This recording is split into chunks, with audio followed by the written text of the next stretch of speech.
Chapter 1301. Most of the Alliance forces were able to resist the majority of the deleterious effects from the heart-cursing Hail sect, but in large-scale battles there would always be some who survived attacks, but little more. That was where healers came in, though in this particular case the more important healers were those who could counter energy infiltration. Yuval struck out at the sky, blasting away as much of the concentrated hail of arrows as he could. He wasn't that great from a distance, with the best he could manage with the aid of his squads being merely reducing about a third of the incoming attacks.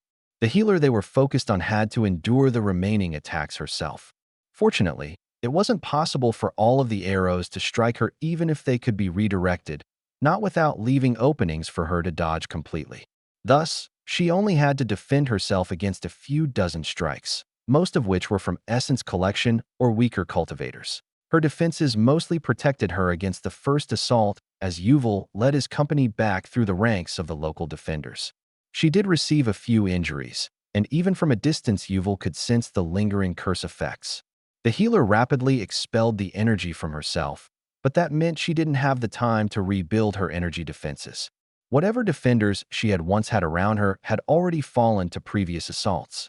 Yuval blasted a number of weaker cultivators out of the way, his company meeting up with the ranks of Alliance cultivators who had been keeping a more measured pace. With no more enemies blocking his path, he covered the remaining distance in a few instants. His company would take a bit longer to catch up, but they were in a safe position at the moment, among friendly cultivators. Another rain of arrows came in. It was clear that heart-cursing Hail cultivators had picked out how effective this healer was, just as Yuval had determined. There were a couple integration cultivators among them, but Yuval concentrated his flames in a small shell that covered just himself and the healer. All of the arrows around them burned away, including those from the stronger cultivators. If Yuval was just defending, he could withstand such long-range attacks for quite a while. "Are you all right, healer?" Yuval asked. The woman responded by twirling her gun, taking several shots at allied cultivators. She was, of course, shooting some sort of energy transmitter that allowed her to dispel the energy in other cultivators. She was focusing on the most powerful allied cultivators on the battlefield, where the different curse effects would cause the most problems for the Alliance. That included a few augmentation cultivators that had barely been scratched, but didn't have the expertise to purify external energy safely and quickly. "I'm much better now, thanks," the healer said. "I'm Anaya. Unfortunately, as I tried to move my squad into a better position for my healing, she had stopped shooting for the moment, but Yuval felt her flexing her energy in the distance. I ended up getting us in a far worse defensive position. You should have been assigned." Yuval didn't want to say better guards. "Higher phase cultivators." Another hail of arrows. Yuval held out his hand to tell his company to stay back for the moment. He could keep his energy concentrated on just 2 people for the current assault. Yuval also focused on a pair of incoming attacks that were stronger than the rest. His fist struck out, shattering their power as his aura dissolved the rest. Yuval then felt all of his arrows striking those very same cultivators that launched the attacks, appearing suddenly in front of them, or behind. He'd somewhat wanted to take them out himself, but that was a bit selfish. Obviously, she'd want to take down the foes with the best target priority. Besides, he couldn't defend the healer Anaya and push deeper into enemy lines. He called forward his company now that they had half a moment to organize. Yuval could cover them all. It was just adjusting the scale of his defenses in the moment that would have been a problem. "Is this distance good?" Yuval asked. "Do you want to get closer?" "I'd really prefer a better vantage point, if possible," Anaya said, "though that would also place us more at risk." "How about atop the walls?" Yuval suggested. Their front lines were just reaching that point, except for a few groups that had the confidence to strike deeper. Currently, Fuzz and Spikes were terrorizing the central area of the local branch. That was taking a lot of pressure off of the rest of them, despite what it seemed like.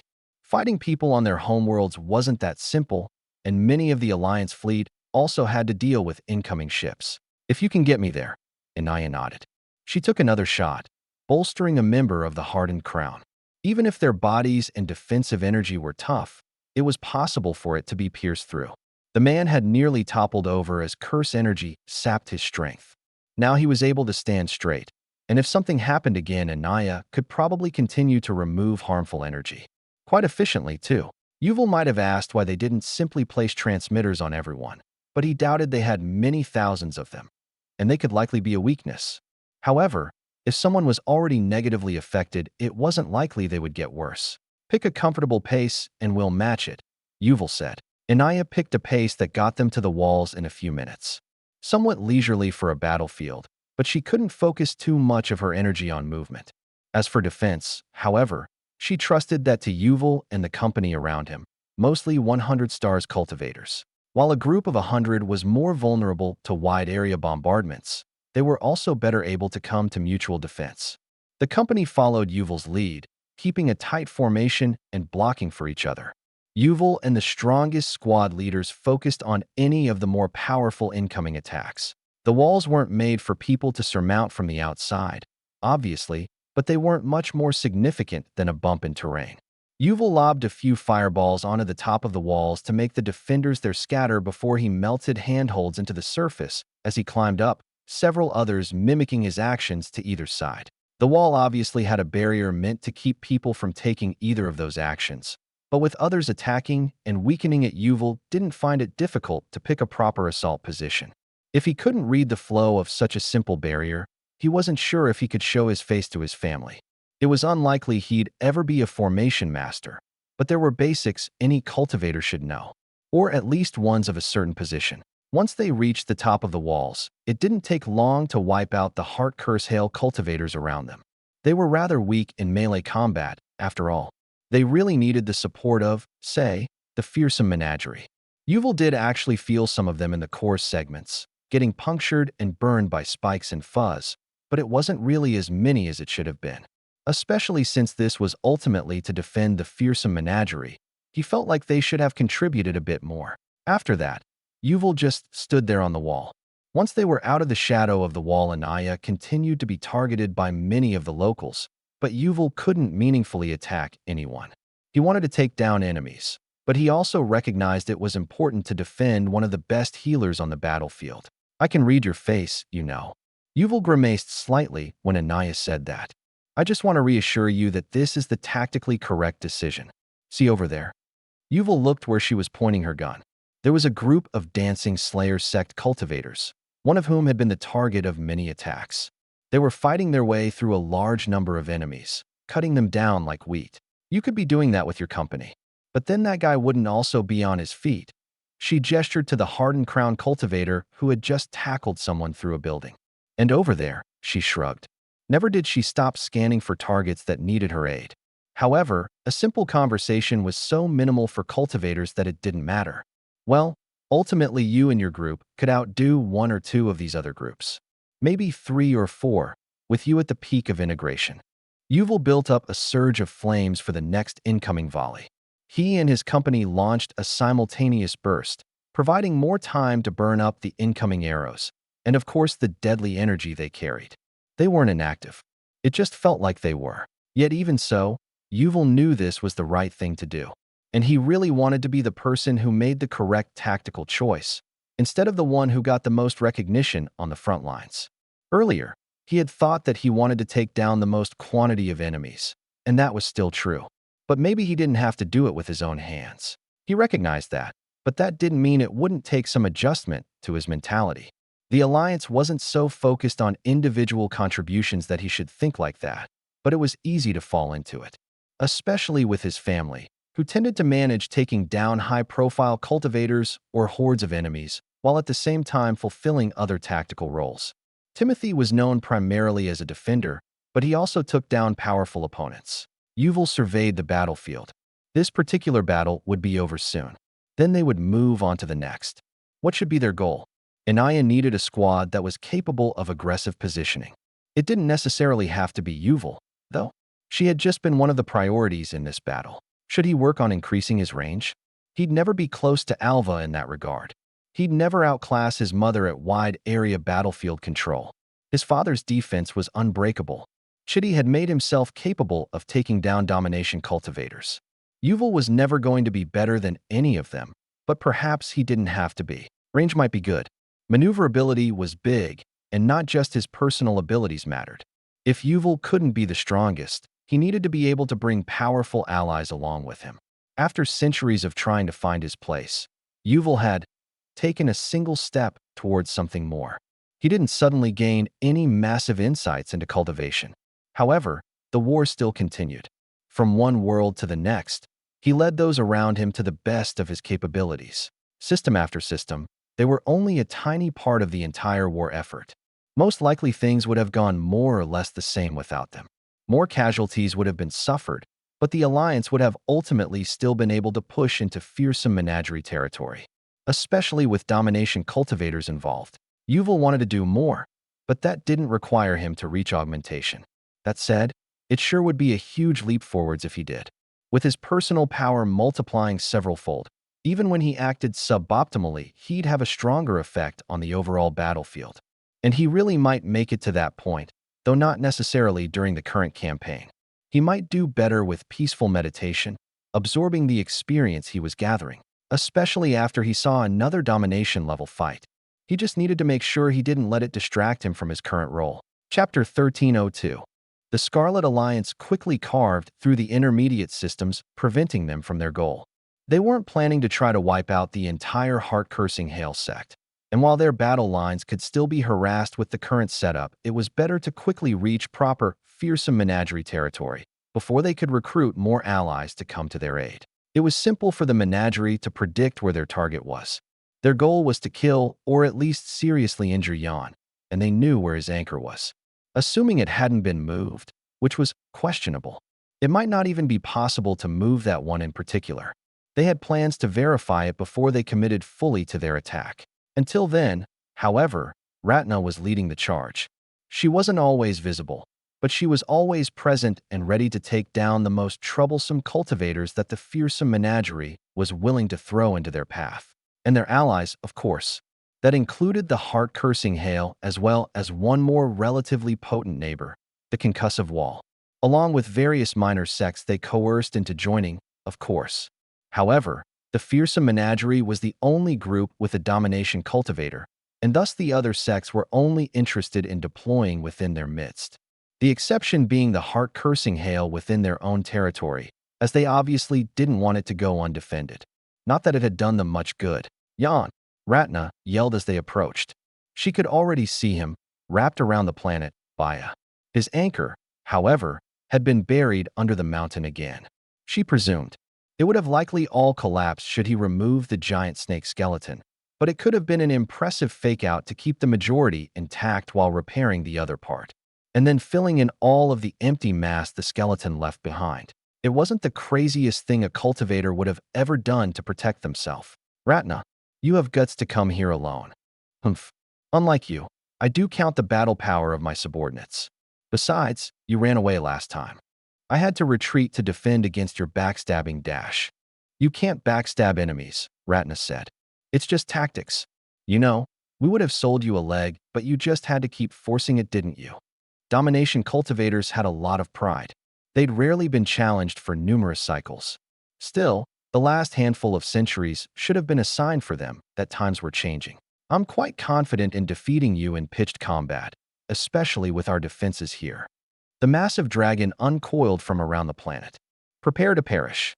Before he even finished the last sentence, Ratna disappeared, along with a handful of her best disciples. Augmentation cultivators.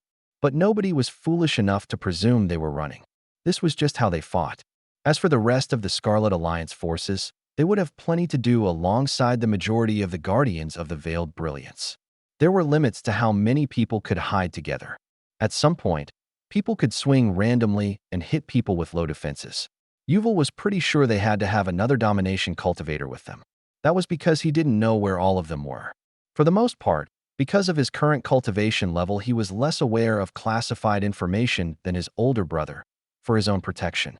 However, he still had a better idea than any random integration cultivator. He figured it was probably Zazel. She'd already been here, after all. Being familiar with the terrain probably helped, and she was sneaky. The third stealthiest of the domination cultivators, after Velvet. Actually, after Velvet and Ratna. He couldn't guarantee Velvet wasn't better. As far as he knew, they hadn't compared. But would he know? Would anyone? It was all speculation. But Ratna was established, so it would probably be her for a while. Yuval was aboard the SAS Star Striker, along with about 1,000 other non-crew warriors. Captain Ilvali wasn't focused on combat as her primary aspect, but she and her crew had power that the Alliance couldn't afford to ignore. She'd also been helpful when passing through the border systems she frequented regularly, calming the local Trigold cluster cultivators. It was just a bunch of minor sects, but the point was to keep them friendly into the future more than it was out of concern for them becoming hostile. The Star Striker was part of a special assault fleet that would be hitting Baya directly. It wasn't their capital world, but it was one of the core worlds. And maybe it was secretly the capital because of Jan's anchor. It was well guarded no matter what, and they had clearly brought in quite a large portion of their forces. Yuval just watched as the surrounding fleet punched through enemy ships. He couldn't contribute to the energy flow of the Star Striker, not without messing up the perfect sync they had. Besides, he was supposed to save his energy for when they got to the planetary barrier and began their final assault. Rather than just ships, the fearsome menagerie relied on cultivators transforming into towering and powerful forms. They could easily take out most ships. Most ships weren't part of the Scarlet Alliance. Even if they were augmentation cultivators, they couldn't necessarily stand up against an augmentation-class battleship, especially not with Confluence-style cultivators manning the vessel. The battleship was where they were strongest. They weren't waiting to get off like Yuval was. Yuval thought that they could have killed or at least injured a few more powerful enemies if they took their time. However, they just busted through and left them to following fleets to engage. He didn't personally think it would have been an unacceptable amount of time or energy, but he wasn't the commander, nor was he fully briefed on every detail. They reached the planetary barrier quickly. He was prepared to jump out and help if given the order, but the fleet cut out a small hole and slipped through. A few locals were on their tail. Shortly after that, orders came for Yuval. Fighting and chaos ensued. He hit the ground like a meteor, though he couldn't quite compete with Hoyt's proficiency. Yuval didn't believe Prospero tended to be a meteor very often, so he might be the best one. Except that pretty much any fire element augmentation cultivator could probably beat him. Yuval flattened a building and a few surrounding it. They were poorly enchanted. He cleared out incoming cultivators as his company landed at a more modest speed. They'd been training together for a few years, but the last weeks had been a greater increase in their teamwork than the much longer drills. Practical experience and all that, charging at the head of the group, keeping a pace he knew the others would match. Yuval threw aside cultivators lining the streets until they came to their proper target. A huge scar on the land. It seemed that they'd been spending a lot more effort repairing the mountain than they had the random surrounding countryside, so Zazel's attacks had left their mark. Yuval could barely believe that 2 stages made so much difference. Sure, he could probably cause a rift as wide as the one they were following, but Zazel hadn't even intentionally targeted the ground. Not based on the recordings. The scar on the ground would of course lead them to the mountain. Their target would be obvious, but Yuval's company wasn't the only one making the assault. There were several others just from the Star Striker alone, and in total there were many thousands of Alliance cultivators throughout the city. Some were probably focused on formation destruction to weaken the planetary barrier, but Yuval didn't know that. It would just make receiving backup and their extraction easier, so it seemed sensible. This time, he wasn't able to choose his objective, just how to go about it. Cultivators funneled together at the bottom of the gouge, but that was precisely what Yuval wanted. He wasn't a proper Confluence cultivator, but he could still rely on his company supporting him as he charged forward. A single fist threw out solar flames, focused on the cramped enemies. Any who survived were taken down by Yuval's companions. So far, there had been a handful of integration cultivators, but Yuval was at the peak of integration, which was a good bit stronger. Plus, he had reliable companions. Alva was covering the battlefield as a whole, and so far she hadn't shot a single arrow his way. Yuval presumed that meant they were doing well. It wouldn't take them more than a few minutes total to get from the city to the mountain. At their pace, only enemies who were already waiting along their path could do much. Or they could exhaust themselves to get in the way, which Yuval wouldn't mind. They passed a mine entrance in the foothills. Well, the collapsed remains of one. Yuval threw out a device from his storage bag. No, a drone. It quickly activated, so clearly the operators were on top of things. It should find its way deeper. Yuval slowed as they got closer to the mountain. There were more than a few defenders, including an augmentation cultivator on their particular path. An elephant vaguely. There were extra tusks and even a second trunk. The fearsome menagerie sure liked to be big. The elephant trumpeted, shaking the surrounding mountain and sending a few boulders tumbling from the semi-loose rock, making up the repairs. Looks like we'll be clashing, Yuval said. You all know what to do. Yuval really wanted supporting fire now. Early augmentation was one thing. Mid to late? Well, at least this fellow was acting alone. The elephant charged. Yuval responded in kind. Tusks carved out the ground around him. Surrounding cultivators scattered, but Yuval launched an uppercut into the jaw of his foe. The elephant's head snapped back, but Yuval wasn't even sure if he got through their defenses. A massive foot stomped down towards him. Yuval gathered energy on his fist, then sprang forward. Obviously, he wasn't going to match his giant opponent on the basis of raw power. The difference in cultivation was too much. Instead, he relied on what he hoped was a speed advantage as he launched himself up into the belly of his foe. As it turned out, elephant hides were extremely durable and augmentation cultivators were strong. He thought he managed to knock the elephant 2 or 3 centimeters into the air before one of the trunks reached under to grab him. 5 cultivators slashed it at the same time. Another 10 launched attacks on each leg. A few had leapt up onto the elephant's back. The good thing about such a large foe was that the company had a lot of places they could attack. Not all of them at once, but that would let them cycle out, so it was fine. Yuval punched his fists together, pumping himself up. Alone, he would lose. But he wasn't alone. He took a few more strikes at the underbelly, dancing around as trunks and stomping feet tried to focus on him. It seemed his foe had foregone creating certain weaknesses he might have expected underneath a real elephant. But that was expected. He would have to break through any defensive energy to beat the fearsome menagerie cultivator anyway. Whether or not he could was another question. Yuval threw strikes at knees. He breathed a cone of fire at an incoming trunk, hoping that the diffuse heat would at least cause a moment of hesitation. He shoved one of his allies out of the way of an incoming stomp, using the counterforce to reposition himself. Ratna and Yan clashed. The planetary barrier cracked, and they weren't even directly over the area. Yuval needed to get him some of that. Come on, Yuval called out. We'll take this one down and then get to our target. Communication was important, as well as confidence. Yuval didn't know if they could win, but if he was sure they would lose, he'd retreat. That was the right call. Chapter 1303. Most of Yuval's effort was spent dancing around beneath the belly of an elephant. Of course, the fearsome menagerie cultivators tried to stomp him to death, but he wasn't going to stay still to take a hit. And if they tried to drop onto him, he'd have a huge warning as energy built up. Meanwhile, the majority of his company continued to harass the augmentation cultivator from an encircling position. They fought in groups of 5 or 10, such that they could provide for mutual defense. So far, they had avoided any deaths, though they had more than a few wounded. A quick flash of power, and someone was caught in one of the elephant's dual trunks. Immediately, the whole present company launched into action, launching attacks at the main body of the elephant to force the cultivator to redirect energy to defense. Yuval launched himself at the jaw, striking upward. Such a tempting target couldn't be ignored, and not only the free trunk swung towards him, but the one carrying the captured man let go instead of continuing to try to crush him. Yuval was ready for the counterattack, dense flames cloaking him.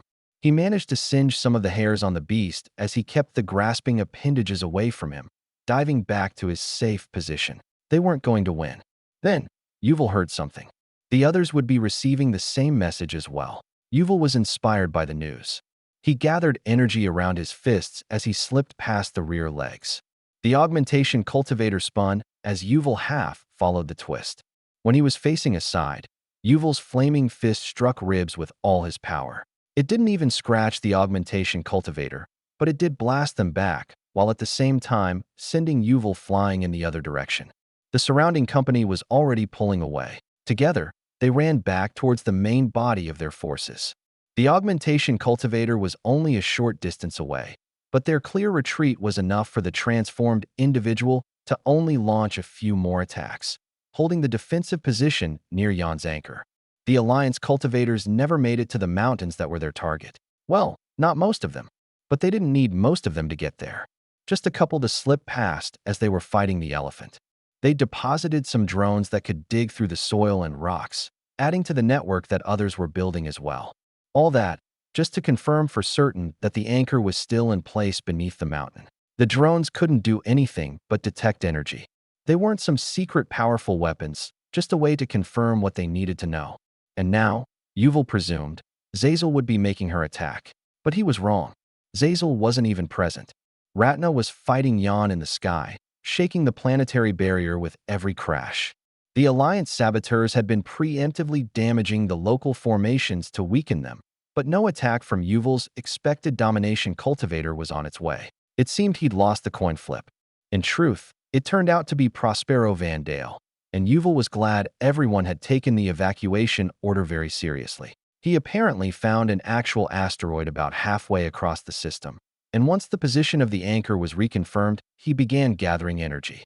Yuval could feel him now, the asteroid accelerating. A small glance told him he could see it, further than the distance to the planet's moon. It wasn't that big, but it was bright. A couple seconds after the light began to bathe the surface of Baia in blinding light, it hit, tearing through the unstable planetary barrier like a paper wall. Yuval took a deep breath, feeling the power of the 100 stars wash over him. Everyone, gather and leap, Yuval ordered. They were at least a couple dozen kilometers away from where the falling star impacted. However, that wasn't sufficient. A full-powered attack by a domination cultivator that put no thought into defense was massive, sufficient to destroy the whole planet in a single blow. The only thing that prevented that was Jan's anchor, resisting with the power of domination cultivator. Jan's energy infused through the mountain range, creating a barrier that mostly blocked the direct hit. Yuval was worried about the shockwave that was rapidly reaching them. His entire squad gathered their energy together, leapt into the air to let the shockwave carry them away instead of smearing them on the ground. And even though the energy wasn't the least bit hostile to them and was of the same style, they still barely managed. Jan roared, in pain and anger. He wasn't instantly killed, unlike what Yuval might have hoped. The mountain rose up, the giant snake skeleton, not a dragon unlike Jan's form, however much he probably wanted that to be the narrative, ripping away. Jan dove towards his anchor, twisting himself up with it, and then he ran, leaving behind his people. Next time I'm taking your other eye. Ratna taunted. Then we'll go for your remaining 3 limbs. 2 domination cultivators could have given chase, but instead they let him flee. In Yuval's opinion, that was correct. And not just because Prospero almost immediately began wiping out huge sections of the enemy forces. Yuval and his company were still involuntarily flying when he spotted the elephant. Their trajectories were pretty close, and being closer to the core of the shockwave had launched the augmentation cultivator more quickly. Yuval focused what remained of his energy. His allies did as well, launching waves of flame at the augmentation cultivator. They were ready to follow up with something more except. They turned half of the cultivator to ash. The other half was already gone, fizzling back into a humanoid form before being consumed by the remains of Prospero's first attack. Yuval wondered if that counted as their kill. Surely if they hadn't softened the fearsome menagerie cultivator, an augmentation cultivator wouldn't die so easily.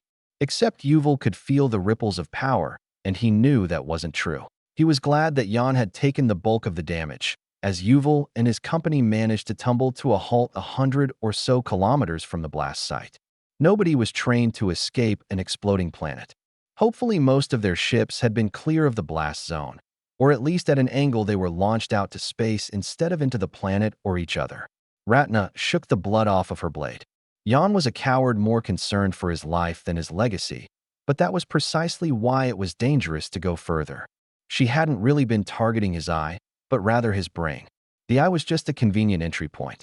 Sadly, she hadn't been powerful enough, even with him splitting at least half of his energy to block Prospero's attack. In terms of the power concentrated in a single attack, Prospero was far ahead of Ratna herself.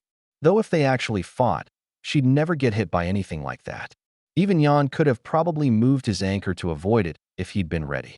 He certainly wasn't trying to defend the planet. Ratna extended her energy towards Prospero. You handle things here. I'll take a defensive position to make sure he's really going.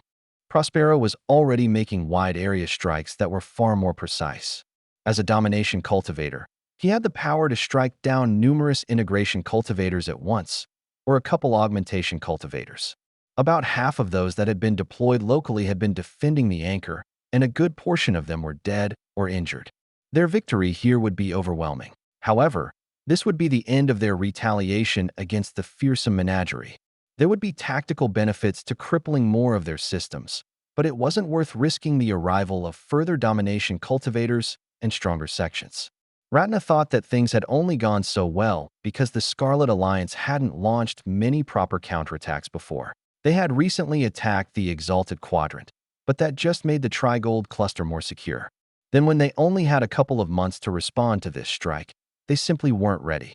No doubt Yan was prepared for an assassination attempt, but a focused invasion was difficult to resist. Notably, the great powers had been weakening since the prominence of the Scarlet Alliance, and not just because they lost domination cultivators, though that certainly accelerated things. No, it was because they hadn't gained much from the lower realms in the last 3 cycles or so, and in most cases suffered repeated losses as they tried to comprehend how strong the lower realms had become. Ratna sighed. It would have been convenient if Yan died, but the hit to morale of having a more or less crippled domination cultivator should be highly valuable as well. The Alliance might manage 1 or 2 more serious campaigns before they risked a unified retaliation. It was possible they could stand up against that, but if they could cripple another sect or 2 before then, it would be perfect. There was still the matter of the Tilki clan, but they were more distant. It would be much more difficult for Ratna and the Alliance to strike against them. Also, it was potentially unnecessary. They had received a series of communications. Simple news from the Tilki clan referencing things like Savink and Timyasin going into closed-door cultivation after their successful campaign. Propaganda-style stuff, but the relevant part was what came along with that. Scribbles and markings in a recognizable hand. Everhart's. He'd clearly done something, but simply believing him that he crippled people wasn't necessarily correct. They did scan the documents in an isolated system, but there didn't seem to be any hidden subtext. Plans to investigate the veracity of the information were underway. If they could learn what happened, they might be more prepared to strike Everhard if he moved against them. And verifying the level of damage he caused would help them update the current threat of the Tilki clan. Everhard was usually neutral with the Alliance, which was about as good as one could expect. If neutral was the correct word for occasionally burglarized by. Having his favorite and only niece plus a shared planet of origin seemed to only be sufficient to avoid being enemies. Ratna doubted that anyone in the Scarlet Alliance forgot that he had a system in the north center of the midfields. And of course, there was the one near Ratna's territory from which he'd struck out and ultimately assaulted Second Gift. That could have been a serious disaster if not for Bear Hug. Ratna grinned. Never would she have expected that Everhart could be stopped by a being of only middling intelligence and 0 duplicity, but it had happened. That wasn't meant as an insult to Bear Hug. There were many human cultivators that Ratna would rank lower on the intelligence assessment. They just happened to think quite differently. The Little Alliance heard about Yan and the conclusion of the campaign against the fearsome menagerie. Of course, it was all minimal details transmitted via BHCP, which was just Bear Hug saying things. It would take a while for any normal messages to reach them from that far. They were quite glad for the news, because their position in the West was feeling rather cramped, even as they repeatedly pushed back encroaching neighbors.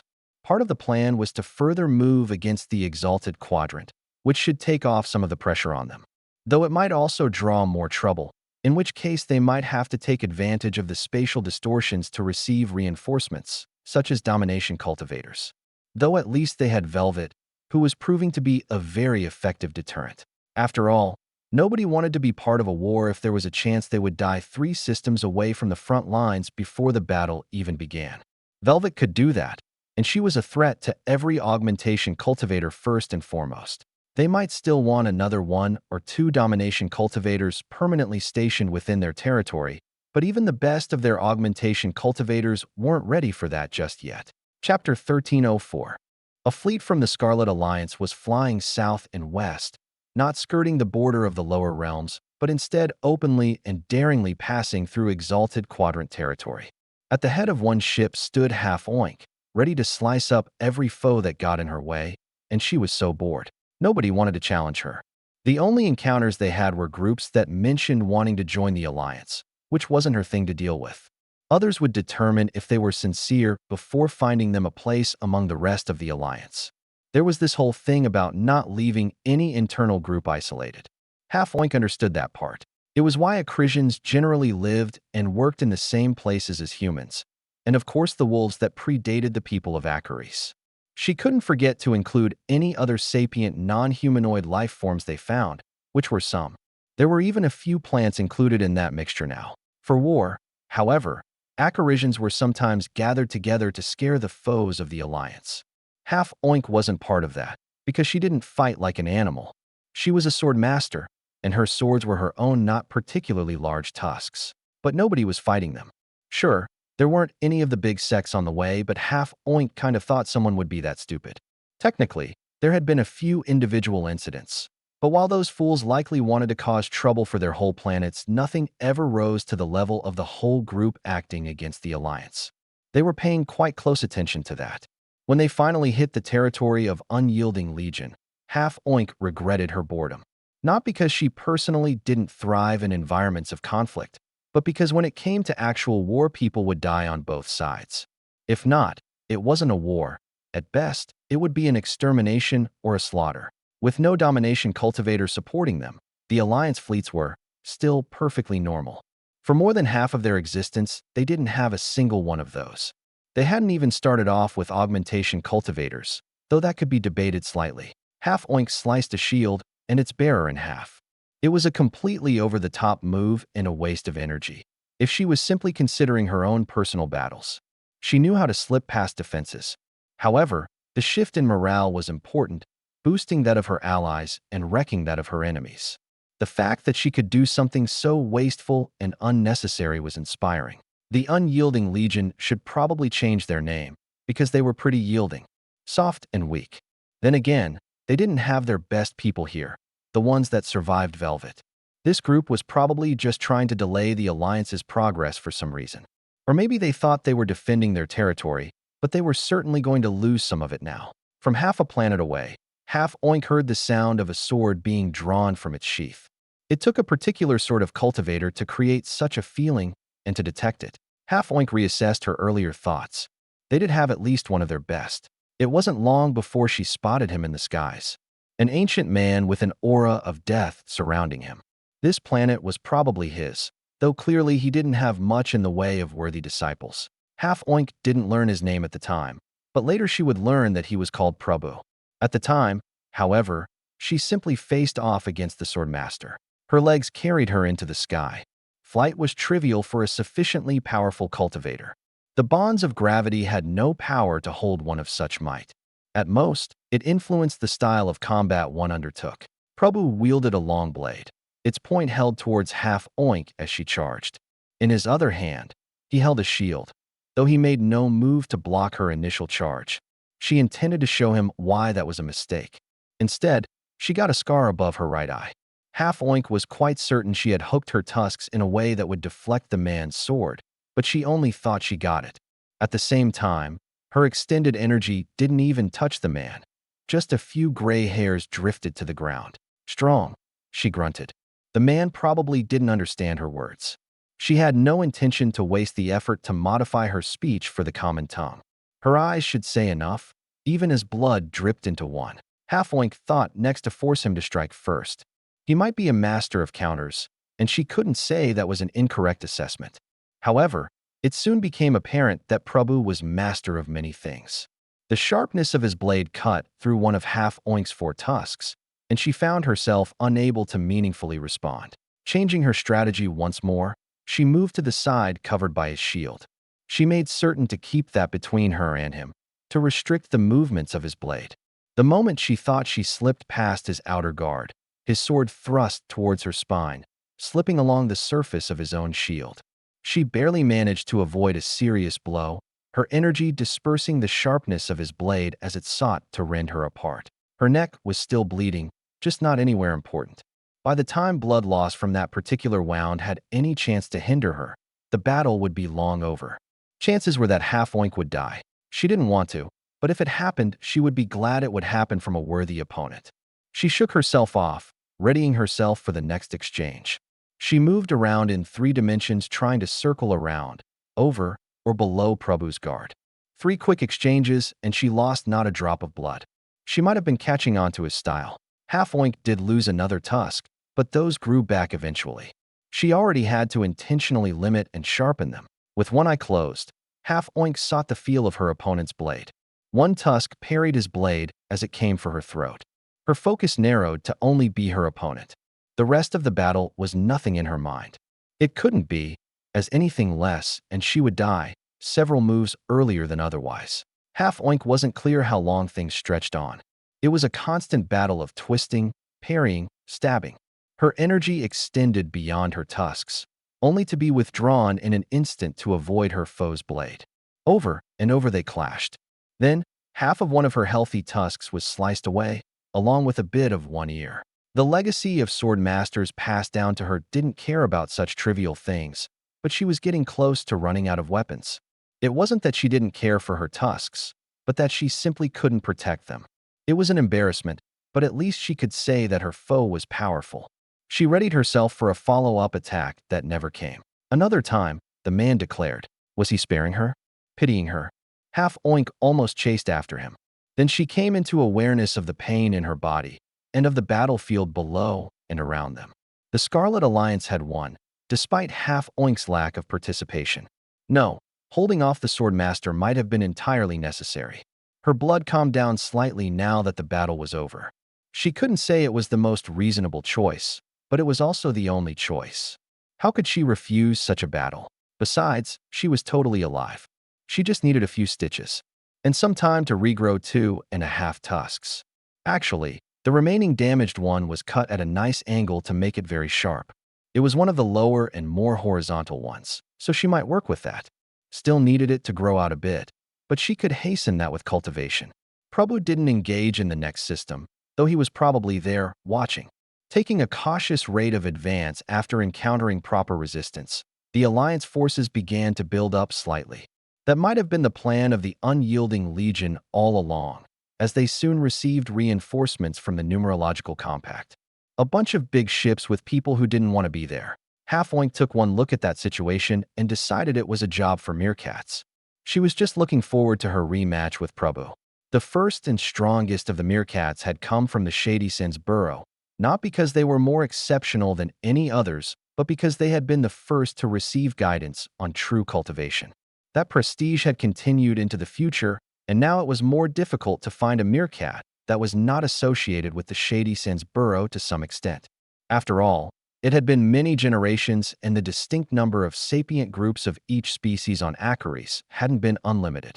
The Shady Sin's Legion took exception to the naming of the unyielding Legion far off to the east, even if the latter had technically carried the name first.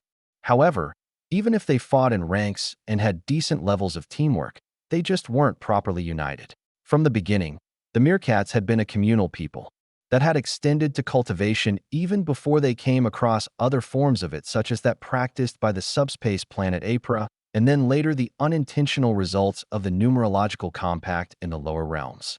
The Shady Sin's Legion was actually quite new to things, but they had a solid understanding of what they wanted when they ascended altogether.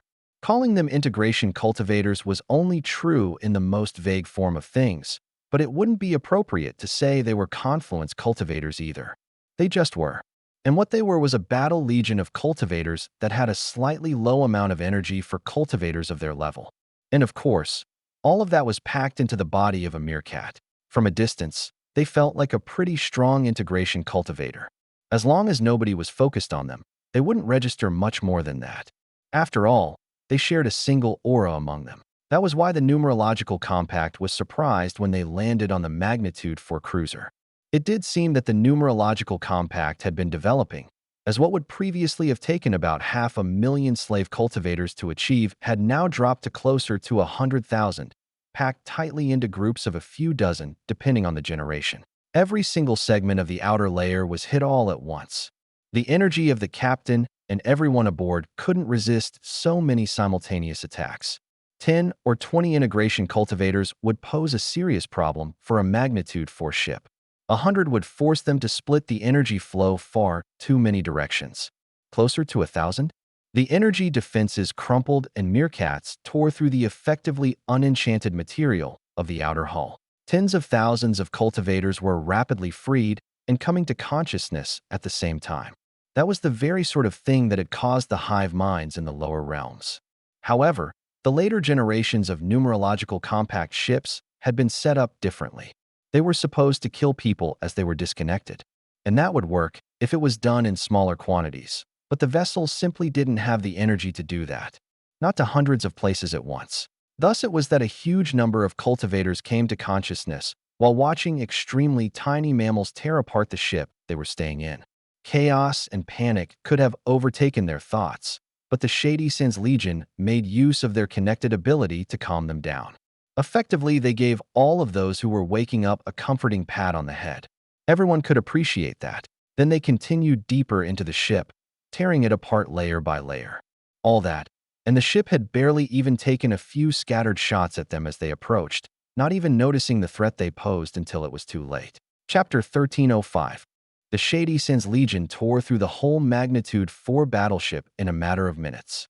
The total number of casualties was sadly greater than 1, but a small handful of failures when rapidly disconnecting cultivators from predatory energy drainage was actually fairly positive. And of course, the death of a numerological compact cultivator was mandatory. They knew what they were doing. You are likely disoriented. The many meerkats spoke in unison, though they were still individuals. Take a few moments to adjust to your freedom. We will handle atmospheric balance until that time. This vessel will be non-functional, but we will help you guide it off of the battlefield to an atmospheric planet. There were a great many lives to be saved even on a more condensed Magnitude 4 battleship. Throughout the various fleets, there were millions, a small quantity compared to the planets within the system, small enough that they could actually manage to relocate them in a reasonable time frame. It was going to be much more difficult once they actually reached numerological compact territory. If it was anything like the lower realms, they would have vast quantities of enslaved cultivators there. And while they had certainly developed some defensive measures to prevent people from turning into hive minds, they were fighting against the rate at which the Alliance could develop pro-hive mind methods. Better that than mindless servitude. Actually, those within hive minds were generally among the happiest, and if they weren't, the Alliance had methods to safely extract individuals. A decent hive mind wouldn't have any issues with that. Half-Oink honed herself and one of her 3 broken tusks, waiting for the next encounter with Prabhu of the Unyielding Legion. The chances of victory didn't necessarily favor her. Repeated conflicts of the sort were a good way to find oneself statistically dead. Sword cultivators didn't care. In fact, some of them didn't care when they were actually dead. That extended to cultivators in general, at least those that had goals that extended beyond personal survival. Besides, Half-Oink thought she could win. She wouldn't know if she was ultimately going to win until things were over. And giving better odds to Prabhu was just her way of keeping her expectations in check. Things like that could only be impartially judged by outsiders. Maybe he would improve more than she. If that was the case, Half-Oink was guaranteed to perish in single combat, and likely swiftly, so her allies wouldn't be able to do much. Until that time, she satisfied herself with dealing with lesser foes of the Unyielding Legion, chopping through their shields when convenient and bypassing them when it was not. Overwhelming Prabhu's defenses might not be viable, but it was satisfying to do so with those who were weaker. That was where Half-Oink found herself, on the battlefield surrounded by 100 foes wielding swords they weren't really devoted to. In fact, she didn't even think they were properly devoted to their shields. She cut them down a handful at a time, weaving back and forth among them.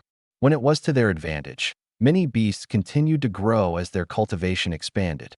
Few reached the levels of paradise, but Fuzz and Spikes were massive wolves. It would have even been advantageous for Half-Oink to become a hulking individual able to crush her foes at some point.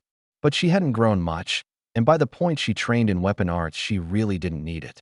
The increased size might slow her down, and she needed to have maximum control over her technique more than a bit of physical power.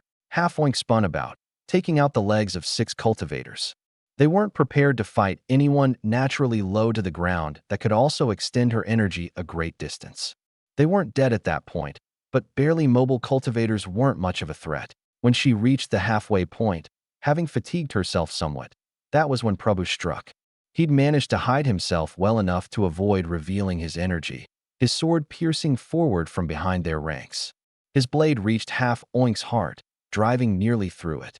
That moment decided the battle's course.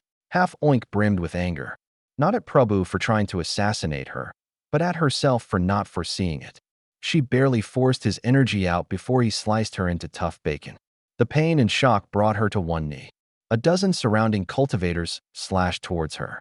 They fell, her one good tusk slicing their heads off as she spun. Prabhu closed the gap, slashing down with his sword. He cut through to her shoulder as she once again barely stopped his energy from inflicting a fatal blow. Well, a second one. She swung her single healthy tusk, pushing away his blade. She charged at his legs, but Prabhu merely flew upward. Blood splattered out of Half Oink's chest. The warthog sprang off of the ground, knocking down those around her as she drove towards Prabhu. His sword flicked out, granting her another scar that matched the one already above her eye. She tried to take his arm off at the elbow, but he withdrew his blade with a twist and deflected her own assault. Half Oink wasn't done yet. She had at least a few more heartbeats left. Her left tusk struck, twisting and stabbing as she coiled her body around. 2 parries, 1 block, and a piercing of her left ear that totally did not match the damage on the other side. Half Oink flew after Prabhu as he kept his distance, waiting for her to bleed out. A rightward slash, but her head was forced up. She crossed back down, but his shield slipped her blade. Her right tusk bisected him, starting at his left elbow and going straight across his torso. The tusk was sharp, or at least what remained of it. It had only grown a tiny length in the time since he'd chopped it, but its physical size was irrelevant. Only its properties, only what it meant. The instant Prabhu attacked Half Oink from concealment and failed to kill her, he had lost. Because that let her know he wasn't sure he could win any other way. And if he wasn't certain of victory, she was certain. In their 2 battles, Half Oink had only landed a single strike. In the first, she'd done well to slice a few hairs. Still, she thought the one she did land was quite impressive. Prabhu couldn't continue to fight with his dantian separated from his brain. In fact, most people would have said that was the moment of his death, but it probably took several more seconds at least. Maybe minutes as his brain started to fall apart. Half Oink probably should have stopped the bleeding inside herself earlier, but it wasn't like her heart was going to work in its current state anyway. As long as she had some blood, she would probably be fine. The damage to her heart was so perfect, done with such a sharp blade. A neat bisection, really easy to stick back together. She just needed some heart glue. People made that, right? It hurt every time it tried to beat, so she told it not to do that. Instead, she pushed her blood around manually. A proper cultivator should be able to do at least that much. It didn't leave her much free energy for flying as she softly crash-landed back on the planet. Nor for defense. Half Oink felt a blade coming for her, but she couldn't react. Then she heard them hit something, and a familiar energy. Her half-open eyes spotted a tortoise with familiar scars on her shell. "Hello, little one. I thought you would be bigger, mauled by wolves," Half Oink commented. "You're thinking of turtles. Being in the water or without gravity makes it easy to get big." "Cool." Half Oink laid her head down. If anyone was going to show up to save her, the first Acrisian Ascension cultivator wasn't a bad option. She didn't bother wondering how the tortoise got there. It was an unnecessary question. Half Oink almost fell asleep before she remembered she was currently acting as her own heart. How annoying. Hopefully someone would come stitch her up soon so that she could nap. Certain people had the skills that allowed them to take down numerological compact ships without killing all of the enslaved individuals aboard. That was not Velvet, not even as a domination cultivator. She could certainly fool the formations of a small part of the ship, but she couldn't keep that up for chamber after chamber without letting any signs show. And then, there was a fairly decent chance that all of those remaining would die. Or just every slave, depending on how it was done, whether through explosives or some more subtle method. That wasn't a guarantee, as that had caused the numerological compact quite a bit in the past. Being unable to retrieve ships for the sake of spite was expensive. Such methods were more relaxed on their planets, especially in the upper realms. Most likely, they'd had an incident or two that were very expensive and decided against failed deadly setups. Velvet was currently observing that. Currently, she was infiltrating one of their planets with others. How many others, she didn't know. It was kind of irrelevant. A few hundred humans, the best operatives that the Little Alliance had available, plus an uncountable number of void ants. At the very least, it was a number Velvet was unwilling to attempt to count. No doubt the void ants would give her a number if she requested, but it didn't matter. She had probably a few million with her. Beyond that point, she didn't bother thinking about it. There had been some debate about whether they should do what they were currently doing to the numerological compact, but not because they didn't believe it was a moral result. Things had gone quite well in the lower realms when the three systems the numerological compact controlled had been freed. That included the freed cultivators' reactions to non-cultivators, and on such a large scale, it could be relatively easily replicated. People were people, and they'd been largely suppressed by the same group in the same ways. No, whether or not they could do it wasn't the issue. It could have been done centuries before. The problem was that there was no point. Velvet wouldn't say that to the generations of cultivators that had died as slaves, but it was true. There was no point to free them just for them to die. But if the Little Alliance could support them, they would have a chance. They weren't close enough for it to be comfortable to work with them, but there would be no major sects between them and the Little Alliance when everything was done. And they had 10 times as many systems as there had been in the lower realms. Velvet stood inside a power station where a vast number of cultivators were being drained of their upper energy simply to provide an elevated standard of living to the locals, and especially the numerological compact leadership. It had already been shown that something similar could be replicated in less horrible ways, thousands of times over throughout the greater alliance between upper and lower realms. But aside from small transmission efficiency improvements, they clearly hadn't been interested. Not that the alliance had shared everything, but enough of their technology had been stolen for other groups to make use of at least the basics by now. There was no convenient release for all of the prisoners at once. They did have the ability to do it in batches for when they had to shut down portions of the power station for repairs. To accomplish what she wanted, Velvet was glad she had void ants to fully disrupt the energy flow. All she had to do was arrange for the physical restraints to be disconnected.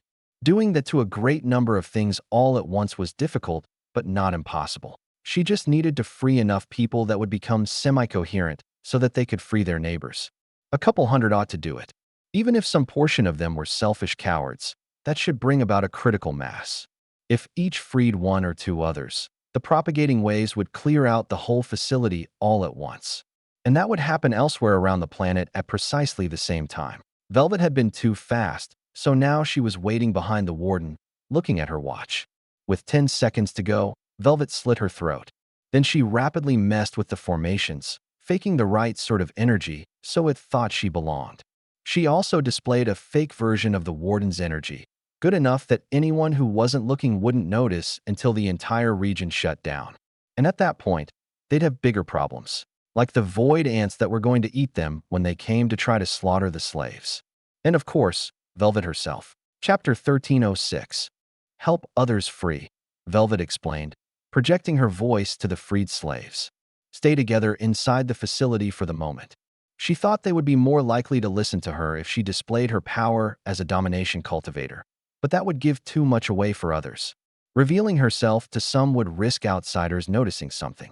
It wasn't a huge risk, but if people couldn't make proper decisions, she wasn't going to intimidate them into doing so. But everyone pretty much paid attention, probably because they were too dazed to do otherwise. Velvet felt a connection forming between them, a subtle one, but immediately clear. Or rather, a connection they already had strengthening and seeking out others of the same kind. Each individual was feeling weak, so they didn't do much. The void ants that had been responsible for keeping everyone safe the moment Velvet released them had already hidden themselves. Not because they didn't deserve recognition, but because they were getting into position. Unsurprisingly, numerological compact cultivators swarmed in. They tried to make use of the building's formations, but that didn't last long when the void ants began to tear apart the threads of energy that made those formations function. They also tore apart the cultivators and their internal energy. Surprise void ants were extremely effective. Cultivators expected to have energy. A little bit of body tempering wasn't sufficient for them to withstand void ant attacks, and they easily slipped under armor. It was brutal, but Velvet had a role to play. Normally, she would have picked off the strongest cultivators. That was something someone of her position should do. Her current role wasn't much different, except she focused on those who were fastest. Cultivation power didn't matter to the void ants, as long as their foes weren't domination cultivators or extremely strong augmentation cultivators. Fast cultivators were hard to catch. Likewise, if there were any that could create wide area attacks that created lingering effects. Not tied to upper energy, Velvet would want to take them out, but the numerological compact style was pretty straightforward as such things went. They tended to keep their energy as pure as possible, including the weapons they added to their ships. Aside from particularly fast cultivators, any that had advanced body tempering would have been troublesome for the void ants. But that wasn't an issue in this particular place. Mostly, Velvet went for whoever was closest unless she noticed an anomaly. Many void ants died, still. Stomped and cut and swatted, hundreds or thousands of them perished every moment. Mostly, those were weak ones. They might not even be people. But if they were fully informed of the risks. Tiny and proud soldiers. Fewer human cultivators died, mainly because there simply weren't that many. After all, every single individual that reached the power station died. And those that thought to cleverly attack from outside found the defensive enchantments some of the few things that still functioned, draining the remaining energy reserves. Velvet took them down, slicing their necks, or if she could, driving a dagger straight into their dantian to immediately cease their flow of energy. She wasn't holding back now. Anyone who could sense her at all would know she was in domination. For the most part, everyone was surprised when they found themselves as her target. She crossed a distance of 10 or 100 meters in an instant, slaying dozens before the first could fall. Elsewhere around the planet, different strike teams were doing their best. The void ants in each place were likely sufficient to kill incoming cultivators on their own, though having humans to communicate was highly helpful. Even as she fought, Velvet kept in contact with the people in her zone. "The ants are here for your protection," Velvet said. She didn't say void ants, but that could still be intuited. There would still be some prejudice, though it was unlikely any of the slave class had ever experienced trouble from void ants. They probably weren't even alive the last time they were seen in the upper realms. At most, they would have heard secondhand tales of them showing up in the Little Alliance. Do not harm them. They are friends. Watch how they fight your foes. That last line was probably the biggest factor in the reactions of the freed slaves. They would see how the void ants did not harm them, while the incoming cultivators died in droves. That experience was shared with their neighbors hundreds and thousands of times. Along with the strike teams, some cultivators from the Alliance were charged with direct stabilization of the developing hive minds. It could be a traumatic process, though a worthwhile one. If the mind didn't fully break, it would generally recover quickly, but there were always exceptions. Plus, some would die of shock. Either way, stabilizing the connection would save a significant amount of mental pain and help keep the planet from utter chaos. The majority of individuals would recognize how the others were being helpful and go along, or in the worst case, pull away, at which point they were well enough in control for the Alliance to leave them alone. Velvet felt a little bit bad about killing numerological compact cultivators. Not because they didn't deserve it, but because even their best were weak. Without their ships, without the power of others, they were nothing. Of course, she only felt a little bit bad. They were still enemies, and they'd chosen a horrific and oppressive cultivation method when it was an easy step to a much more pleasant version. They had clearly witnessed the Alliance's versions of similar methods and still chose to stick with the methods where they only took. There were a few augmentation cultivators around. However, unless they were already in an active ship patrolling the skies around the planet, they pretty much didn't have any hope of doing anything. It was a slaughter, and the Alliance had plans to deal with the active vessels as well. Velvet moved on to them. While keeping her senses on the area she'd directly freed. She was responsible for them directly, and it would be a shame should she let them come to harm when she could prevent it. The actual numbers of numerological compact cultivators were small. After all, at a base they needed hundreds of others to provide them just a small bit of power for their magnitude I vessels. Overall, they were less than 10% of the total population, counting their body-tempering cultivators and initiates who weren't even really cultivators yet, with small numbers of other cultivators living on their planets. With many of their strongest dying in their early rush to deal with the assault, their remaining numbers had dwindled greatly. By the time the hive minds were vaguely stable and devouring what food they could find nearby, the remaining cultivators had little hope. As before, the hive minds as a whole were responsible for judging the independent cultivators. Upon the memories of pain, they would be marked for death. After a certain point, The Alliance's job was to make sure the hive minds didn't go too far in their vengeance. Though slaughtering the numerological compact cultivators was part of the expected result, they didn't want them to become monsters. Obviously, they had a different upbringing than those within the Alliance, but it wouldn't have been much different from the lower realms systems, and everyone there developed into decent people. They had centuries of experience to work with as well. The whole process was startlingly smooth, but it wasn't an impromptu operation. The Alliance had been planning moves against various factions for some time, and the end of the cycle had turned into their opportunity. It helped somewhat that the numerological compact had lost quite a few of their cultivators trying to get a renewed foothold in the lower realms, returning with no more than their lives, if that. They had been weakened, but the Scarlet Alliance hadn't worn themselves out with war. There was one slight hiccup with the numerological compact systems, but it wasn't Velvet's job to deal with it. It wasn't that they'd revealed the Void Ants. It was well known that the Little Alliance had Void Ants, and the Scarlet Alliance had plans involving that. No, the hiccup was that the hive minds grew a bit too large. With the greater populations of the planets, they spread between planets, which was fine, and then into neighboring systems, which was also fine. But unexpected. It wasn't necessarily a bad thing, just significant. It did mean that instead of 30 or so separate projects to communicate, the Alliance only had to interact with one group.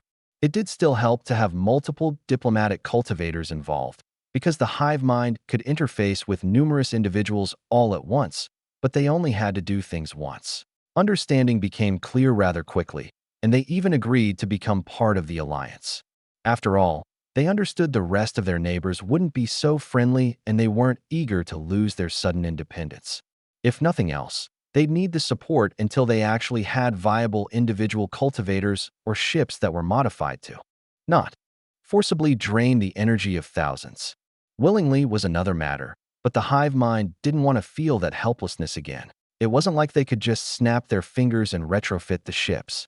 Manufacturing wasn't entirely manual, and there were even factories of sorts, but the hive mind cultivators unfortunately didn't have much of the necessary expertise themselves. The Alliance could help, though it would likely take them decades to stabilize. The only real rejection was of the Void Ants. Nobody wanted to kill them, but the hive mind was uncomfortable having them around. The Alliance hoped that they would eventually get used to the idea, but weren't going to force anything. Nor were the Void Ants. Besides, they were already getting opportunities to expand, specifically into the core of the Scarlet Alliance. Plans for that had been in the works pretty much from the inception of the Scarlet Alliance, though for various reasons it hadn't been practical. After the Little Alliance both made use of Void Ants and weren't annihilated, the Great Queen began pushing for the core of the Scarlet Alliance. Many of the Council weren't opposed to the integration because they had lived and fought alongside Void Ants in the lower realms. That was also true of many of their people, but not all of them. Thus, their plan was to delicately introduce Void Ants, instead of just plopping them down on every planet. Xianxia was to have one colony in a metropolitan core to get people used to their presence. That included not stepping on them, though most Void Ants avoided that well enough. And they wouldn't always die to unintentional stomps, especially if they were a bit stronger and more likely to have sapience. The practical issues of integrating them would require some reworking of local infrastructure, but only very small portions. After all, Void Ants were small. A hive could live in an underground cube a few meters on a side and have an absurd number of residents. The proper, constructed tunnels they used to get around could be inlaid into any surface, and there were plans for how to do it. Of course, in the lower realms and the Little Alliance it was done for new construction from the beginning, but they had some experience with older cities and shifting districts. It was to be a slow rollout, however. At least, the public number of Void Ants would be greatly toned down. If some domination cultivators took exception to Void Ants and went after the main alliance, well, the Void Ants would be worst for them, and the Great Queen could roam around the upper realms without discomfort just fine. She hadn't had much in the way of opportunities to clash with domination cultivators, but she could negate their overwhelming energy about, as well as standard Void Ants could resist spirit-building cultivators. Since the Little Alliance had continued to exist, the Scarlet Alliance thought they would be fine. Void Ants should actually bolster them defensively, and the great powers were already their enemies. This was their time of provoking people to action and testing their foes. They would still prefer for things to settle down in the near future, though. First, they'd have to see the reaction of the Trigold cluster to void ants, as they hadn't previously been exposed because of the Little Alliance's position. Chapter 1307. The Scarlet Alliance now had a temporary corridor to the Little Alliance, though there was some intention to make it permanent. There were some issues to be had with extending themselves in that way, but all they really needed to do was put on a convincing portrayal that they had to pass through that corridor. In truth, they could make use of their spatial distortions to bring people back and forth without dealing with the whole mess of hundreds of light years in between. It was a worthwhile project to maintain the deception a bit longer, disguising their full capabilities. Because even though the Scarlet Alliance was fairly secure in their position, they needed a bit more time to pull ahead into a truly dominant position. That was a significant change from the past where they had to avoid drawing the attention of the great powers which weren't quite as great anymore. The Exalted Quadrant was actually drawing close to losing that qualification. They were still a threat if they could work together, but they were severely lacking in domination cultivators. Many of their biggest powers had fallen apart with their loss. It wasn't quite to the point where the Alliance could do whatever they wanted, but they'd been quite confident digging into the less populated Southern Territory, as well as dealing with the Forest of Death on the border. Currently, another sect was moving into that area with the permission of the Alliance. Implicit permission based on an informal contract, but permission nonetheless. The idea was simple: don't mess with the Alliance, and they won't cause trouble back. For a burgeoning sect, it was a valuable location, as long as it was safe. Rivals might not want to push into the area and get close to the Alliance, so as long as the Alliance could be trusted to ignore them, it was a good deal. The Cracking Deep was a strange sect with a recently developed technological focus. However, they didn't subscribe to the general technological innovation of the Alliance, instead focusing on only what meshed with their cultivation practices by creating burrowing machines. But whether odd or normal, the Alliance didn't care as long as they acted as a buffer zone against the bulk of the Exalted Quadrant. The 16th Everheart system was functioning happily without a care in the world, until it was assaulted in a completely unjustified and unprovoked manner. Caronis and the Creeping Fire sect were the closest to the system, and Caronis herself claimed that Everheart had stolen from her people. However, there was no proof. Everheart had made sure of it. Just her alone wouldn't have been too much of a bother, but the Tilke clan clearly hadn't learned their lesson. Perhaps Everheart should have gone for the kill instead of crippling their elders. Nah, they were far more useful this way, even if they happened to be leading a lot of people to try to annihilate him. Then there was Jan. The fearsome menagerie was probably just holding a grudge for that time he'd stolen their sacred bones and turned them into soup. Or maybe Jan wanted to get a win for once. If it was just those groups, the 16th Everheart system might have held on. Only so many forces that Everheart wielded were in one place. But he had many preparations. Vast quantities of bewildering formations, barriers, and of course killing formations. The problem was if they threw enough people to exhaust the energy of his formations. Or in this case, they were using brute force combined with human wave tactics, launching attacks throughout the system that would overwhelm his barriers. They'd kept the assault pretty well under wraps, too. Everheart hadn't suspected anything until a few weeks before they launched their attacks.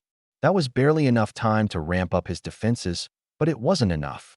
Ultimately, they were going to claim the system, or Everheart was going to lose more than it was worth defending it. Rahayu stood by Everheart. The man was constantly getting stronger, but he was still constrained to the level of augmentation. In short, he was nearly invincible against augmentation cultivators unless they were a perfect match for him, but he still couldn't kill domination cultivators. If the man ever made that step, he might bypass a number of other domination cultivators all at once. And then shortly after, he might find himself among the lowest ranked.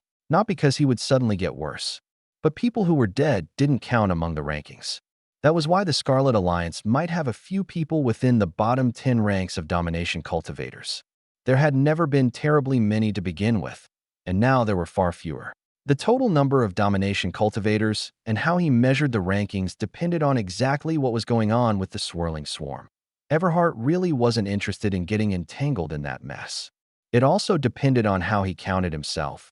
But for the sake of convenience, he just placed himself at the #1 spot. It was only appropriate. I can kill Jan, Rahayu commented as they watched the approaching fleets tearing their way close. Everhart sighed. Can you do that and survive for important battles later? The Swordmaster looked at the form of the dragon encircling a significant part of the system. No.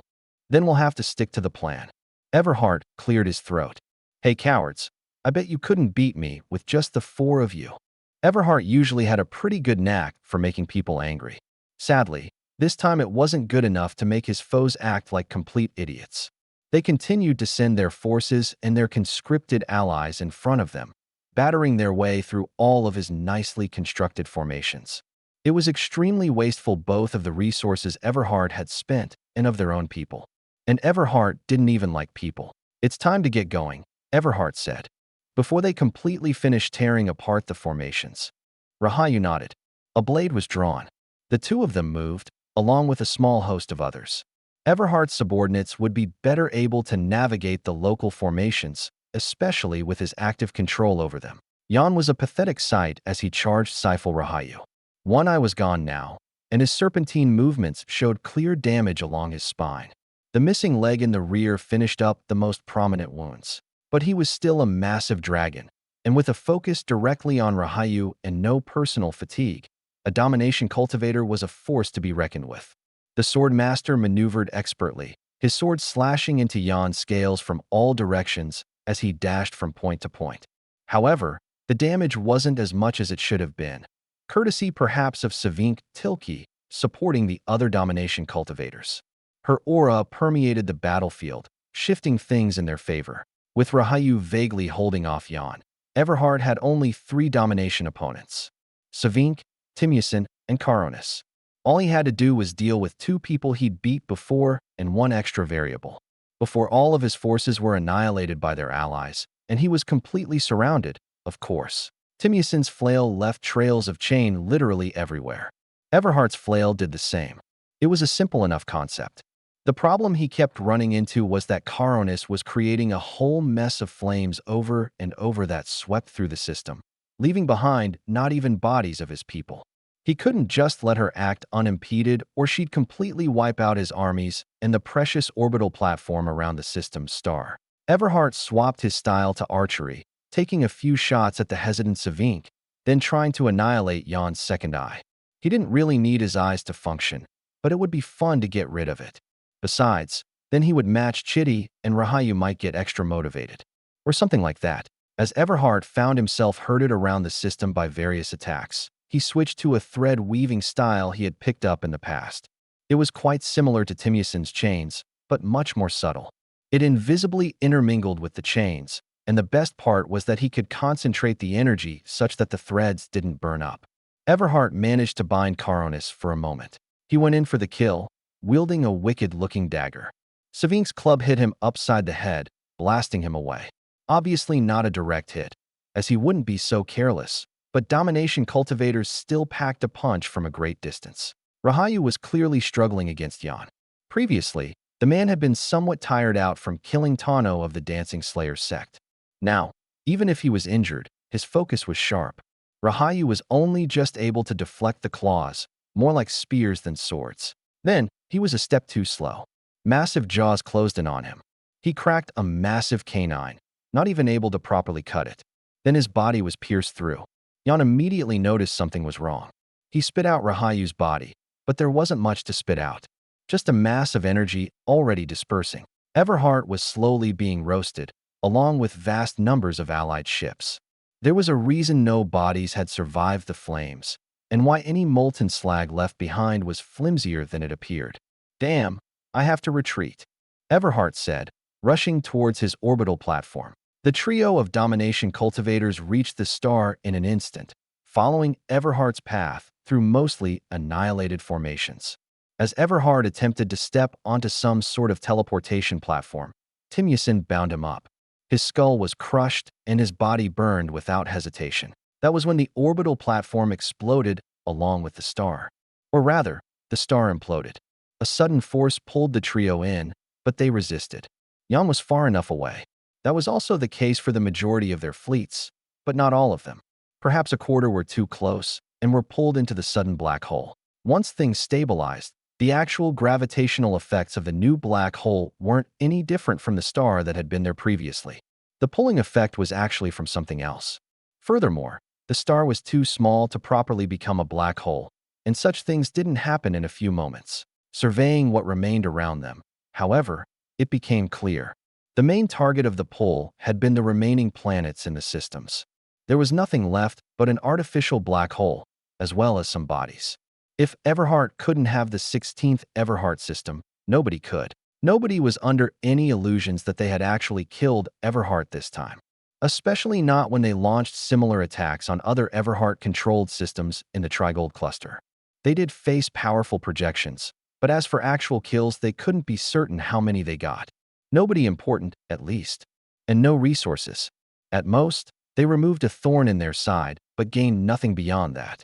A worthwhile campaign, but hardly a resounding victory. And Everhart wouldn't forget what he lost. At various points in his life, Anton had regretted his inability to reach the upper realms. Currently, he felt it was a blessing. Being completely unable to affect anything beyond a few systems at the border absolved him of the guilt that would come from not trying to solve everything. Of course, Anton knew he couldn't and shouldn't try to solve all of the world's problems himself. But that didn't mean the thoughts never came up. Currently, he was relaxing on the beach. He'd probably do that for exactly one day. Leisure wasn't really for him. He didn't have to do anything important, but he liked to keep himself busy. Maybe he'd return to Maheg and do some farming for a while. Or literally anywhere else. That could be his contribution to the upper realms. A whole ship full of vegetables, for people to eat and grow big and strong. Not that they were lacking in food. At most, shipping it to the right places was the issue, and having more hardly solved that. So maybe he'd have to sponsor a small fleet. Then there would probably be more trouble near Lower Realms Alliance territory. Maybe it would be a decade, maybe a century, but problems never really ceased. Even with their Dominion, natural disasters on individual planets still happened, and Anton was quite happy to help fight volcanoes and earthquakes, and to inspire people who were going to the upper realms to hopefully resolve that mess once and for all, or at least for the near future. Forever was a long time. Chapter 1308.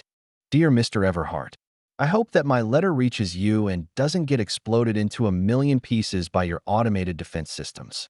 I am writing this letter with my own hand. Note, I do not have hands. That's just how language works. Bear Hug set down the pen. Writing letters was hard. No wonder most people didn't do it.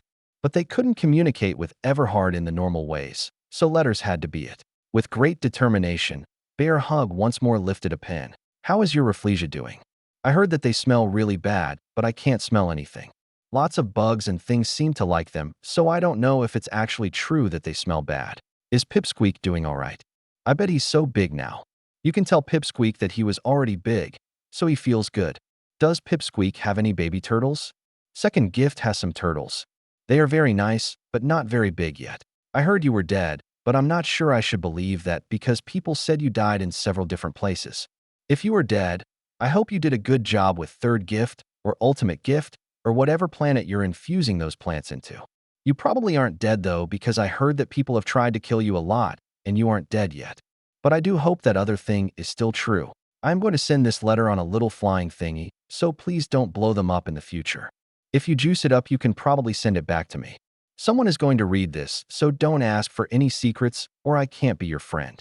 I'm pretty sure I don't know anything really important anyway.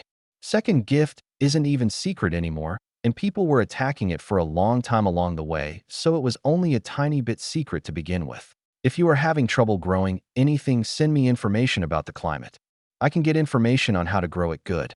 I can also get you some seeds. If you need advice for converting energy, I also know how to do that. I probably should have started with that, because without the right energy, all that stuff will die or be boring. Signed, your future friend, Bear Hug. The algae thing you talked to on Second Gift, in case you forgot. P.S. I should have said that at the beginning of the letter, but the letter format didn't say anything about that.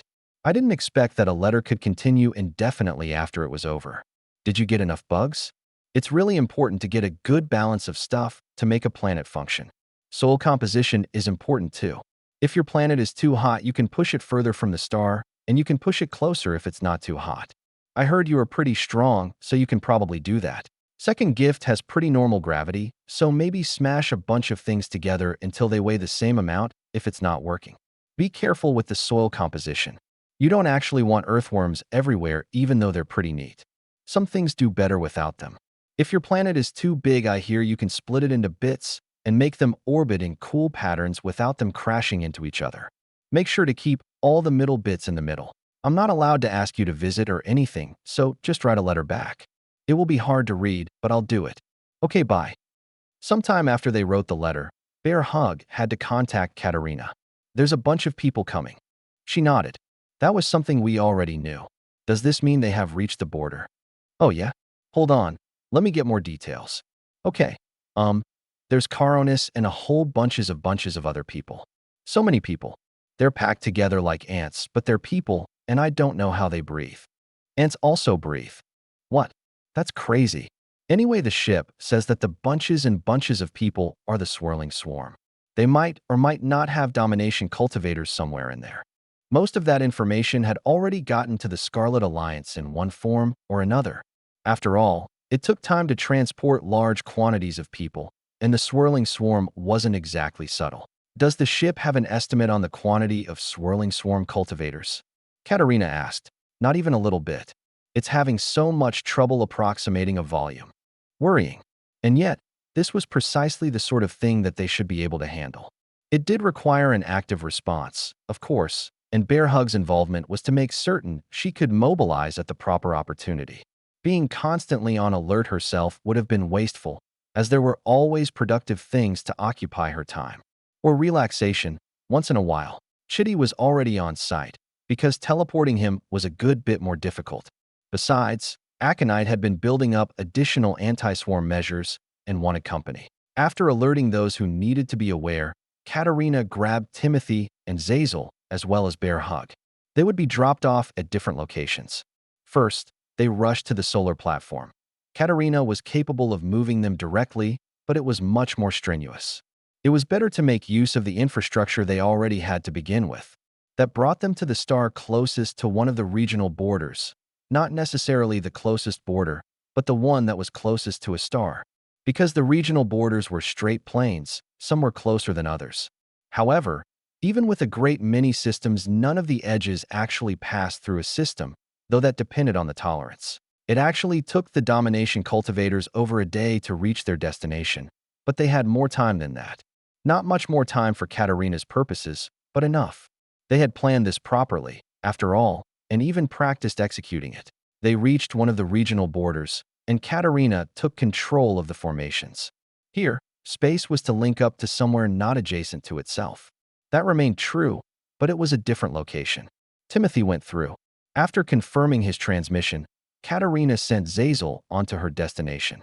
From there, they would approach the forces waiting for them, systems with emplacements meant to fight against invasions. It didn't matter why the swirling swarm had chosen now to act, but it was clear they were aiming for the main body of the Scarlet Alliance instead of attacking the theoretically more vulnerable region Ratna controlled.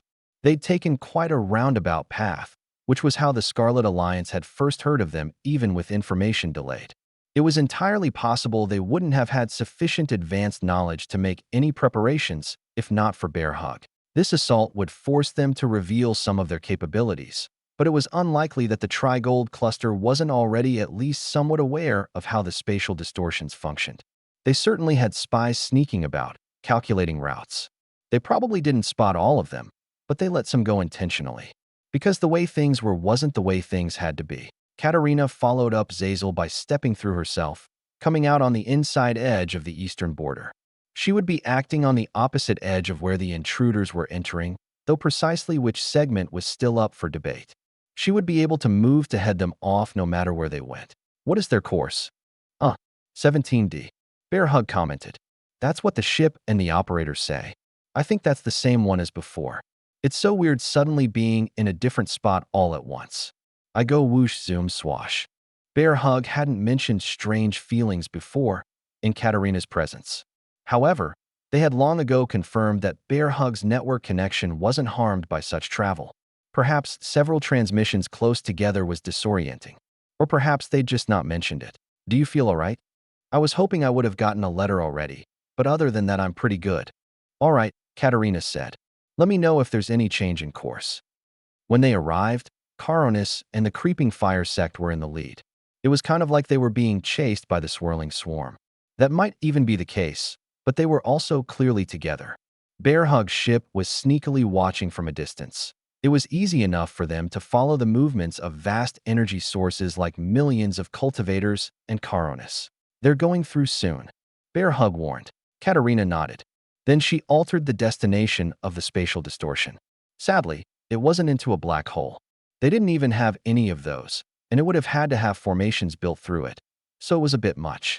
However, they did have regional boundaries within the blood-soaked nebula. They put so much work into a grand formation that had pretty much never been used there, calling upon the malice of those that had died at the hands of the great powers. When they had most recently invaded the Scarlet Midfields, they mostly just avoided the area. How is it going? Katerina asked. Is Caronis still at the front? Is she through? She's taking her time, Bearhug commented. Some people came back through. She's going. She's through now. Katerina waited several more moments before swapping the spatial distortion to lead elsewhere. She also temporarily disabled the one passing through the blood-soaked nebula so that it didn't go anywhere. People would just pass through real space. It would take constant monitoring to make sure things stayed stable with a different configuration. But this was how Katerina fought. A whole bunch of swirling swarm guys are charging through. Tell me when it's about a quarter, Katerina said. It's okay to be wrong. Any approximate is fine. I think it's about a quarter now. Katerina swapped once more. The first group would be going to Chitty, the next to Timothy where he waited, then Zazel. Finally, Prospero and Xianxia, more or less. They might go elsewhere, but those would be the most tempting locations to assault. Though there had been good intentions behind concentrating defenses on Xianxia in the past, the battle there had shown they simply didn't have sufficient space to build out all the defenses they wanted. Thus, splitting up groups like this was more efficient. Each fortified system could handle its own power infrastructure without having it be overly bulky. They could fit a decent number of orbital defense platforms above their planets. And they could focus their fire on a slightly more reasonable number of foes. Are there any more enemies? No? Good. All right, now contact battle groups as I tell you. Katerina would be sending some of their extra forces to flank the foes, though she would be waiting for confirmation of contact first, all of which would be coming through Bearhug. Instant transmission of information was extremely useful. It was too bad they didn't have an abundance of death zones to send their enemies into. Chances were that Caronis would survive the blood-soaked nebula. Dropping a domination cultivator directly into a star would probably be insufficient as well. Stars were powerful, but not nearly focused enough to cause a sufficient level of destruction. Hopefully Ancient Malice would wear her down at least. They wouldn't be able to monitor where Caronis was going to come out, but all of the exits to the blood-soaked nebula led to fortified regions. It was possible she would break through the spatial distortion edges and menace some unimportant systems, but it would be foolish of her to effectively strand herself in that manner. Even if it was uncomfortable, the losses they would suffer there were nothing next to the luxury of being able to hunt down a domination cultivator in a leisurely manner. Chapter 1309.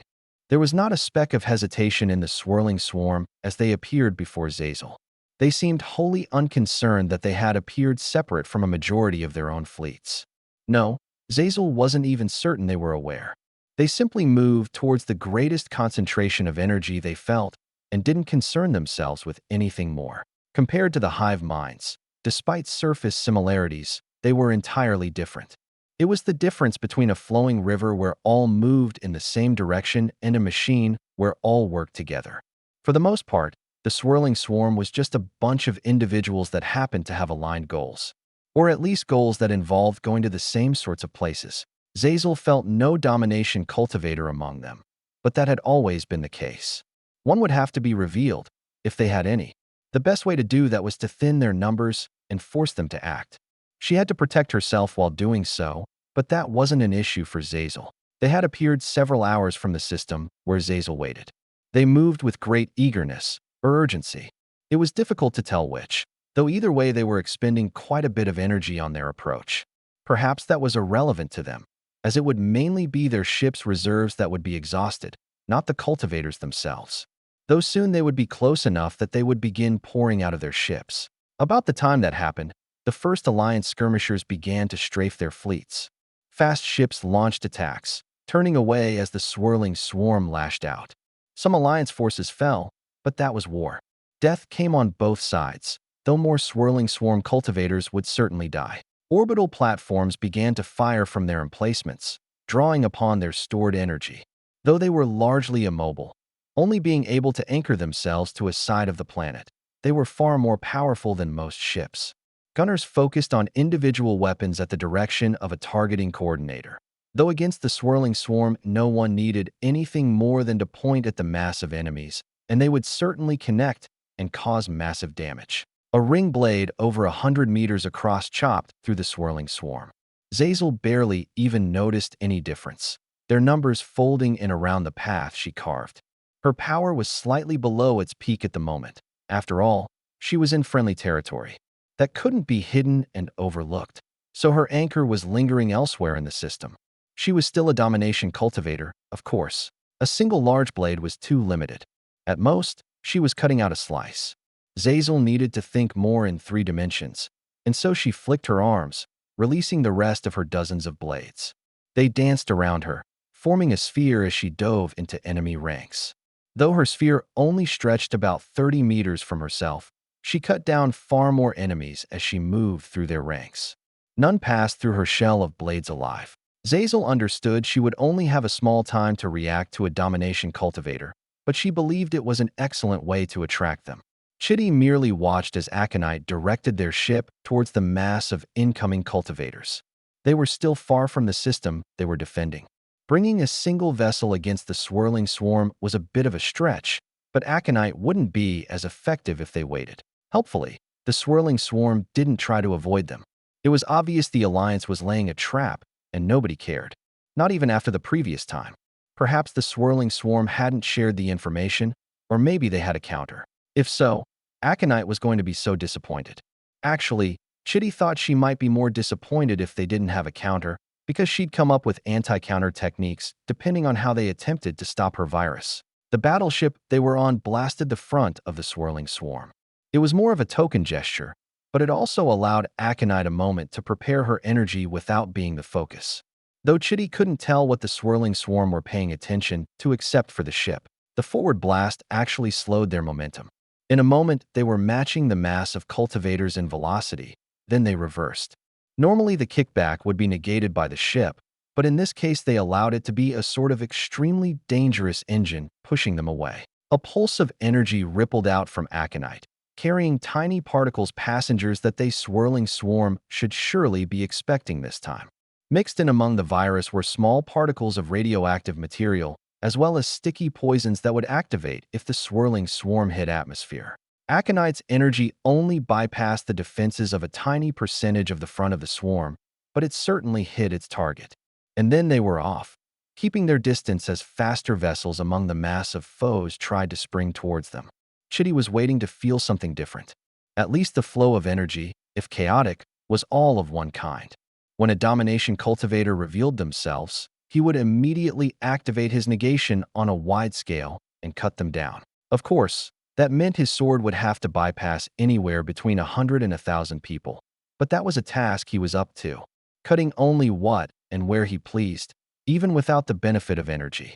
That said, he would very much prefer they were closer. Aside from the ships they were shooting down, Chitty felt a change in the flow.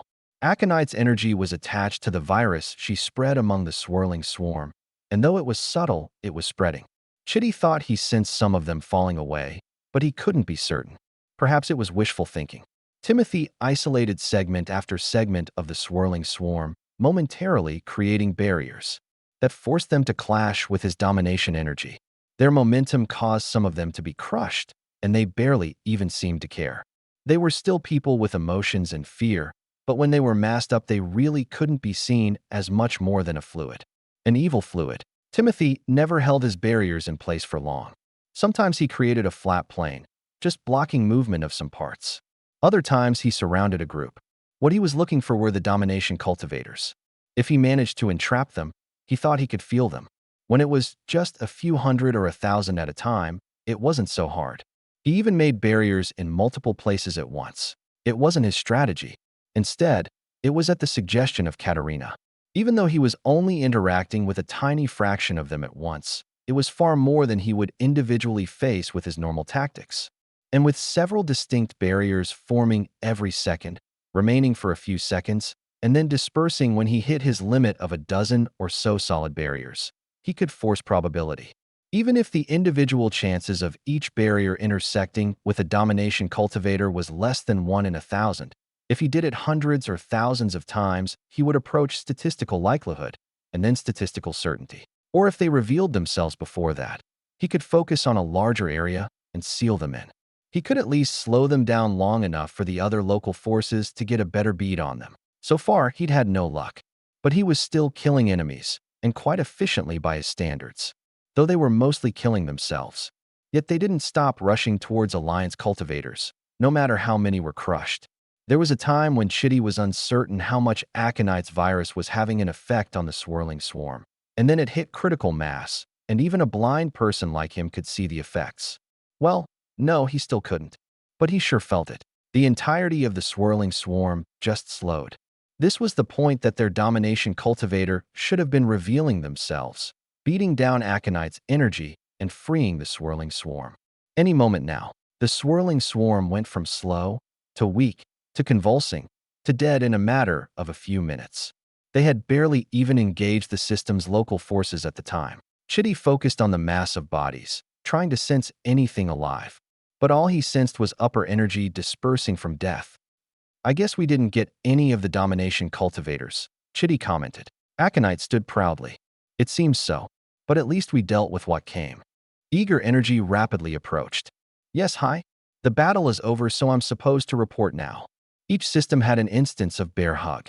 After all, they wouldn't be able to coordinate with each other or Katerina at all without.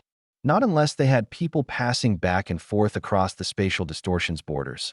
But that would be limited to one of the options. Zazel said. Well, she didn't actually say anything.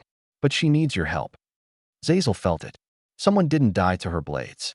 Immediately, she changed her direction, launching towards them. The domination cultivator didn't try to hide after that, instead directly breaking through her shell with a metal-encased fist. That wasn't a weapon she had expected, but Zazel still danced around her foe as the woman charged her. She withdrew only a pair of rings to hold in her hands, fending off the swarm with her others, and they slashed and whirled. Her current momentum would soon take her out of the area, where she could fully focus on the domination cultivator in front of her. As gauntlet fists struck at her, Zazel deflected them with her ring blades. She also noticed the boots her foe wore, so she was prepared when kicks became part of the mix. But as far as domination cultivators went, the swirling swarm had shown repeatedly that they were weaker. Immortal, perhaps. No, that wasn't right. They didn't usually have a clear opportunity to see a face, but this woman certainly wasn't one of those they had fought before. That lent itself to the thought that they were replacing their domination cultivators rapidly. That was a more tolerable result than the one where they immediately reincarnated and potentially had more than 3. Zazel was too relaxed in her position as she felt herself nearing a more open space. She and her opponent were moving faster than the main body of the swarm could keep up, and Zazel was well aware that none of their normal members could break through her barrier. So she wasn't ready when a giant blade tore through her outer layer of defenses, energy extending towards her. She wasn't ready, but she wasn't so easily ambushed that she would be taken down by a single blow. She did still take a slash across her thigh, but since she wasn't exactly standing on her legs, it wasn't a critical blow. It was unfortunate that she'd apparently ended up with 2 of the domination cultivators, though. Timothy was actually surprised when he finally caught one. He was surprised to see she was wielding a javelin. It was a decent stabbing weapon, but certainly meant for throwing. The swirling swarm domination cultivator stabbed his barrier a few times immediately after he entrapped her. Then she seemed to get angry and kind of exploded. Her energy blasted in all directions, annihilating all of the other members of the swirling swarm around her. Timothy's barrier held up just fine, especially as he was now focusing half of his energy on that one position. The rest was reserved to defend his body. After everyone but the domination cultivator was slaughtered, Timothy condensed the size of his barrier. He felt his connection to his anchor thrumming with power. It wasn't easy to contain an enraged domination cultivator, but Timothy had also taken up harder tasks. Relative to his power at the time, at least, it was almost pathetic. But this time, if they could actually capture one, they might learn more about the swirling swarm for the sake of dealing with them in the future. And there was no doubt this wouldn't be the last battle between them. Chapter 13:10. The difference between fighting one domination cultivator and two was the difference between nearly guaranteed victory and defeat. Zazel was confident in her abilities, but only to a rational level. She was the one supposed to be getting the drop on her opponents, not the other way around. It was unfortunate that the flaw in splitting up their foes had revealed itself. Zazel had a moment of worry that the third domination cultivator would be there, but she would be dead already if that was the case. Unless they were incompetent, in which case she didn't have to worry. Two was a bit much, though. She was glad she had reached the edge of the swirling swarm and thus could focus all of her energy on defense, because she needed it. The two-handed blade that the man wielded was barely slower than the armored fists of the woman, and Zazel was barely holding them off. It didn't take long to determine that she wouldn't last. Against two powerful foes, her ring blades wouldn't be strong enough to block and attack. Knowing that, Zazel changed her tactics. She retreated towards her anchor, further away from the central battles in the system. The slight boost in power wouldn't make up for the difference in strength, but it would at least allow her to focus on avoidance and draw out the battle. Without the rest of the swirling swarm around them, her enemies weren't so bad. But Zazel still needed backup, which the Alliance members weren't capable of giving. After all, there were still a vast quantity of enemies to deal with. Zazel's ring spun around her in a crossed pattern, a blade always flying forward to deflect either of her two foes. She retreated as she continued her assault, intentionally dragging the domination cultivators away. It worked until it didn't.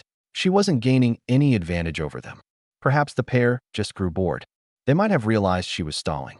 Either way, they simply turned and left. Zazel moved to chase after them, attempting to lock down just one of them. But she wouldn't be able to hold them down unless she fully engaged, leaving herself open. And so she didn't. She sent a warning message to her allies, declaring her intent. The fleets drew back, relying on the protective barriers of the orbital platforms as well as the planetary barrier. Swirling swarm members poured forward, and Zazel lashed out at their rear, annihilating vast swaths of them. She had hoped that would draw the attention of the two domination cultivators. Then she might pull them away again. Every moment of their time she wasted was beneficial to the Alliance, but they simply chose to continue the assault among the rest. Unlike many before them, now that the two had revealed themselves, they were relatively simple to track. At the very least, Zazel knew what massive enemies they were in before they hit the barriers, causing them to crack and tremble. Knowing where the biggest threats were allowed Zazel to expand the radius of her sphere of blades. She reformed it to be 100 meters out, and her weapons were still growing as they chopped up the masses. Some lesser swirling swarm cultivators tried to slip around the dome-shaped slaughter zone she had, but they were individuals and small groups. It was trivial to wipe them out without having to distort the spinning field of blades. An orbital platform was shattered. Zazel's heart clenched. With the offensive power lost, the local defenses would be overtaken more rapidly. They still had more, but each one covered the others, and with each that fell they had less offensive capability. That was why Zazel had to continue to focus on the swirling swarm as a whole. If she could significantly reduce their numbers, then she and her allies could both focus on the domination cultivators. They had really hoped to split them individually, but they were prepared to deal with the fallout if they had to. This system was mostly a military installation. Everyone was prepared for danger, but it still didn't sit right to let it happen. Zazel could certainly survive, but she wanted to win. Her attacks passed through the masses like they were nothing. It was like cutting grass, but most grass didn't bleed. Nor did it come in 3 dimensions to any significant extent. There was so much to work through, but Zazel took one look at the death and destruction she had wrought so far, comparing it to what was left to do. She would have to manage. And if the domination cultivators suddenly cared, she would draw them away. Or preferably just one, but they at least seemed wiser than that. Chitty was usually content with his path, but at this one precise moment he wished he'd continued the traditional path of the Swordmaster. If he was a domination cultivator now, a rather uncertain future, he could cut open space and close the distance to Zazel in a few moments instead of hours. It was only that low because he was riding in a fast ship. He had to cover the same distances that the incoming fleets had, after all. Plus, he'd had to reach the border of the previous zone mostly. At least Aconite had rather swiftly annihilated the swirling swarm in their area. It was uncomfortably effective, he had to admit. The cleanup was going to involve throwing a whole mass of bodies into a star or the nearest gas giant, because nobody wanted to touch the swirling swarm in case of mutations. Aconite could handle it, but it was just easier to recycle them as a whole regardless. Katerina would have been able to reach Zazel faster than her son, but she had other priorities.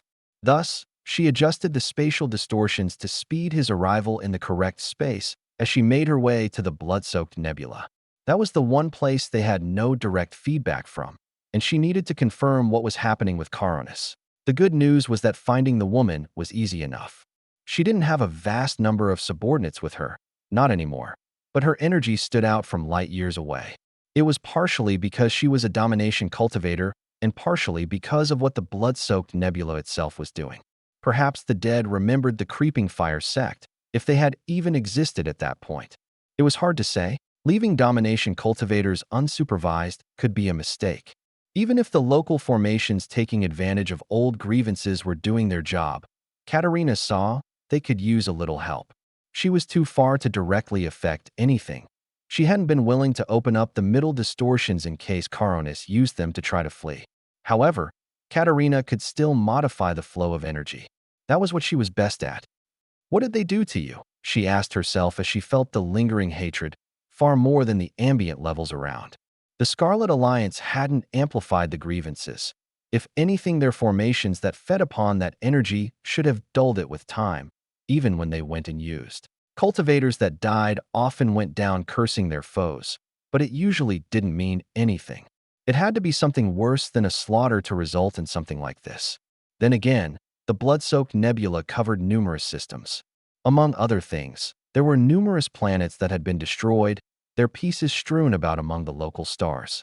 And there were also traces that some of those very stars had been torn apart. Stars couldn't hold hatred. At least, the vast majority of stars couldn't. Of course, her grandfather had found a rare exception. Perhaps this place had been the same once, or perhaps what was now the blood-soaked nebula previously held far more lives than she could imagine. Either way, the centuries had done little to dull their anger, and now that it had an outlet and a bit of guidance, the energy flow was immense. Katerina had to be careful not to be caught up in the flow. She'd either be ripped apart or go insane, if not both. Caronis was doing quite well herself, surviving as long as she had. It was time for that to be over. Rather than directing things according to her will, Katerina simply nudged the flow of energy towards what it wanted to do, and the formations that had already been set up. A little bit of encouragement went a long way. She felt as the nebula began to swirl and condense, the color deepening from a vague, dense fog to a vast sea of blood. A cry of pain and rage came with a message from Caronis. "Cease your assault. I would treat with you. You know that I am a reasonable person." Katerina did not let up as she responded.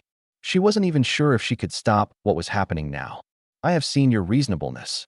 You are open to talk when you feel weak, and constantly on the offense when you feel you have an advantage. There's no point in keeping you around to attack us again." There was no response. There probably wasn't time. Expending any energy at all on anything sort of being annihilated was probably too much. Katerina couldn't tell if the ending was poetic or not. Caronis had bound the Creeping Fire nebula to herself. She almost certainly hadn't even been alive when the blood-soaked nebula had been formed. And yet, she carried on the legacy of those who had annihilated the area, so her destruction was quite appropriate. But even if it was misplaced vengeance, the area should be calmer in the future, once it had some time to settle down. Zazel had literally no idea how many swirling swarm cultivators she had killed, just that it was a vast number. What she was certain of was that their ranks were looser now and their presence less all-encompassing. The damage to the Alliance and loss of life wasn't as immense, but it wasn't trivial either. There were many ships that had been destroyed and companies of cultivators slaughtered, in large part by the two domination cultivators. Finally, it was time for Zazel to move in. With the numbers thinned, she could flank them with her allies. Even if she had to take the full brunt of one, she could handle it. She committed hard, diving towards the pair. 5 rings were launched specifically to deal with the sword cultivator's weapon, 3 to bind the blade, and 1 each for the guards on either side. Zazel didn't expect her attack to land perfectly, but if she could even get 1 or 2 in place, she could control her opponent's flow. As for the brawler, she sent an attack in from all angles. 2 fists and 2 feet would have trouble blocking all of them. Enough that the rest of her blades could focus on the sword-wielding man.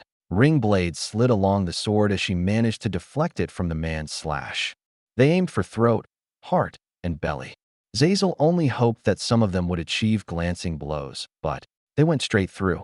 Certainly, Zazel could have expected her foe to be fatigued, but not so much more than herself. It wasn't even a lack of energy that was the problem. It was just barely domination. The woman remained intact, but little else could be said for her. Zazel's follow-up immediately finished her off. Were they so fragile? Of course not. Zazel had directly clashed with them earlier. No, rather than fatigue, they had grown weak. Were they so transitory, or was something else at play? Zazel had been expecting to continue the fight for a while yet, until Chitty arrived, but it was suddenly over. Timothy had a domination cultivator sealed inside his energy, and then he didn't. It wasn't that she escaped, she simply stopped being strong. That was more than a small bit unexpected. However, with her somewhat weaker, he was immediately able to seal her energy properly instead of just holding her in place. Whatever was going on, he should at least be able to keep traces. A practically undamaged capture would be quite valuable. Chapter 13:11. The swirling swarm certainly hadn't meant to reveal as much about themselves as they had in this latest assault. Of course, they also certainly hadn't intended to lose, so there was that. At the very least, the more prominent among them expected to escape with their lives, potentially after causing a sufficient amount of destruction or stealing some amount of resources, instead of whatever they had meant to accomplish. The Scarlet Alliance had finally displayed the greater workings of their region-wide spatial distortions, and in exchange they gained a significant amount of knowledge about the swirling swarm. As none of them happened to carry anything even vaguely resembling a cultivation manual for their own style, there was still quite a bit of guessing happening. But the pieces of information the Alliance did have were significant. First and most relevant was that their domination cultivators could lose that status. The reasons weren't quite clear, though it was hypothesized to be something due to the loss of devotion from their own. It was presumed that the death of so many local followers had weakened those that fought Zazel, whereas Timothy's target had been isolated and then dipped below domination entirely. That shouldn't be a universal method, however, because one had run off alone in the past and had maintained proper abilities as far as anyone was aware. At least until a future encounter, they had still only seen 3 at once. That could possibly mean that there were only 3, or that could simply be their preferred group size. One had been drawn away from the previous attack on Xianxia, leaving only 2. Thought it might simply have been too far for the swirling swarm to send another set. Still, unless the swirling swarm began with an astounding number of domination cultivators, it was fairly clear that they were replaceable. It might also be more correct to call them a domination alternative, since presumably any anchors would be destroyed upon their deaths. The other thing they had learned was that Aconite's techniques were even more effective the second time than the first, especially without a domination cultivator to stop the spread of her virus. Normally, it wouldn't have even been something the Scarlet Alliance considered as a combat option, but the only permanent residents of their systems seemed to be just the swirling swarm. And it was becoming increasingly likely that they'd have to be wiped out. Not that the Scarlet Alliance would do anything in the near future. They still needed to understand them better, and they were deep enough in Tri-Gold Cluster territory that they would risk too much launching an attack without making certain people along the way were distracted or paid off. As far as true allies went, the Tri-Gold Cluster's sects didn't seem to have many, and the swirling swarm even less so. Katerina was monitoring the remnants of the blood-soaked nebula with interest. Things had continued to condense in the area, even after there was no target. All of the energy had rushed towards Caronis, and upon her destruction the matter continued to follow along, as well as it could. As it was stretched among numerous systems, without some sort of enhancement, it was constrained by standard laws of physics, where it had to move slower than the speed of light. A few years had passed, and it showed no signs of stopping. In fact, it might even be accelerating as the matter began to compact where it could be affected by the vast lingering energy. It was entirely unintentional, But Katerina believed she was witnessing the birth of something amazing. She just hoped it was the right sort of amazing. Preferably, all of the matter would condense into a black hole and take in any lingering energy instead of turning into a vortex of terror and hatred. And while nobody had observed anything quite like that, whether they wanted it or not, all of the matter of the blood-soaked nebula, along with the lingering essence that created it to begin with, was going to condense together. It was actually more likely than not that it would turn into a danger zone, except for being able to bleed off some of that malice by destroying Caronus. If it did end up becoming a negative zone, at least it would take up a smaller area than the blood-soaked nebula had. There were some concerns that it would rebound, and great care was being taken to ready the surrounding spatial distortions for such an occurrence. At least they had years to ready themselves for such an eventuality. I expected more void ants, Runa commented. Velvet chuckled. Eventually, for sure. At the moment, the lower realms contain the vast majority of them, and you have most of the rest. We've only recently begun to plant colonies here. When Velvet had first befriended Runa, she had been reluctant to leave behind her friend at the border of the chaotic conglomeration. However, at that point it had required a long journey through the exalted quadrant, and there had been practically no communication. Over time, they had improved communication, developed inter-realm ships which resulted in technically longer but much more practical trips. Then there was the establishment of the Little Alliance and the extension of spatial distortions. Now there was a path through the southern portion of the exalted quadrant, though that wasn't exactly safe. It was more for show. In all that time, Runa's main concerns had been with keeping her people safe. She didn't have the luxury of going away for a long period, not with the instability of their position. Traipsing off to the core Scarlet Alliance simply hadn't been something she could do often. Dipping into the lower realms had happened a few times after the Little Alliance was formed, observing things across the border. It would have actually been quite easy to overlook the void ants, or lack thereof.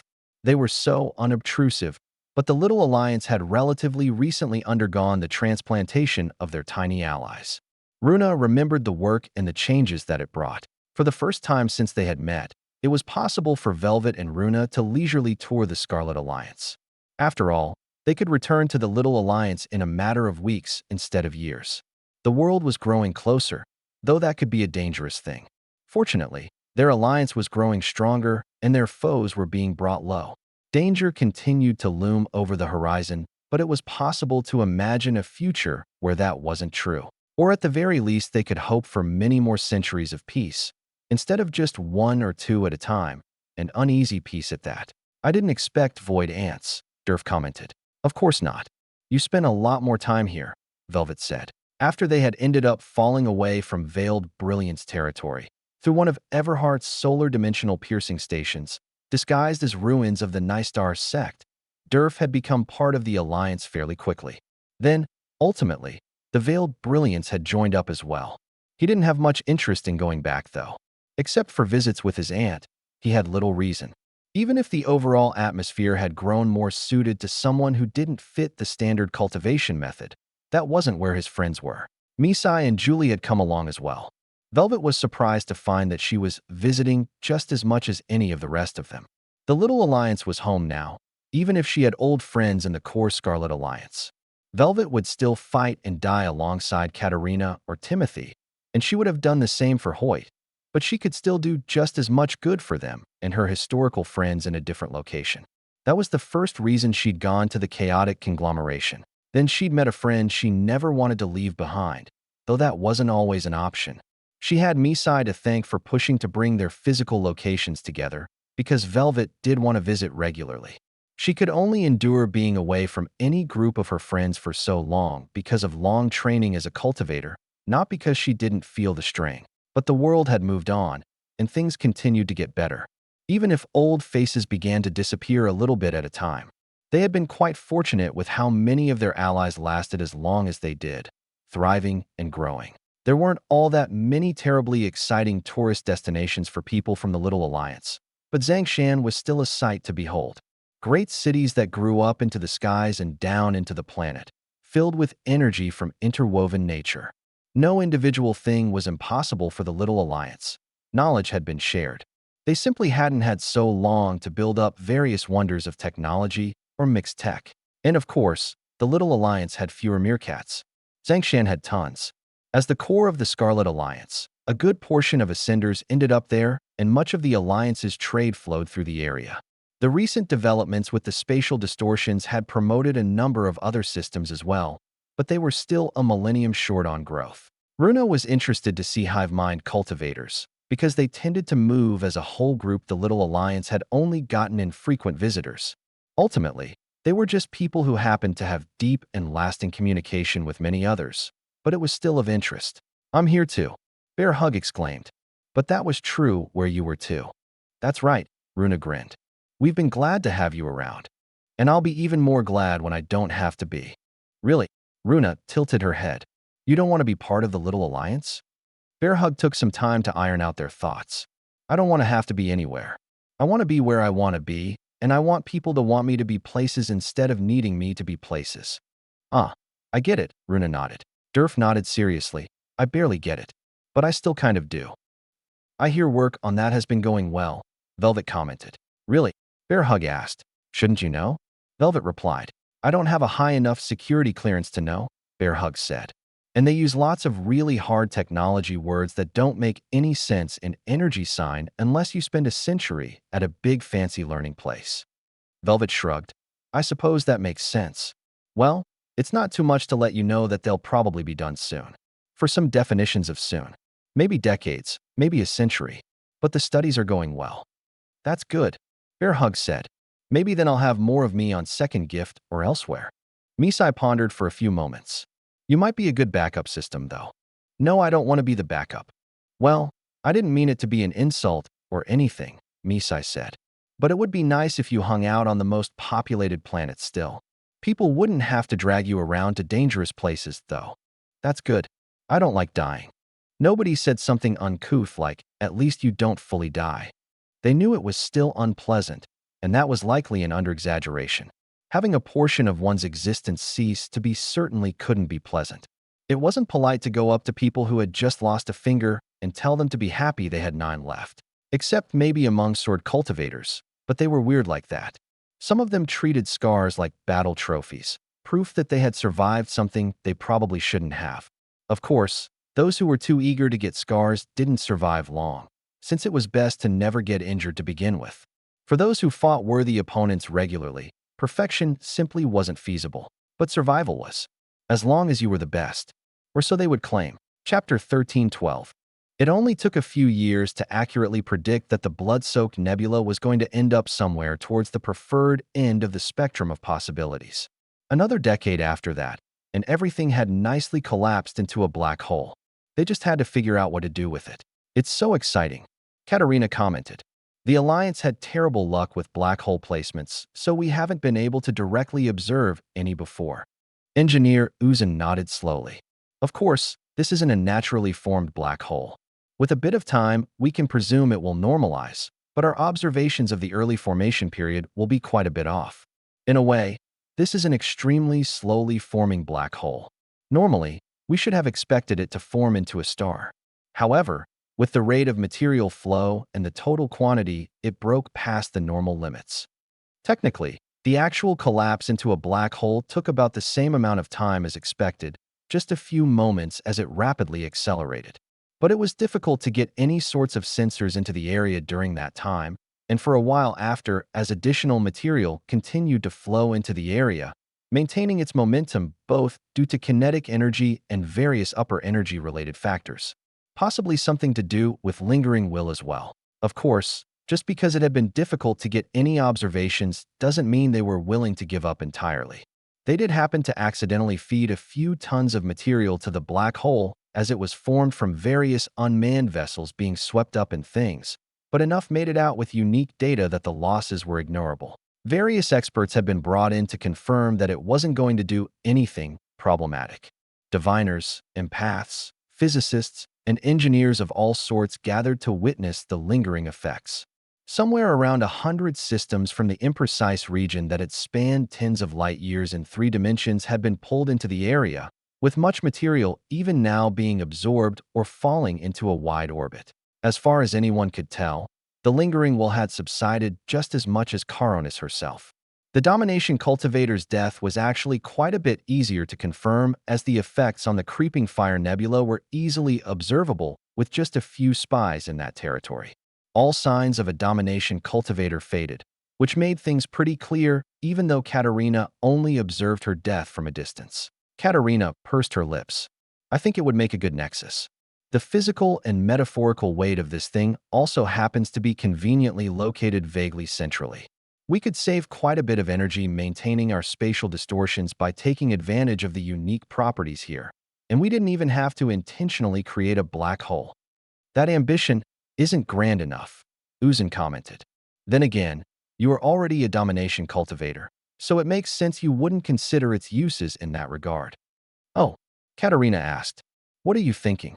Well, it's an amazing intersection of boundless energy that happens to be locked up in a way that makes it nearly impossible to retrieve in any useful manner. The properties available here have many intriguing uses. I might personally achieve something with this, unless someone can figure out a method faster than myself.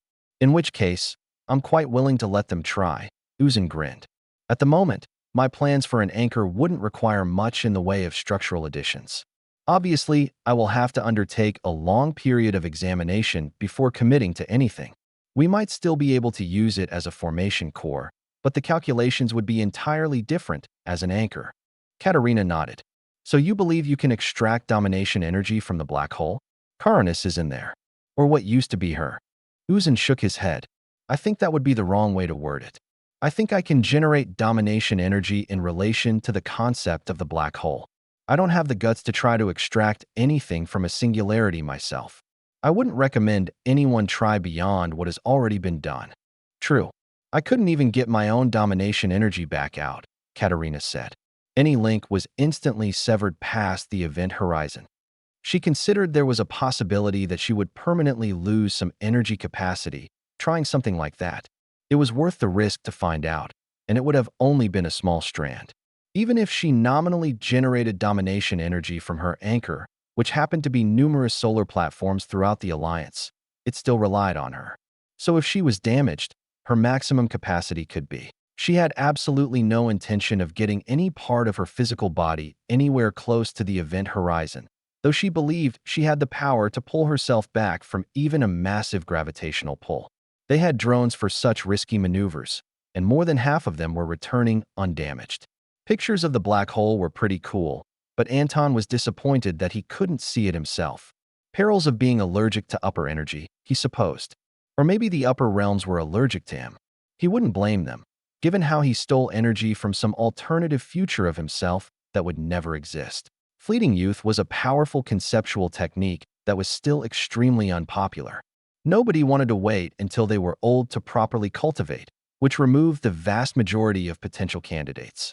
The rest, even if they were planning to opt for assimilation over ascension, still didn't want to lock off potential visits.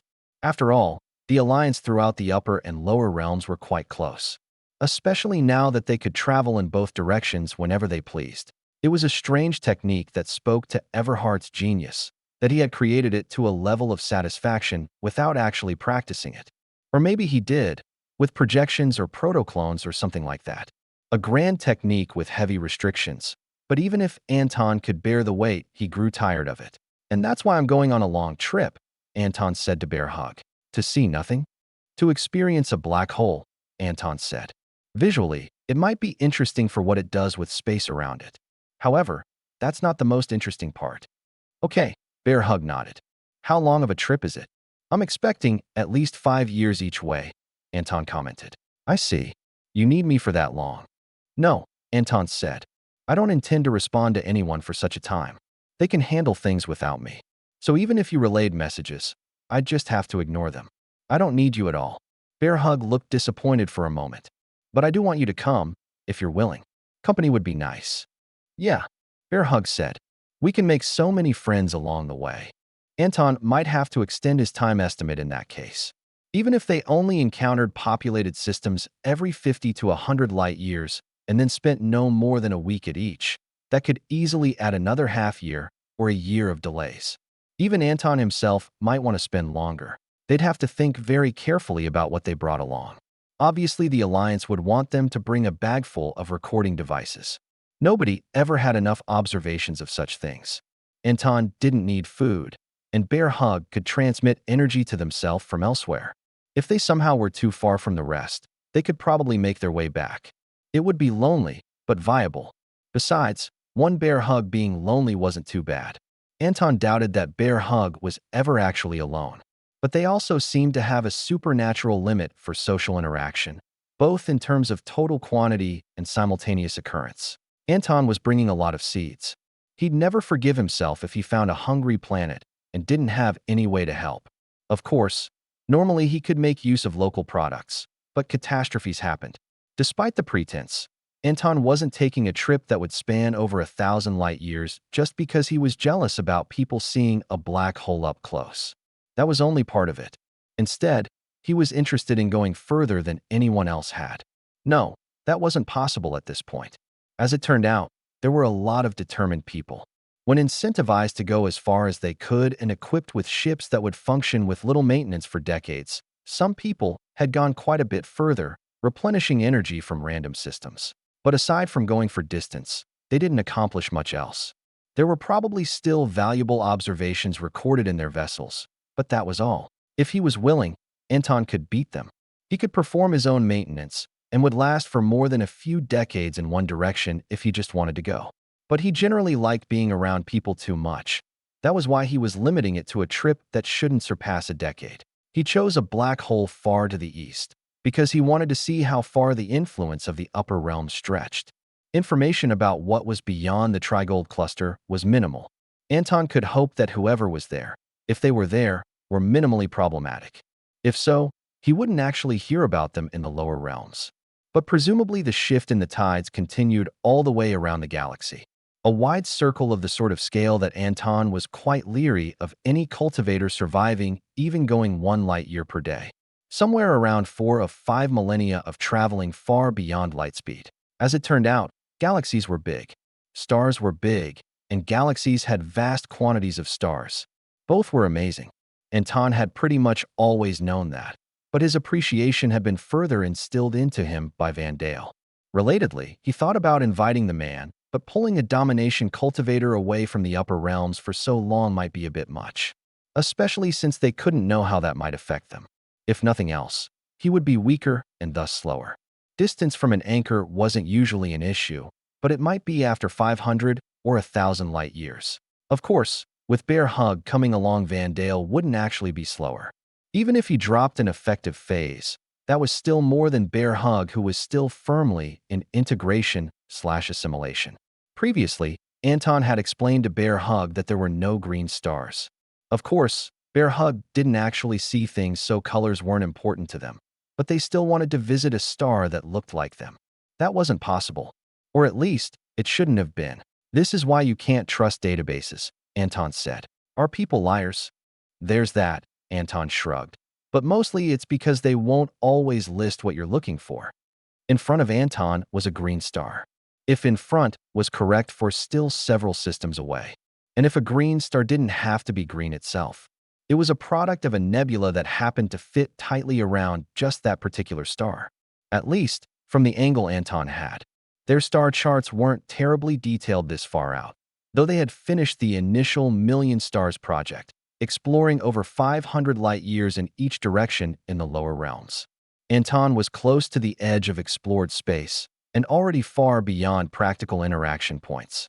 The Lower Realms Alliance might eventually find it practical to expand their sphere of knowledge, but it would be at a measured pace as they expanded slowly. It looks pretty green, Anton said. Unfortunately, it's still spherical, so you'd need to turn yourself into a ball to look similar. Like this? Bear Hug asked. Perfect. Anton took a few pictures, including one where he perfectly overlapped Bear Hug and the distant star. Bear Hug wouldn't be able to get much from pictures, but others might. And Anton's memory wasn't so perfect that it was a waste to keep electronic records. Time to move on. In a couple weeks, we can check it out up close. Yay? Can you name it after me? I'm not sure, Anton said. I think it might already be named. It can just be a nickname then, Bear Hug said. Only we need to know. Anton grinned widely. We can do that for sure. Chapter 13:13. As it turned out, the green dust in the bear hug system, unofficially named, was extremely radioactive. It also coincidentally was vibrant with natural energy that worked outside traditional physics. The combined result was to a level that it was uncomfortable even for Anton. "Wow, this is great," Bear Hug commented. "I knew green things could only be good." Anton could only trust that Bear Hug knew what was happening with their own body the best. Just because human anatomy would react extremely poorly to the surrounding environment didn't mean the same would be true for an algae-based being. "Haven't you seen green fire? That's only bad when you let it touch you." Anton would have mentioned quite a number of green things that were not good to eat, but Bear Hug didn't eat, so that wasn't really useful. And of course, Briar had tried to kill Bear Hug many times, but that hadn't stopped them from eventually becoming friends. From what Anton understood, Briar was a stalwart defender of Klarnau, also a consumer of vast amounts of different plants over multiple planets, with Bear Hug tending to the ecosystem to keep things balanced. Certainly, at first it hadn't been a friendship at all, but Bear Hug had slowly worn down Briar, and the other individual was quite a bit more reasonable than before. Anton couldn't fault someone for being hungry, either for food or for power. It was just what they did with that hunger that could be the problem. Of course, Briar had been quite problematic for a long time, but Bear Hug brought about change. It just took a couple centuries. "I like this place. Can we stay here for a while?" Anton pondered. "How long are you thinking?" Bear Hug exaggerated their energy wobbling back and forth. "A few days?" "That's fine," Anton said. Even if it wasn't particularly comfortable, it was beautiful to look at. The way the light of the star filtered through the nebula around it provided a unique look. The star itself wasn't particularly special, but the surrounding nebula was.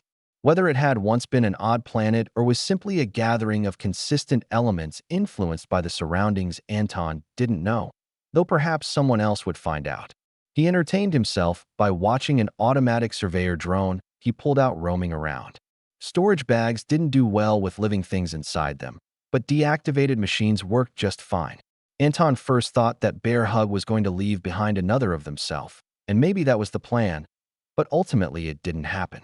Bear Hug did grow physically in the few days they were there, but never split, and they didn't ask for more time. Anton could have suggested it, but it was likely unnecessary to leave part of Bear Hug far away from any known people. As they moved on from the Bear Hug system, they visited a number of others. They consistently deviated from their planned route whenever anything nearby looked interesting. As weeks and months passed by, they continued to move further out of explored space. All of the stars had still been cataloged, but only from a distance. At best, a few had been passed by when explorers came through. Anton wasn't really expecting to discover anything groundbreaking, but he figured they might stumble across more occupied systems. Humans had spread far and wide, though nobody truly knew how far. It was impossible to judge by current travel speeds, as those had been developed over the last millennium or so. Then again, it wasn't impossible that humans once had faster methods of travel and simply encountered calamities. From what Anton had seen, most of those calamities had been imparted by the upper realms on the lower realms, but that might not extend forever. He had seen how humans could get along in a cooperative manner, and it wasn't exclusive to just one place. That said, far too many fit into the typical selfish mentality. Their ultimate goal was still to visit a black hole, not necessarily the closest, but the one that would reveal the most about the Trigold cluster along the way. Perhaps they might learn more about what was beyond them. Any maps they'd managed to get from the Trigold cluster tapered off not far away from their borders, which either meant that there weren't many factions beyond, or they just didn't have contact. It was possible they would find the limits of human expansion, or they might stumble upon more vast empires. Anton would rather prefer they didn't, mostly because he wasn't inclined to trust anything particularly large and wouldn't want to draw attention to the Lower Realms Alliance. However, based on their current charts, there wasn't likely to be anything like that. At least not on the Lower Realms side of things. They continued on, finding no systems inhabited by humans. There were some planets with life, but aside from various beasts, Anton didn't spot any signs of sapient life. He thought he was pretty good at picking it out, and with Bear Hug by his side, they should have had a pretty broad perspective on such things. There were a few ruined systems, where only former signs of life remained. Some were clearly through battle. Though whether the upper realms were involved or not was difficult to determine given the ancient nature of many battlefields. There weren't conveniently frozen records in every location. As they passed through a simple binary star system with a variety of planets from rocky to gas giants, something odd happened. Nothing was supposed to be special about that particular system, but then something spoke to them. Anton sensed just a small fluctuation of natural energy before it happened. Then a distorted voice was projected to them. Reverse flight path. Access to Renaudin's system denied. Immediately comply or face extermination. Bear Hug reacted. Oh, what was that? I felt something. It was speaking, Anton explained. Ugh, maybe I should grow ears. Can you? My bodily makeup has remained exactly the same since the beginning. There's no way I could do something complex like that. It would be neat, though. The voice resounded again. Clearly, the source was impatient. Or perhaps their rate of travel triggered more lines from what Anton was coming to understand as a mechanical voice. Intruders, be aware that you are on the path to extermination. Feigned ignorance will not protect you. Anton wasn't sure if the floating mechanism included listening systems, but he'd stumbled across a few technological systems in the past. This one once again seemed to have barely functioning defenses, but he could be wrong. He tried to project his voice back at the device he spotted, floating in empty space. It might have microphones to pick up his response. Where should we go then? He was expecting a repeated, automatic response. Instead, he got an answer, even if it wasn't all that enlightening. Return along your previous flight path. Entrance to the Renaudin system is forbidden. Anton signaled Bear Hug and began to slow their momentum. He wanted to at least comply on some level. We are already quite far into the system, are we not? Can't we just pass through? He didn't want to provoke anything, but he did want to interact. Outer defenses were concealed. Previous stations were scanning. It has been determined that you are unauthorized. Anton wondered if there really was anything before what they had just encountered. It certainly had been subtle, if it existed. He could usually feel even pure tech scans, though he supposed passive methods wouldn't have revealed much. Can you connect me with someone to request passage? The robotic voice repeated its prior sentiment. Passage is unauthorized. Intruders will return from the direction they came, or be annihilated. Anton was going to say something more, but Bear Hug spoke instead, even though they didn't like making sounds. We don't want to be annihilated. Can't we just be friends? The mechanical voice replied smoothly. Illusory techniques will not fool the robust sensory mechanisms of the Renaudin system. Negotiations for peace have been denied due to no prior authorization. Bear Hug threw their hands on their hips, after forming hands and hips, obviously. Most of the time, they were content being a green mass, especially in space. Well, that just doesn't make any sense. Obviously, we have to begin somewhere to become friends. If you had to already be friends, either everything would be great all the time or nobody would get anywhere. And sadly, people aren't all born friends with each other. Anton inspected the area as his friend took over the negotiations. If necessary, he was certain he could pull them away from any sort of attack. Except, he couldn't sense any threats, which either meant this system's defenses were so far beyond his capabilities he couldn't even sense them, or, somehow, Anton thought the mechanical voice sounded hesitant now. Protocol mandates that you return to the route you came or face immediate extermination. It certainly had a wide variety of responses prepared. If we go over there, Bear Hug said, can we start being friends? We will not be friends if you are annihilated. Up until that point, Anton was leaning towards the voice being an automated system of some sort. Now, he was more certain it was distorting the voice of some person hidden elsewhere. Okay, we'll start with that, Bear Hug agreed. Come on, Anton. They had already ceased their forward momentum, so they began accelerating away from the center of the system. Once they got a bit further, hey, you're getting really far, Mr. Renaudin Box. Can you tell us where some of the outer defenses are so we can talk to you there? This time, Anton was sure the voice hesitated. The outer defenses are hidden.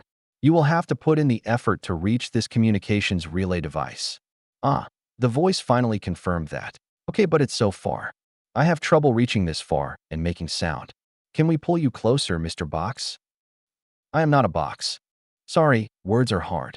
I mean, can we grab the box you were speaking through? Is it okay to move it? That will be allowed. Once he had permission, Anton folded some of his energy around the free-floating device, pulling it closer. He did so slowly, but it was gradually coming closer as Bear Hug talked. Now that you're coming this way, Bear Hug said, we can be friends, right? We won't go anywhere you don't want, but you should ask nicely, okay? The device didn't appear to have sufficient energy to be able to project the voice it generated very far, though it still managed to connect to Anton and Bear Hug's extended energies. Why do you speak so differently in this illusory form? I literally have no idea what you are talking about, Bear Hug said. But it's so hard to talk without vocal cords. Did you know that? I have not found that to be the case. Anton grinned internally. Bear Hug's straightforwardness and strangeness were quite disarming. Already, they were being spoken to instead of given orders. However, something was still strange about the situation. Anton's insight into the speaker's motivations wasn't picking up as much as he would have liked. But it's so hard when you don't have them. I can make myself shaped a lot like a human, but it doesn't help because I'm still doing all the work with my energy anyway. Anton has it easy. Bear Hug barely paused in their speech. It wasn't as if they had to take a breath, so once they were motivated, they could continue forever. Your voice sounds funny. Is it the box? Is the box broken? Do you need someone to fix the box? I don't know if I can fix it right now because technology is hard, but I definitely know someone who could figure it out. If it's easy to do, maybe they could tell me how. All systems are working at full capacity. Anton doubted that. So these exposed wires are supposed to be that way? He didn't get a direct answer. Instead, this plant thing really isn't manipulated by you. If your natural energy sensors are functioning properly, I would assume you can tell. The presumption that you were faking your energy was more probable. They still hadn't addressed the clear damage to the device. Anton was tempted to try to scan it with some of the devices they had, but he figured it would be better to wait. Maybe once they were friends, the person on the other end wouldn't mind. Bear Hug would be handling that soon enough, no doubt. Chapter 13-14.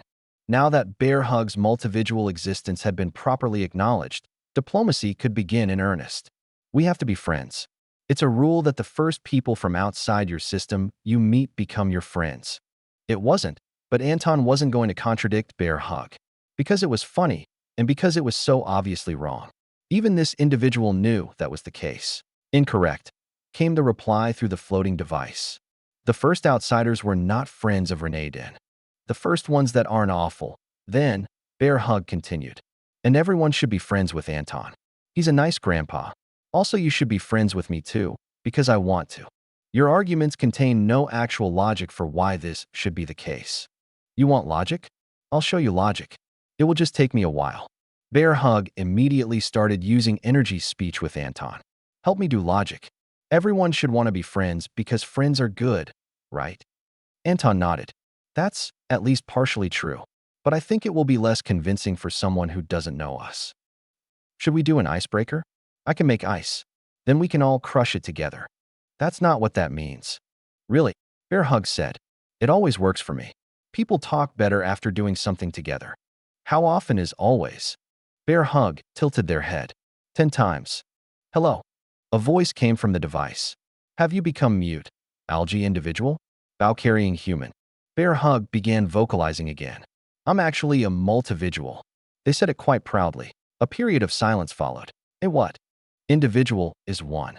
Multivisual is a lot. I'm a lot. I am not referring to your total number of cells. You are one thing. Nah.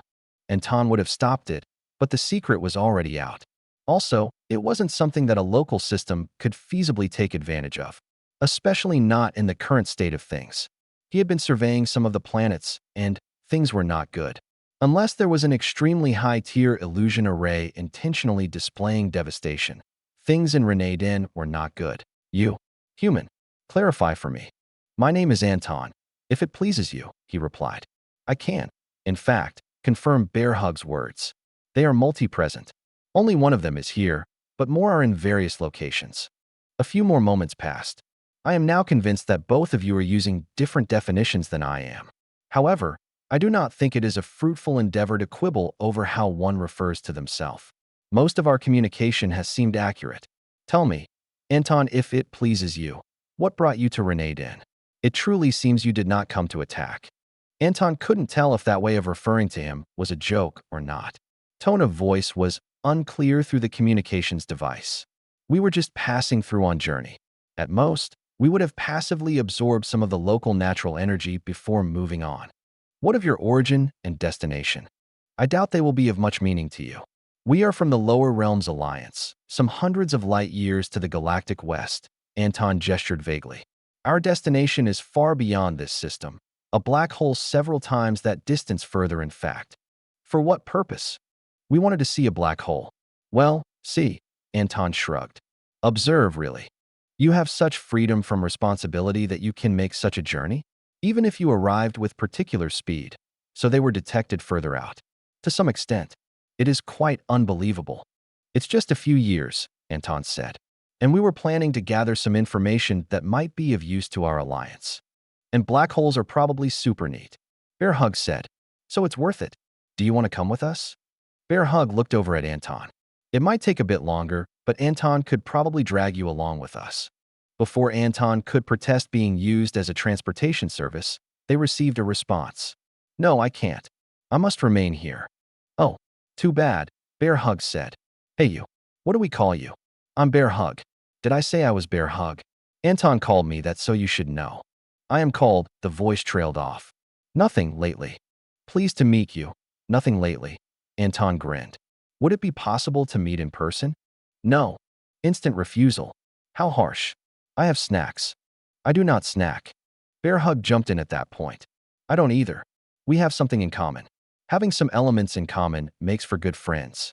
But not too many things, or you might accidentally be the same person. Then you're just alone. Alone. Anton's insight didn't need a target to get a feeling from the mechanically distorted word. You're alone, aren't you? Anton asked. If that is what you want, we can leave. No, we can't leave nothing alone. Bear Hug said. We can if that's what is wanted, Anton declared. Some people prefer solitude. However, Anton didn't think that was the case here. Just say so and we will move on. A few moments of hesitation. You should do so. Bear Hug pointed aggressively at the communications device. I don't think you mean that. You're lying. Anton wondered if Bear Hug had the same insight as him, or just felt that way. Go. Very well, Anton said. Just one question. Are you still afraid of us? No.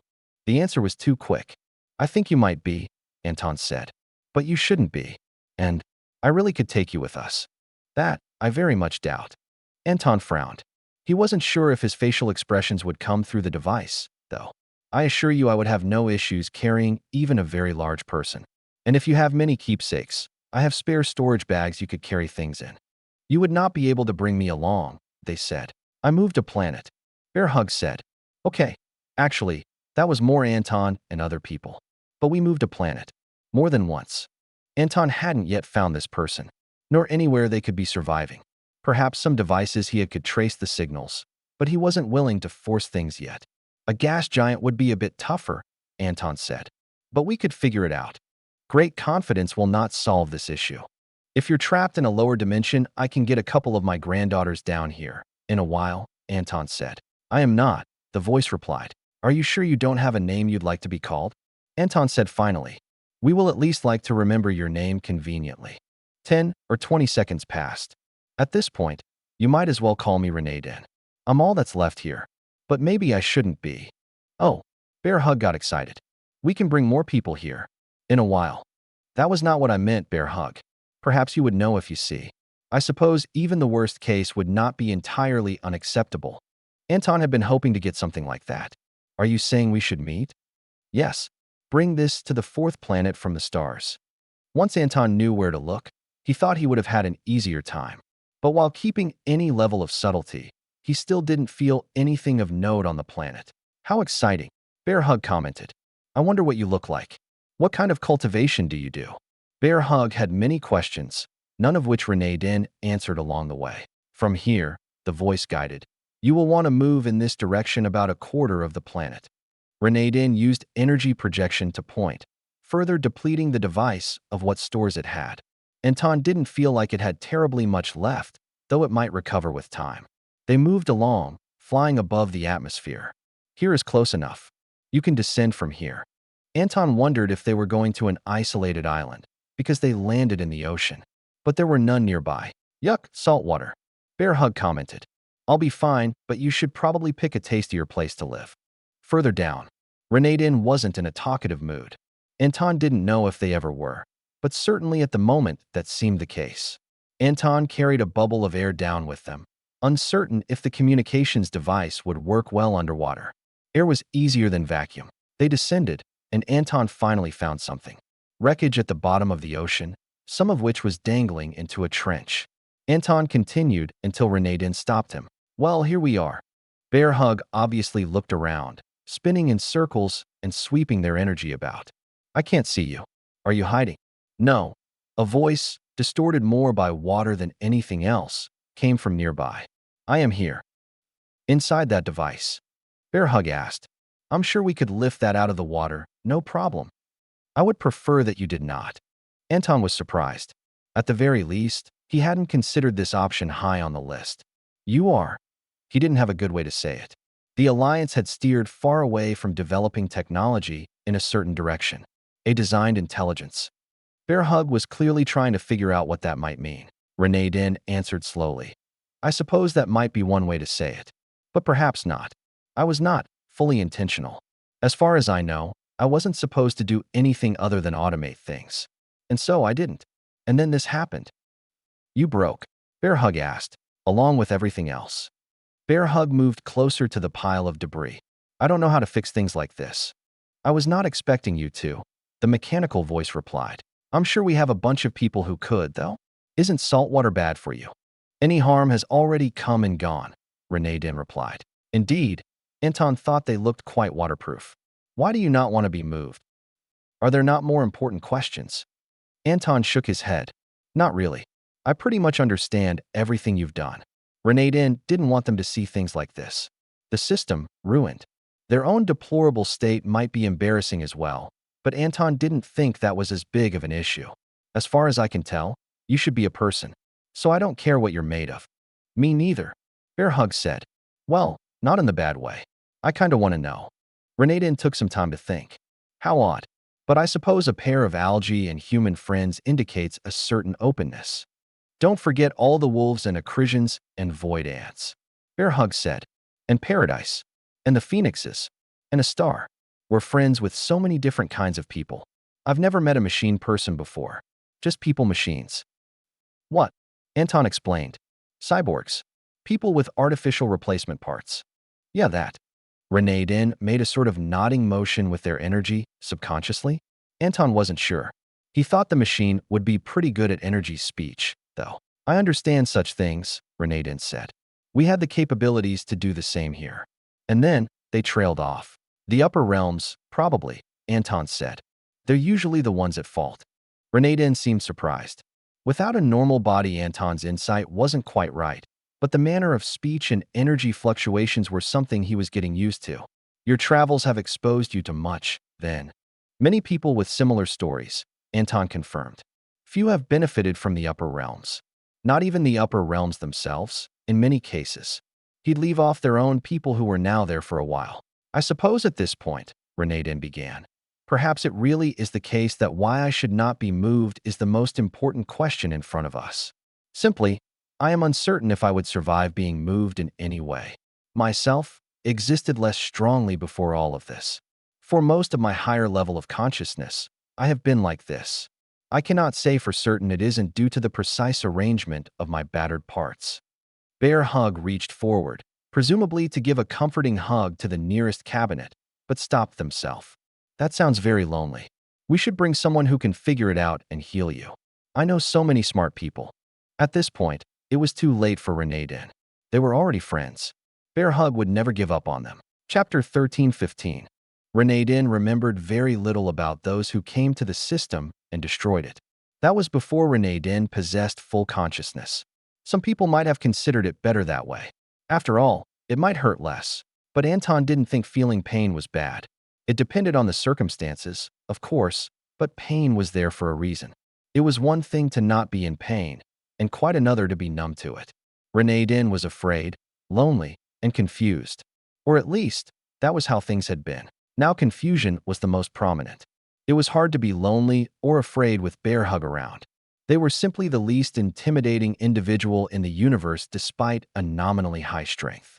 Loneliness couldn't stand up against an eager friend, not forever. In some ways, Anton thought things could have been much worse.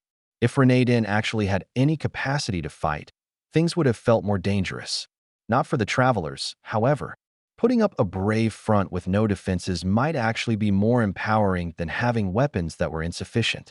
Likewise, Renadin's rejection of visitors had been an instinct born of fear, but although they had been lost in thought for countless years, according to their own words, much of that time, they had been shut down. Unless there was some sort of stimulus. Talking about such things was depressing. There were a few things that had to be addressed, though. The natural energy here is thin, Anton noted. Without any organic life, it will not grow. Anton supposed it was possible that there were exceptions, but it was certainly easiest to have plants and animals when developing a system. That's why I'm usually in standby, Rendin said. I can last a long time like that. Anton didn't think that was true. At least, not really. If there was a total operational time, dividing it up into segments didn't actually make it more. Not for the sake of a person, the experience that Renadin had. It would just be the same, or less, as standby doubtless used some energy. More than made it into the depths. We need plants. Bear Hug said. We can give you all sorts of cool plants. Trust me, it will be great. Anton and Bear Hug explained the process. Renadin was hesitant. Much of the energy coming in now will go into these plants, before the total grows. That's correct, Anton confirmed. Then I will die. Of course not, Bear Hug said. We'll make sure you get enough energy. The robotic voice was as steady as it could get. You do not need to lie. I understand my own situation. Without constant observation, I will hit my limit sooner rather than later in such a scenario. But perhaps that is for the best. Anton frowned. Do you think our offer of help is so shallow? We wouldn't let that happen. You have matters more important to consider, Renadin commented. Even if you don't speak of it, Anton, with your power, I am certain you have many responsibilities. Perhaps even this black hole is more important as a casual whim. Bear Hug said exactly what Anton wanted to express, and without fear of sounding foolish. People are always the most important. Every single one. It was a philosophy that the Alliance held that was hard to put into practice. But at the very least, Renadin was important enough regardless of what they thought. You cannot stay with me forever, Renadin said. I am aware it would take centuries for the planet to reach a tolerable state. That is an unacceptable level of delay. Bear Hug put hands on their hips. Renadin was made to interface with humans, after all. Clearly you haven't been listening. I'm a multivisual. Bear Hug turned to Anton. We can wait for me to split, right? Of course, Anton said. In fact, it might benefit us for me to bond with the local stars. If that would be all right, Renadin. The stars aren't mine. Do as you wish. They are more yours than anyone else's, Anton said. You carry the legacy of Renadin, after all. The binary stars of Renadin were comfortable. They were the only thing in the system that could be considered lively, with everything else having been wiped out except bits and pieces of structures. Luckily for Renadin, the sapient individual, they were practically a structure. Having been placed under the sea to begin with, by very confident builders, large parts of the computer system hadn't been fully scuttled. From what remained, Renadin eventually finished coming into being. Anton had long since filled up his first 100 stars, so the only option was one of his free stars from beyond assimilation. The process of bonding one of his free stars was quick. However, he still wanted to gain familiarity with the actual stars so that he could guide them. Stars were pretty good at continuing to exist, but except for a single exception, they didn't carry much intent. And that was one of the most beneficial things for any sort of cultivation growth. Renadin couldn't be considered a cultivator in the traditional sense. In fact, the energy they held wasn't really anything like a cultivator. Just like a machine, with a bit more flexibility in usage. Maybe they couldn't actually cultivate, but they did need a supply of energy. And repairs, but that was going to be an entirely different project. For the moment, without moving about the various bits and pieces hanging around and within the trench, getting more energy to Renadin's body meant guiding some manually or increasing the total ambient amount. Anton and Bear Hug meant to do both. Since neither of them happened to carry a full ecosystem, they began with various plants. Without insects or larger animals, fish in the seas, or a complete ecosystem, things would collapse, but it would take a while. And ultimately, it should be better than nothing, as that absorbed natural energy would disperse onto the fourth planet. Besides, Bear Hug was going to stay around to maintain things. I can talk to all sorts of people, Bear Hug said. So if you're ever curious about anything, I can ask them. How are you in multiple places at once without anything in between? Nobody knows, Bear Hug declared proudly. Actually, that's not true, but I think it would take me literally forever to tell you what people have been learning. They have a whole room full of storage devices. I don't know how much your bits store, but let me tell you it's a lot. Like 1,000,000 books. Far more than that, Anton said. More than 1,000,000 books, Bear Hug continued. Though most of that isn't words. Just funky data. And I haven't been able to look at it all because I'm not allowed to. Why? National secrecy, Bear Hug said. I wouldn't understand it all anyway. Anyway, we're leaving now, so if you have any questions for Anton, ask them anytime. Because I'm also staying here, Bear Hug's other body said. Obviously. System access denied. Reroute or be exterminated. Anton looked over at Bear Hug. Did we get turned around somehow? Not at all. Plus, there's so many satellite thingies here, it's obviously a different system, Anton. Anton chuckled. I was just commenting on the similarity of the experience. And it's not even that far. Just a few systems away. Perhaps there was a connection with Renadin. As for why nobody had noted anything, they clearly had a distortive field in place that made the system feel unoccupied and not nearly as energy-dense. Anton supposed he had to respond to the defenses. It wasn't our intention to intrude. Anton held up his hands. After all, your existence was excellently concealed. We were simply planning to pass through an empty system. As he began to retreat, do not move. Bear Hug was clearly upset, enough to vocalize. How are we, Dash? It wasn't clear what caused it, but the local systems responded to Bear Hug with extreme aggression. Perhaps it was because Bear Hug had to use quite a bit of natural energy to speak, making their actions look aggressive. Anton wasn't certain. All he saw was the response. Space was cut apart in a pair of crossing planes that intersected in Bear Hug's midsection. Anton only felt the distortion before he grabbed Bear Hug and activated Star Steps to the utmost of his ability. Instantaneous velocity gain launched them outside the domain of the system, though Anton did have to break something on the way out. He didn't stop, retreating for a full minute as he jumped the two of them through subspace, changing directions as he curved away from the system. He'd never seen space fall apart so directly. There hadn't been anything physical for him to witness the effects on, but Anton was certain the effects would be devastating. After a minute, Anton didn't feel anyone coming after them, slowing to his normal, quite swift travel speed instead of all-out movement. He also loosened his grip on Bear Hug. Why did you drag me away? Bear Hug asked. I was going to ask them how we were supposed to both stay and go. They tried to slice you into quarters, Anton said simply. Not the sort of people we want to be friends with. Of course, Anton was wrong there. I've had worse, Bear Hug commented. Can we go back and try again? Anton had to seriously consider it. Too dangerous, he said. Next time I might have to destroy some of their things. Or kill some people. I don't want that, Bear Hug said. I guess we can go around. We can come back later when they're not feeling grumpy. You think they're hungry? People get grumpy when they're hungry. I was unable to get a proper look at their planets, Anton said. So I don't know. However, with the sort of defenses they had, I would be surprised if they didn't have a solid agricultural system in place. Anton thought back to the spatial weaponry. That was what it had to be.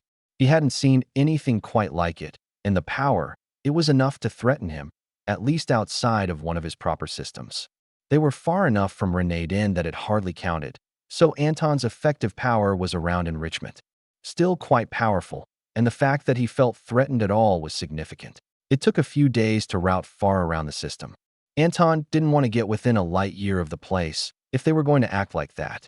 People deserved to have sovereign territory, but you couldn't hide, get mad at people for stumbling upon you, then attack them when they tried to leave. Well, you could, and it was fairly logical if they presumed he was going to reveal their position to enemies, but it was pretty short-sighted. Any sort of effort taken to keep people apprised of his position would reveal them just as much if he suddenly disappeared. Anton would have respected them more if they opened with an immediate assault instead of a useless warning. Maybe it was meant to make them off guard when an actual attack came. It had worked pretty well, slightly altering their route. The pair soon arrived in the next system. Anton wanted to find a planet with a decent atmosphere and take a nap, but sadly that wasn't meant to be. The instant Anton felt a change in the world around him, he was ready to flee. He was impressed that the other side reacted faster than him. Perhaps this system had sensed them coming from outside, despite Anton and Bear Hug's current efforts to not advertise their presence. Some form of cage formed around the two of them, made out of pure energy. Anton tried to tear through it, and surprisingly failed. He amped up his natural energy, but reserved himself from making another move. Better to let them believe he couldn't escape, to see how they would react. Intruders 1 and 2 surrender peacefully to the domain of Artis. These people had multiple systems under their control, based on the surprisingly familiar defensive setup. Perhaps Anton should have been more cautious about such a possibility. Chapter 13:16. Trapped inside a spatial cage, Anton was prepared to call upon any strength necessary to get free. He could destroy the devices maintaining this spatial prison with arrows of ascension energy, either directly breaking through or bypassing the shell around him. Alternatively, he could kill those at the controls with spectral energy. Either or both were ready to be brought into play at any moment. As well as calling upon power he couldn't normally handle away from his bound stars. In the worst case, he would forcefully bind the local star with one of his last remaining free stars. The star itself probably wouldn't mind, but it went against his policy. However, letting himself and Bear Hug get killed also was against his policy. Anton was ready to spring at any moment, and Bear Hug was Bear Hug. Look, they stopped us from leaving. That means they want to be our friends so badly they can't bear to lose track of us again. Such relentless positivity was hard to maintain. Bear Hug had seen enough of the wider world to know that things weren't always so good, but they maintained a positive spirit regardless. You might be right, Anton replied, giving Bear Hug a pat. At the very least, it didn't seem that the people of Artis wanted to kill them. At least not right away. Or perhaps they were uncertain if they could, which made Anton feel more secure. For the sake of those listening, he spoke aloud. We are willing to come peacefully if you promise to treat us fairly. After a few moments of delay, they got a response. Please wait for processing. It was a different voice from before, indicating to Anton there were multiple people. Some of what happened might have been put in place by an automated system, but there should be humans involved as well. Anton could vaguely feel some of them, though he didn't want to give away the limits of his sensory abilities. The spatial cage made it difficult, but not impossible, and he was glad to look for cracks in its functionality. Something felt similar to Renadin, and it wasn't just the initial system they had stumbled into. Now that he saw they controlled multiple systems, Anton felt certain there was some connection between this place and Renadin just a few systems away. He was just unsure what sort of connection there was, or had been, since Renadin was certainly not connected to them in the modern day. Renadin says these guys are meanies, Bear Hug commented. Anton replied, still in the energy language. It would be best not to reference our new friend right now, even if we don't think they can understand us. Okay. A pause. Why are we just standing around? Did they say something? I wasn't listening. It wasn't that Bear Hug wasn't paying attention. They just had to be actively working to sense sound, so it was easy to miss. They want us to wait for processing, Anton said. They'll probably restrain us. I have some concerns about that. Why? If my energy is suppressed, I won't be able to free us. Anton might be able to call upon the power of a star to explode everything around them, but that would unfortunately also include his own body. Not terribly useful. It depended on how good their energy suppression was. As for you, it might be problematic for you, because you might not live without energy. Oh yeah, that would be bad. Unlike Anton, Bear Hug didn't have a brain. That wasn't an insult, but ultimately Bear Hug was only a person because of natural energy and upper energy, depending on which location they were talking about. They had to be careful about such things. So they considered, and waited, and waited. Ultimately, it did not take that long. But in that hour, Anton could have crossed the entire system and back a dozen times. In fact, when something finally approached, not from one of the border defenses but from further in the system, Anton thought it was moving fast enough that they should have been able to arrive in 10 or 15 minutes. That meant they were unprepared, despite clearly expecting Anton and Bear Hug. Otherwise, they wouldn't have been instantly restrained. Unprepared in what way, though? Anton wondered how they could take advantage of that. And if overwhelming force was the answer, he could honestly just relax. Anton watched as out of the approaching ship came a robot. It looked entirely impractical for operation within atmosphere, as it was basically a jumble of non-humanoid limbs. It did have various clamps and carrying bits, plus other parts to propel it through space. It came to the outside of the cage. First, the spatial cage extended around it, then opened up. You are to allow yourselves to be restrained. A voice came through the robot. Was it more of a drone?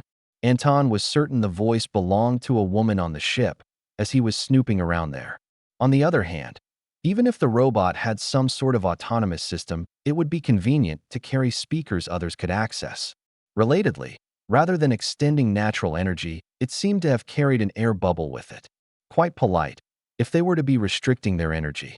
Much nicer than suffocating in space. 2 pairs of shackles were held forward. Anton was carefully inspecting them, taking his time moving closer. It took Bear Hug a single second to make some wrists and put the shackles on said wrists without first performing a proper inspection. At that point, Bear Hug slumped a little.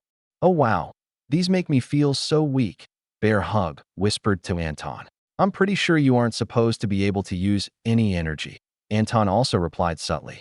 "So maybe try to minimize that to listening unless you really need to." Since they didn't fully disable Bear Hug, and both sets appeared to be the same, Anton let his own wrists be shackled.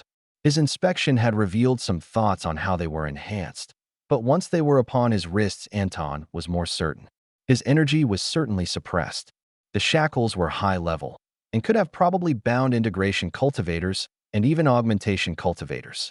And Anton chose those specific things on purpose because they seemed tailor-made for ascension cultivators. They weren't nearly as effective on a post-life transformation non-ascension cultivator, though.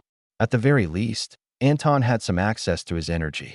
He'd anticipated that, or he would have risked provoking retaliation rather than leave himself helpless in the hands of unknown people he didn't trust in the slightest. "This isn't a great way to treat visitors, you know," Anton commented. The same woman's voice replied once more. "You're not visitors. You're intruders. Only because you've forced us to be." Anton let himself be pulled gently along by the robot. "I'm quite certain you have received word from your other system, and we told them we didn't intend to enter their territory. But you happen to have more and to be along our path, and you make it quite difficult to not step into your borders with the way you hide them." The woman had nothing to say. Anton hoped it was because she was taking him seriously. Soon enough, they were on the ship, and Bear Hug nearly collapsed into a puddle. Anton noticed that they kept their wrists intact for the shackles. Maybe the delay had been trying to find something that would restrain an amorphous individual. Or perhaps these augmentation restraining shackles were rare. It would make sense, as they would be of some value even to the Alliance. They could do the same, but they didn't have such powerful restraints casually laying around. Anton wondered what would happen if he called upon ascension energy with the shackles on. He imagined that would be suppressed far more than his natural energy was. He might be able to break them with his natural energy, though. It was quite possible the people of Artis hadn't ever been exposed to people like them before. Even Bear Hug was a proper assimilation/integration cultivator, a good bit stronger than the expected limit of life transformation. While they had powerful technology, Anton could tell that none of their cultivators were beyond life transformation. The woman in charge was at that stage, but if they had anyone stronger, Anton would have expected them to be involved. Maybe if they only had a few in positions of high power, they wouldn't go to do menial work, but that would imply that they didn't have a good measure of Anton's power. He felt they should be more competent than that, especially from how they were quickly flanked by guards. A young woman in a formal uniform stood proudly in front of them after they passed through the airlock. Anton would be willing to bet she was barely over 100, and she was in peak life transformation. Impressive. Obviously, exact estimates were difficult, but Anton had some experience. "I am Felicitas," she stood stiffly. "Your names?" "I am Anton, and this is Bear Hug." Bear Hug would have had to expend entirely too much energy to speak. Normally, they would be giving a rather friendly greeting as per their name, but we appear to be in shackles. That wouldn't stop Bear Hug. It was once again just another too big display of energy. Felicitas clearly couldn't take her eyes off of Bear Hug. She didn't seem to be willing to discuss the novelty of a plant-like cultivator. "Follow me, Anton and Bear Hug." She turned, and Anton felt no need to make things hard for anyone involved. He strode along comfortably, with Bear Hug slipping along the floor and clearly uncertain guards paying close attention to them. "What sect are you from, Anton?" "I am the sect head of the Order of 100 Stars, from Cerritos," Anton said. There was no reason to lie there. If they were enemies, he wanted to probe that out. If they were just cautious and unfriendly, that could be dealt with as well. That's back the way we came from, Anton supplied helpfully. Felicitas' energy was locked on Anton. She was clearly suspicious of him. He kept his sensing as passive as possible, picking up information from his surroundings. At some point, the ship had begun to move, though it hadn't come with any particular feeling of acceleration.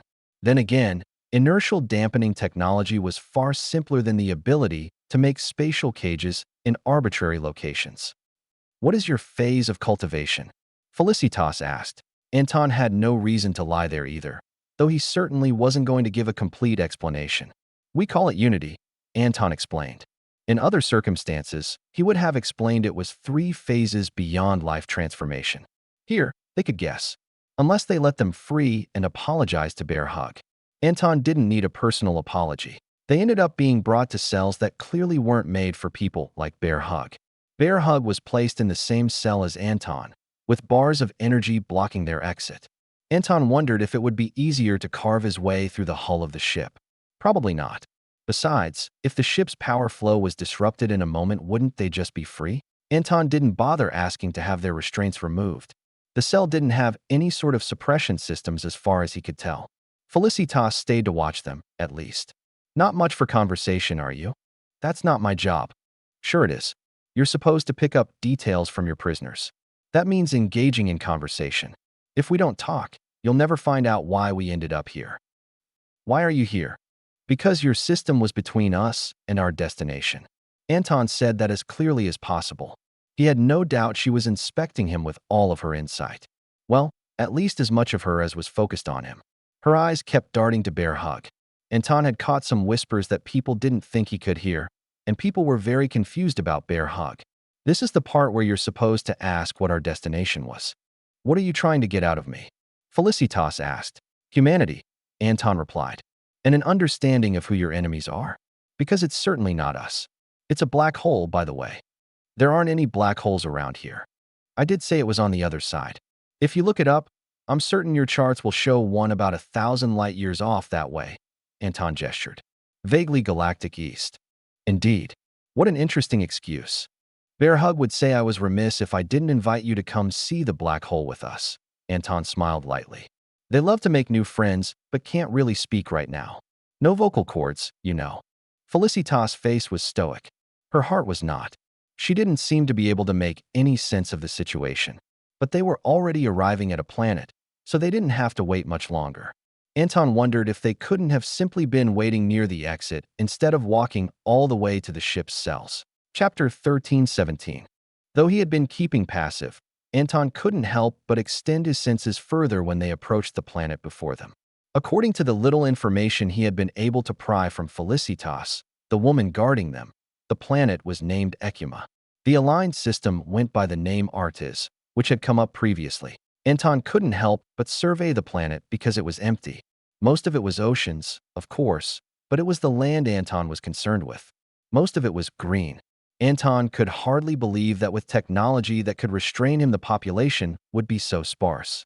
There wasn't a perfect correlation between advancement and population, but they were tied together nonetheless. Further investigation revealed Anton was only partially correct in his initial assessment. Ecuma truly was underpopulated. It made sense for a place they intended to bring a prisoner, but other planets were similar in their aesthetic. The reason? The vast majority of each building was underground.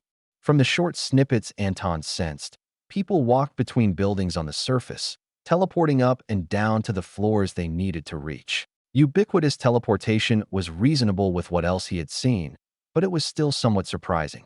Even Rotera and Cerritos had limited teleportation, mainly between cities. Then again, it was still quite fast for many of those Anton interacted with to circumnavigate the planet via space. They landed atop a large flare platform that sank under the ground into a mid-sized hangar with a dozen or so other ships. The surroundings were relatively subdued with little traffic as Felicitas led them along, flanked by numerous guards. If the circumstances had been any different, Anton would have considered this place entirely unguarded, at least with respect to his own abilities. Even Bear Hug could have rounded up each and every guard present without hurting any of them. That required a significant advantage in power. It was almost insulting how many essence collection and spirit building guards were present. Of course, this place wasn't meant for Anton. It hardly seemed meant for anyone, and in fact half of the guards came in on the very same ship as Anton. It still seemed quite secure as they arrived upon a teleportation platform and found themselves much deeper underground. Bear Hug was clearly disoriented as the two of them ended up separated from their guards, arriving inside a cell on their own. Anton could sense Felicitas' life transformation cultivation outside a pair of locked doors and a few others around her. If they could teleport them into a cell, they could have also teleported them into a death trap. However, to kill Anton in a short time, even in his bound state, they would have had to do something like teleporting him into a star, in which case they would find themselves with a rapid regret of their actions. They could have split him and Bear Hug apart as well, but they did not. Perhaps it was a courtesy, or they thought them sufficiently subdued. "I assume you're watching," Anton said. "Would you like to give any indication of how long we will be waiting?" It was possible they were setting up to kill them somehow, but if so, none of the guards were aware of that. Anton could sense hostility well enough to be certain of that. If they did try, they would need far more preparations. Anton didn't want to go to any sort of extreme response, but if they forced his hand, he would. For the moment, he was still confident in a peaceful resolution. He got no answer to his query. "If it is more than a few hours, might I ask that you pipe some sunlight for my friend here? Bear Hug will require sustenance, and perhaps a large bucket." Nobody responded, nor did they open the door at any point. However, half an hour later, a large washtub appeared in the corner. Bear Hug immediately crawled in and relaxed. They did have to exert a small amount of effort to maintain wrists so as to not slip out of the restraints. Surely the locals of Artis had to realize the flaw in their restraints as it came to Bear Hug, but they might not have anything better. Besides, it was a good test of cooperation. 10 minutes later, they got a heat lamp. It did a remarkably good job of replicating sunlight, powered by an internal source. Anton might have noted how it was dangerous to be teleporting batteries into a cell with prisoners, but that seemed a bit rude. "Thank you," Anton said. Bear Hug would also say it, but they can't vocalize right now. That latter statement was a reminder to Bear Hug to keep quiet, because they could if they needed to. It was also a reminder not to speak the energy language, though Anton couldn't say if that actually came across. Bear Hug seemed to be silently chilling. Anton stood for a while, then sat down in a meditative posture. This had to be at least as boring for Felicitas as it was for him. The woman was just watching him, while Anton was able to inspect various things around him. Subtly, it was possible that the various devices built into the cell could sense any uses of natural energy, but Anton kept his senses extremely subtle. The various cells were separated by only a few meters of dirt, with Anton's being about 5 meters on a side and 3 meters high. It was quite sparse, but Anton wasn't planning to ask for anything more at the moment. Outside of the cell were the various guards, with several times as much space for a dozen or so individuals. None of the surrounding cells or guard areas had anyone. Anton also noted that while each cell was physically separated from each other, he would have a route to leave through the guard station. They all connected to a staircase that Anton wasn't sure was ever used. It might be only for emergencies. It was a weakness, but one that Anton approved of. A fail-safe mechanism to keep their people safe if teleportation failed. Even that slight concern for their own people over oppression and containment was somewhat positive. Then again, against him no cell meant much. If he was not contained by the bindings, he could destroy the whole planet. A bit of dirt wouldn't matter. Anton had carefully inspected them and was fairly confident he could disintegrate the mechanisms in a few moments, though he'd have to take it seriously. Even if they were only meant for suppressing ascension-level power, they were still somewhat functional at suppressing Poe's life transformation natural energy. Anton had no idea what the guards' weapons did. They were a full mystery, though some of them were obviously guns. Only a few had projectiles. The others used unknown tech. Perhaps others could have figured it out, but Anton wasn't an expert in such things. No doubt they would be quite interesting. 6 hours in, people began setting up equipment outside the cell, more than what was already built into the walls. Anton didn't have long to speculate on what it did, as it was fairly obvious just from looking. And indeed, a few minutes later it was scanning the two of them. Much focus was placed on Bear Hug, which Anton thought was quite reasonable. A plant person cultivator was far more novel than a too-strong human cultivator. A bit later, Felicitas' voice came through some hidden speakers. The walls limited the passage of energy, so it was easier than projecting her voice, and they were far too thick to yell. Dinner is on the way. Hopefully you can determine what is meant for your companion. First appeared a plate full of dirt. Uh-huh, Anton said. This must be for me. He took a pinch of it and sprinkled it into his mouth. Felicitas shouldn't have known that Anton was watching, but her reaction was stone cold and expressionless. Several of the other guards chuckled at their monitors, though. Anton had eaten dirt before. He'd had various things that tasted far worse. Ultimately, it was a nutrient blend not meant for taste at all that seemed to be quite appropriate for Bear Hug.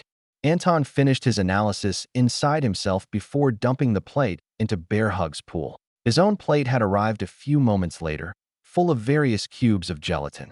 Anton held up a red one. Have you not invented solid food yet? Anton consumed it. It was as unappealing as food could get without actively being bad.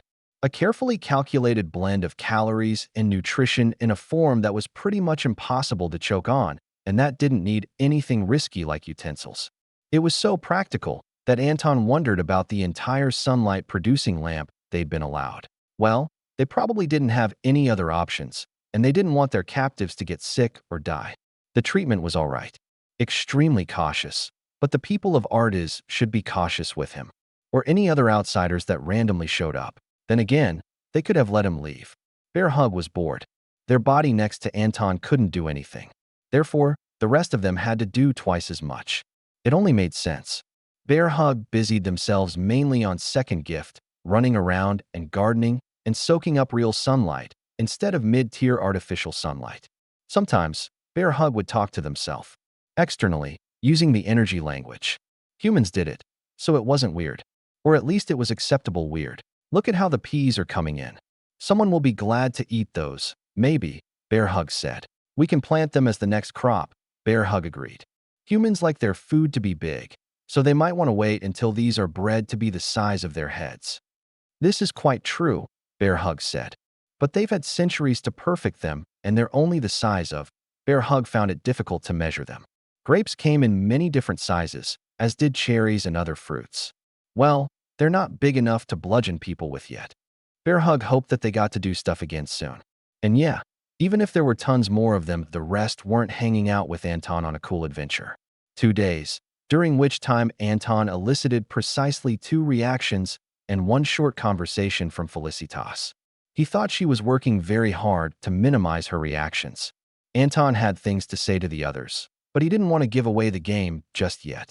One of them absolutely needed some cultivation guidance, or they were going to kill themselves within the next year. But Anton had to pretend they didn't exist for the moment. Anton sensed teleporters activating, depositing a single man at the entrance to the guard station. After a short exchange he pretended not to listen to.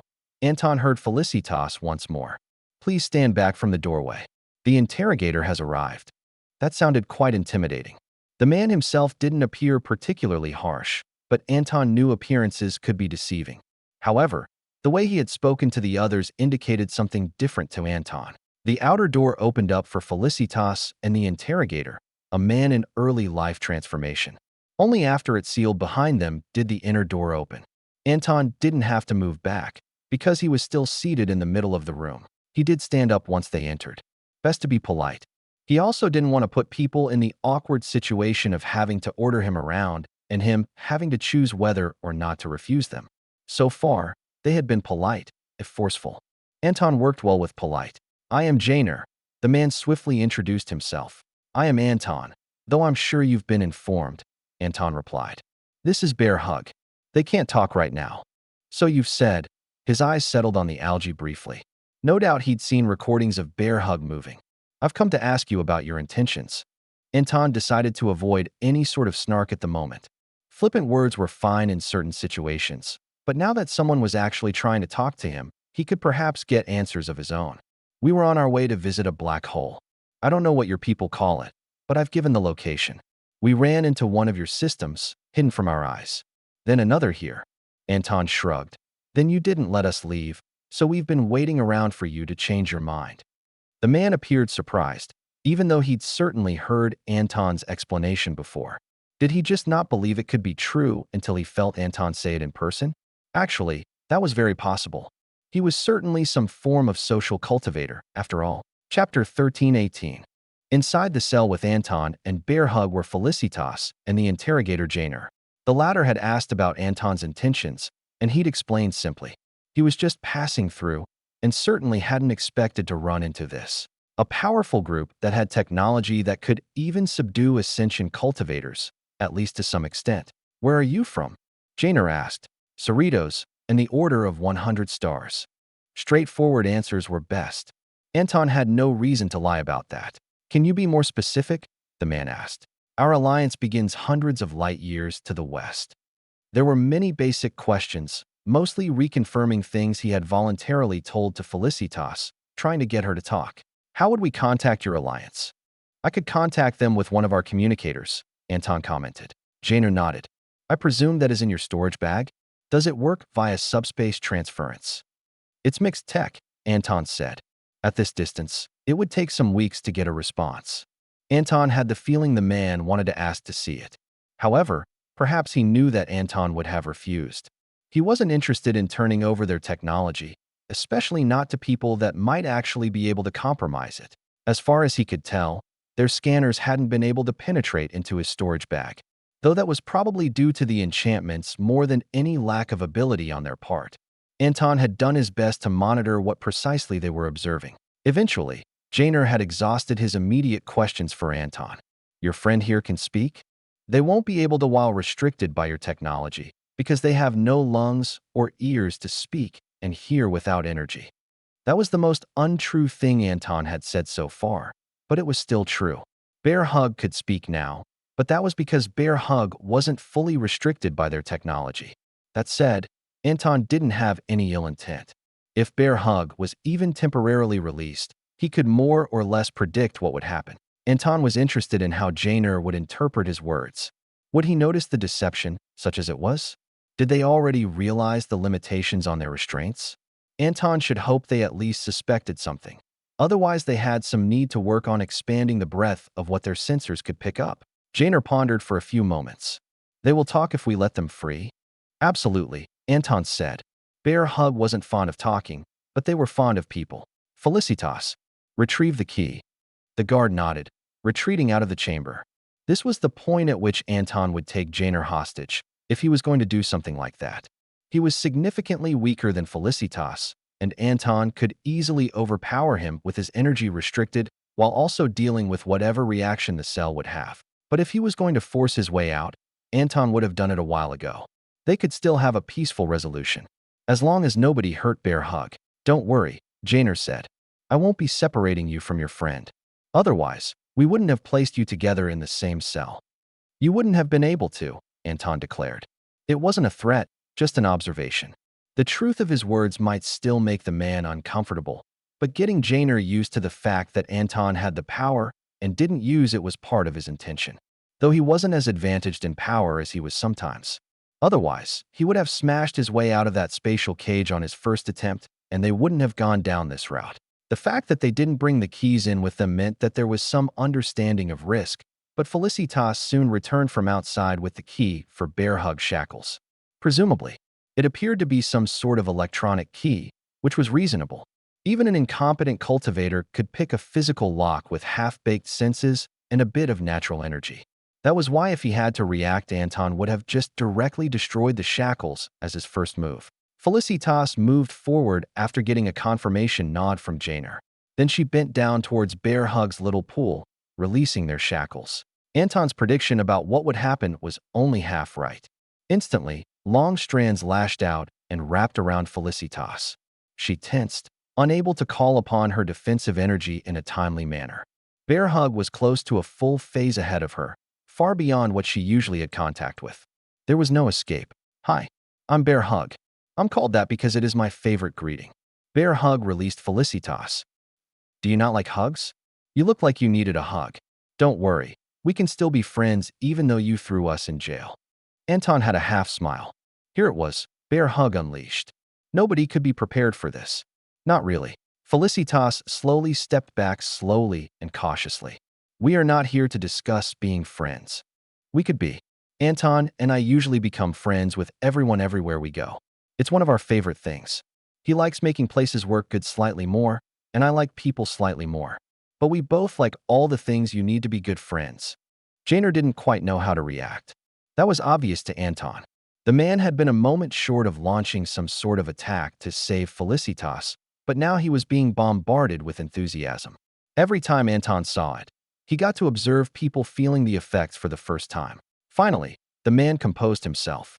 He was externally composed the whole time, but Anton had sensed the internal disruption just fine. So, bear hug is it? You should really warn people before you do that. He gave Anton a side eye at that. Truthfully, Anton thought bear hug might be more restrained there. Surprise hugs are more fun.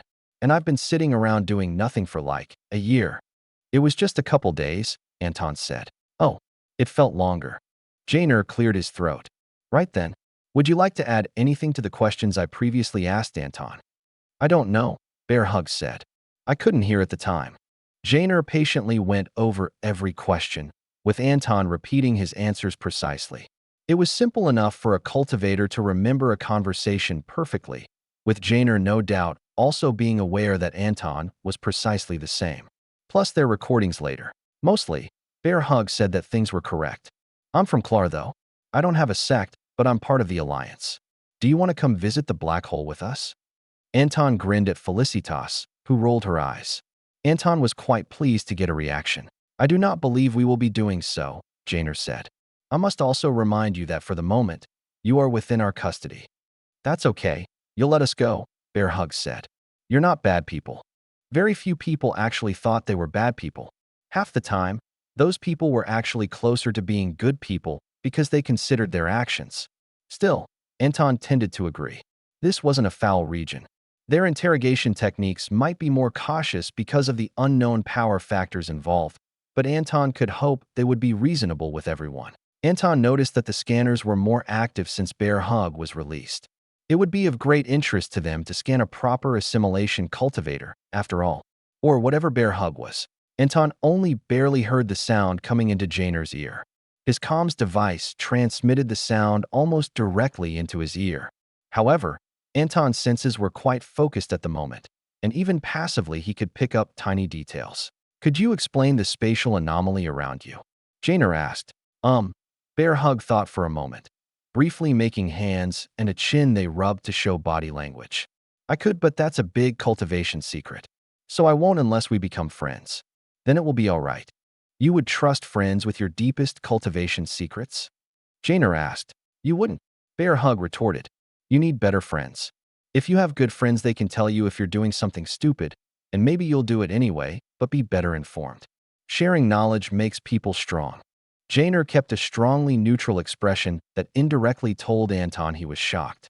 Anton couldn't tell if he would share such secrets with close friends, or if it was some sort of judgment on outsiders. The man was capable enough in that regard. How did you come to exist as a plant cultivator? I don't know, Bear Hug said. It's like you trying to remember things before you were a baby. I don't think I existed before that. Without energy, I'm just nothing. Janer's frown was nothing more than the slightest twitch of his eyebrows and subdermal muscle movements. Anton still noticed. Why would you put on energy-restricting shackles, then? Were you certain you wouldn't be perfectly suppressed? I probably wouldn't die immediately. Bear Hug said. I'm sure you would have let me out. Or Anton would have saved me. But the robot probably would have, right? We had no intention to cause your death, Janer said. That didn't imply any active effort to save Bear Hug, but Anton could accept that. You are quite confident in your friend. Anton is super strong. He helped me move Second Gift. What is Second Gift? Janer asked. A planet we gave to a friend. It's so hard to keep a planet alive between systems. Indeed. Now then, we will move on to other topics. These questions are for both of you. Janer likely had a list of things memorized, though he made a show of checking his notes. Maybe he was trying to get Anton to admit he was reading the device, given the mismatch. What do you know of the sects of the upper realms? Lots of them are really mean, Bear Hug said, but some aren't. All the ones who attack people during the shift in the tides are terrible. We killed a whole bunch of them this last cycle. Bear Hug looked at Anton. Did we get all of the ones that crossed the border? Anton shook his head. Not even close. But their attacks on our alliance were completely unsuccessful. Do you have questions about particular sects? Anton asked. He did. Eventually, the Twin Soul sect came up. Annihilated, as far as I know, Anton said. Though I heard about a recent resurgence for a few decades. I never met any, Bear Hug commented. The alliance wiped them out before I joined. They didn't sound like good friends at all. Jainer nodded. I don't believe they were. How about the swirling swarm? Killed a bunch this last cycle, Anton said.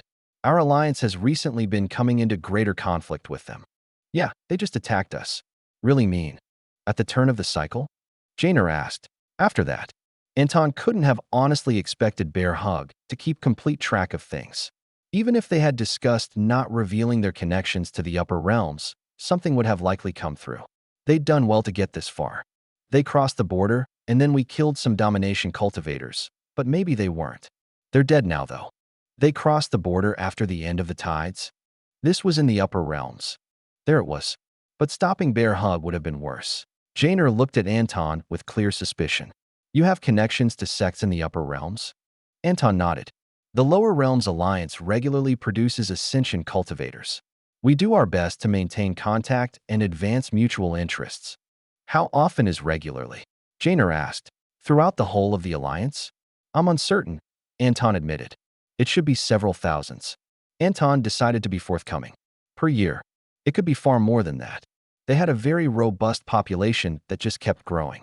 With new systems joining or being colonized, even if only a small fraction of individuals reached that level and many chose assimilation, they would still have a great many integration cultivators. Yet once Cerritos had only been one success every few years. Or at least, that had been the widely known knowledge, which could have absolutely been incorrect. And it was before they managed to become more consistent, while their population was low. I see, was all that Jainer finally replied. He didn't have an immediate question to follow up. Anton decided to take the opportunity. What could you tell us about the swirling swarm? Anton asked, since we'll likely have further conflict with them. Chapter 1319. There had been some hope that Anton might be able to find useful information about the Trigold cluster along his journey, but it hadn't been the priority.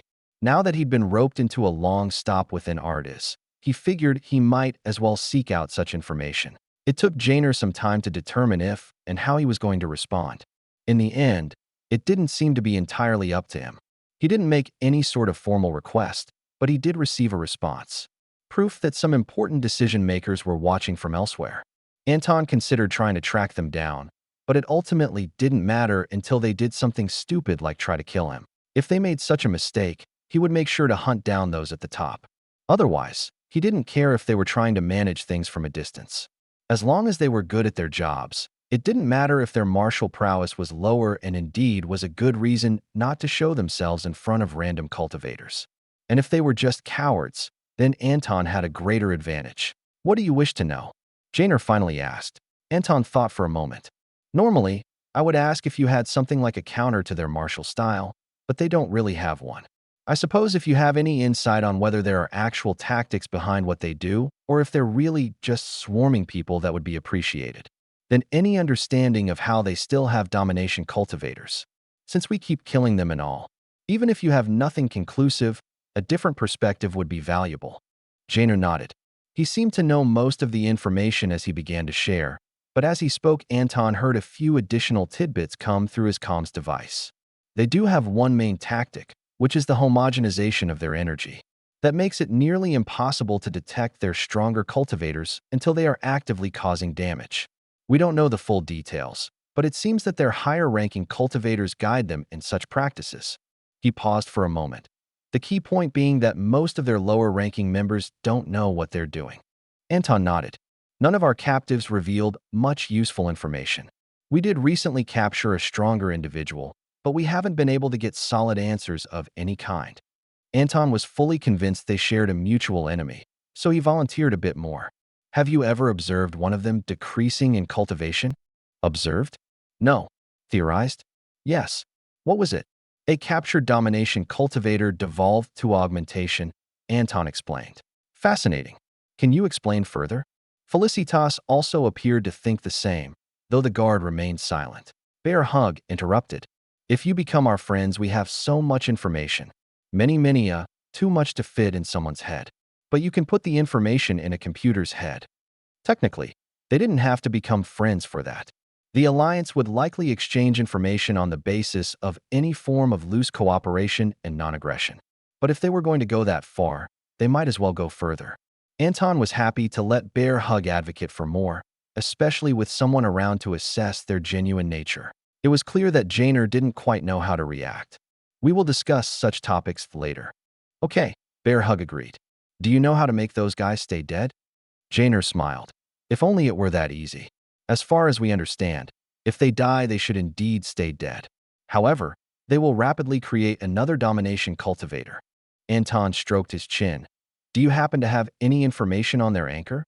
Janer tilted his head. An object of significant importance to domination cultivators.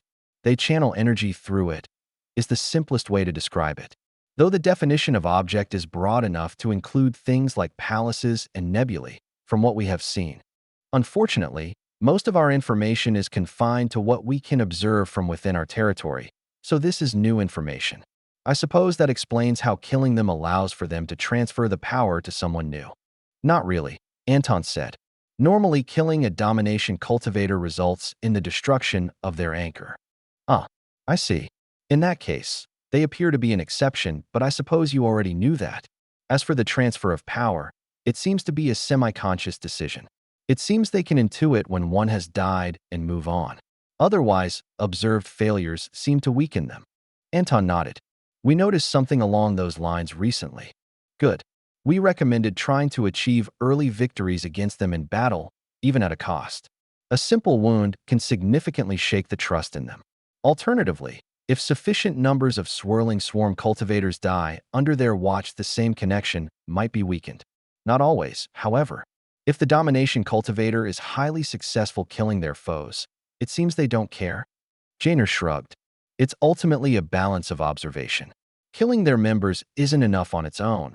They have to be convinced that they're losing, and then they will. Anton supposed morale was always important, but in certain cases it could affect cultivators' combat prowess more than others. The swirling swarm might take that to an extreme. How does that affect those below domination? From what we understand, others can fluctuate in power nearly as rapidly, once they reach a certain level of recognition where devotion comes into play, at least. I'm sure our people will be glad to hear your observations, Anton said. If we're going to continue to talk, I might suggest we move somewhere more comfortable. Like next to a lake. Bear Hug suggested. Wherever it's daytime.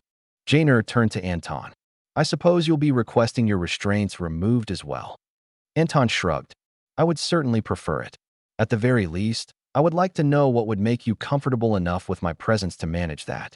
I can only state that I have no ill intentions towards you and your people in so many ways. Your request has been noted, Janer said. We must ask that you formally swear that you mean no harm to Artis and its people, along with your companion. Anton nodded. I have no special techniques to make such an oath more binding than anything else, but I will happily do so. We would appreciate it. Then I shall. I swear I mean Artis and its people no harm, and have no intention to seek any retribution for any inconveniences I have suffered. Anton took his words seriously regardless of the level of formality, so it didn't really matter to him. He was interested to determine if they had some sort of device that might further bind him, but he didn't feel anything. Perhaps it would only matter if he was deceptive. I swear I want to be friends. Also those other things, Bear Hug said. Remind me what they were. Anton repeated them for him, and Bear Hug followed his words. The sincerity of Bear Hug was not shown so much in their verbalizations, but how they used energy sign, speaking from their true self. Very good. Felicitas. She nodded, leaving the room to obtain Anton's key. Anton was able to breathe easier once his shackles were removed. Even if they didn't quite limit him as much as they might, it was uncomfortable for Anton to know he wouldn't be able to protect his friend properly. His own life was something of a concern, but Bear Hug didn't deserve any trouble. We can leave directly, Janer said. Please ready yourselves. One moment, Anton said, holding up a hand. He extended his energy through the cell walls into the guards' area and projected his voice. Don't try to force it. Focus on doing something practical with your cultivation and let your advancement come naturally. The guard he spoke to nearly fell over. What? You'll kill yourself if you keep on your path. So do consider a different approach. Anton nodded to Jainer. All right, I'm ready. It would potentially embarrass the man to be called out specifically, but that should hopefully shock him into actually paying attention. Well, Anton could monitor him secretly until they left, whenever that might be. When they were teleported out, the same guards actually ended up at the next location with them, along with more. Jainer inclined his head. Sorry about this, but we must maintain some caution. Anton nodded. He really didn't mind. Whatever strange features their guns had, the guards couldn't threaten him because they'd have to be able to point the weapon at him.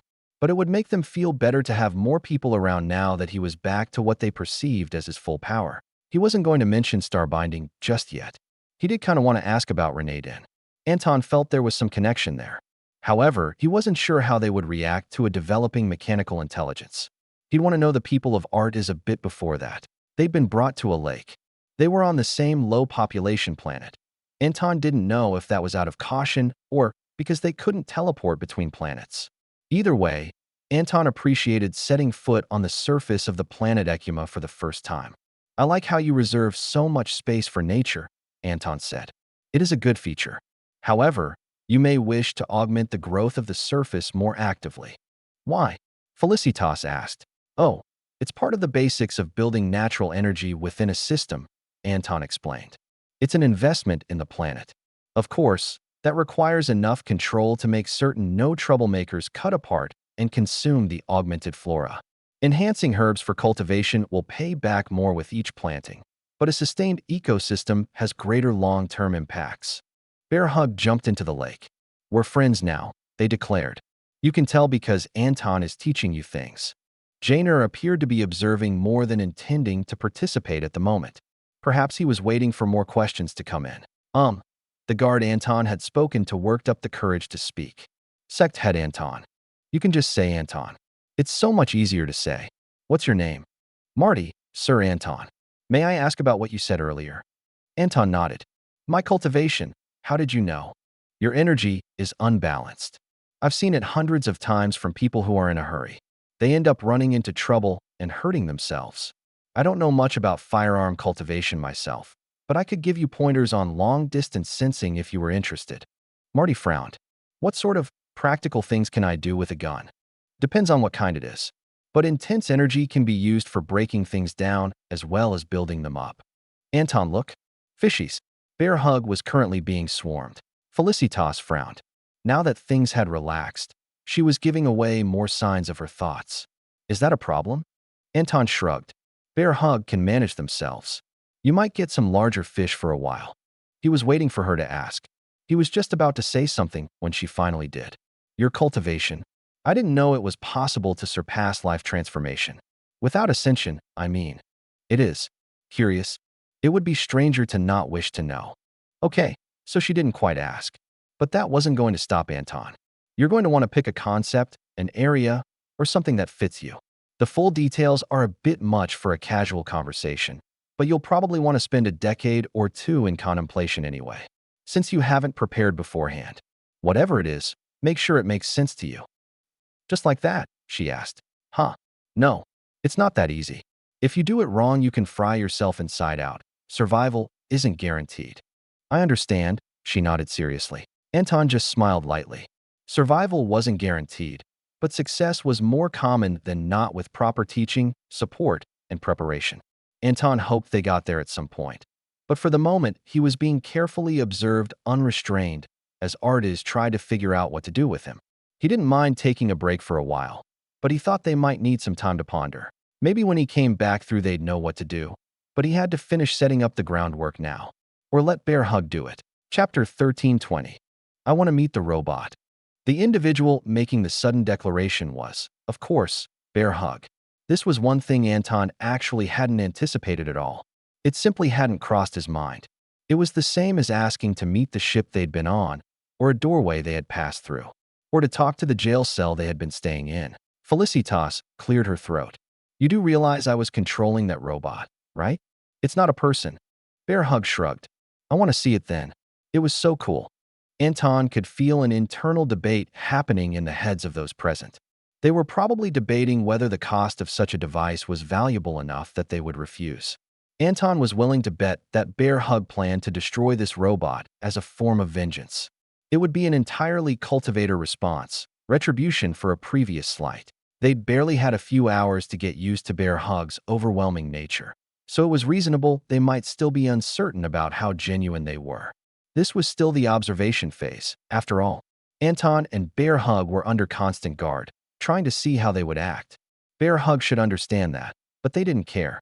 After all, what were people with weapons menacing you but future friends? It doesn't work very well in atmosphere, Felicitas finally said. That's okay. We can go to space. She looked uncomfortable at that. Now that she was actually interacting instead of stubbornly ignoring them, her stoic mask had begun to slip. It was enough that even Bear Hug recognized it. Maybe tomorrow, or the day after. We can't stay here more than a month or two, or we'll throw off our whole schedule. Bear Hug was always trying to learn human body language, but it was hard. They were alien. It would be like Anton trying to read Bear Hug's body language without them intentionally making some. He had tried, but there literally was nothing there. Nothing about Bear Hug's physical state had anything to do with what they were thinking. Their mind and body were two separate but miraculous things. I'm sure we can do it at some point, Felicitas agreed. For her part, she seemed sincere, though Anton read tones that indicated she wasn't actually sure how the future would go. That night, they didn't try to return Bear Hug and Anton to their cell. That said, the apartment space provided wasn't actually much different. The main difference was it actually had amenities instead of being bare. No, the biggest difference was the food. Bear Hug's was exactly the same, but Anton's was much more food-like. And he got utensils. Anton had almost been worried that all of Artis ate nutritional cubes. Holding a regular knife didn't make Anton any more dangerous than when he was without. The material of the blade wasn't strong enough to be relevant after spirit building and the final steps of standard body tempering. If he was a blade cultivator, it being sharp might matter, but he had actual weapons in his storage bag. The locals hadn't tried to take those away, though Anton had sensed that within the cell the spatial suppression would have likely restricted access to them. Anton was weaker with an energy bow, but not relevantly. At least not when compared to the people. He hadn't seen the full extent of their technological capabilities, and he had no intention to force a conflict now that things were going well. This is very good, Bear Hug commented. How did they know what I would need? The dirt-like powder they got was a mix of nutrients that easily dissolved in water. They didn't even ask. Are their machines really that good? It seems so, Anton said. Even the Alliance would have needed a more specialized scanning chamber to take such detailed readings on Bear Hug. That didn't necessarily make Erida's tech superior, but it might be in specific aspects, which was astounding enough. However, Anton would bet on the Alliance's mixed tech outmatching them any day. Artis just wasn't developed enough in cultivation, having completely ignored the potential of advancing beyond life transformation in the lower realms. Or perhaps they had tried and failed enough to conclude it was impossible. Anton hadn't had another choice, but he certainly hadn't been willing to remain stagnant. Various factors had made his success possible, and even then he'd half killed himself. The bar for cultivation advancements indicated that anything without permanent negative consequences was a success, and even some attempts with lasting drawbacks. Anton chewed on some meat he thought was supposed to be high quality. It wasn't bad. He would never complain about food unless it was actively vile. It just wasn't as good as he thought it should be, so maybe he was wrong. He thought they were trying to make up for the part where he and Bear Hug were forced into chains after Erida's initial very aggressive stance. Maybe the animals weren't happy enough. Or perhaps it had been too long since Anton regularly ate food that approached normal standards. He honestly couldn't make a clear comparison to what he'd had on his ranch. The problem was all of that had tasted like home and hard work, which very much biased him. This was probably better. Anton wondered if they would try something while he tried to sleep. He hadn't built up enough trust with the locals to avoid that paranoia just yet. Anton didn't have to sleep, but if they were the sort of people that would try to kill him in his sleep, he wanted to force their hand. It was entirely possible for them to be enemies of the Trigold cluster and also reject everyone else. Bear Hug was asleep in a pool already, the same pool and sun lamp from the cell, but now in a comfortable little living room. Anton gave the locals a chance.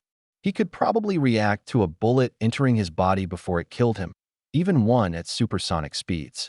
For lasers, it would depend on how fast they cut. Then again, the defensive enchantments on Anton's clothing should minimize the possible targets.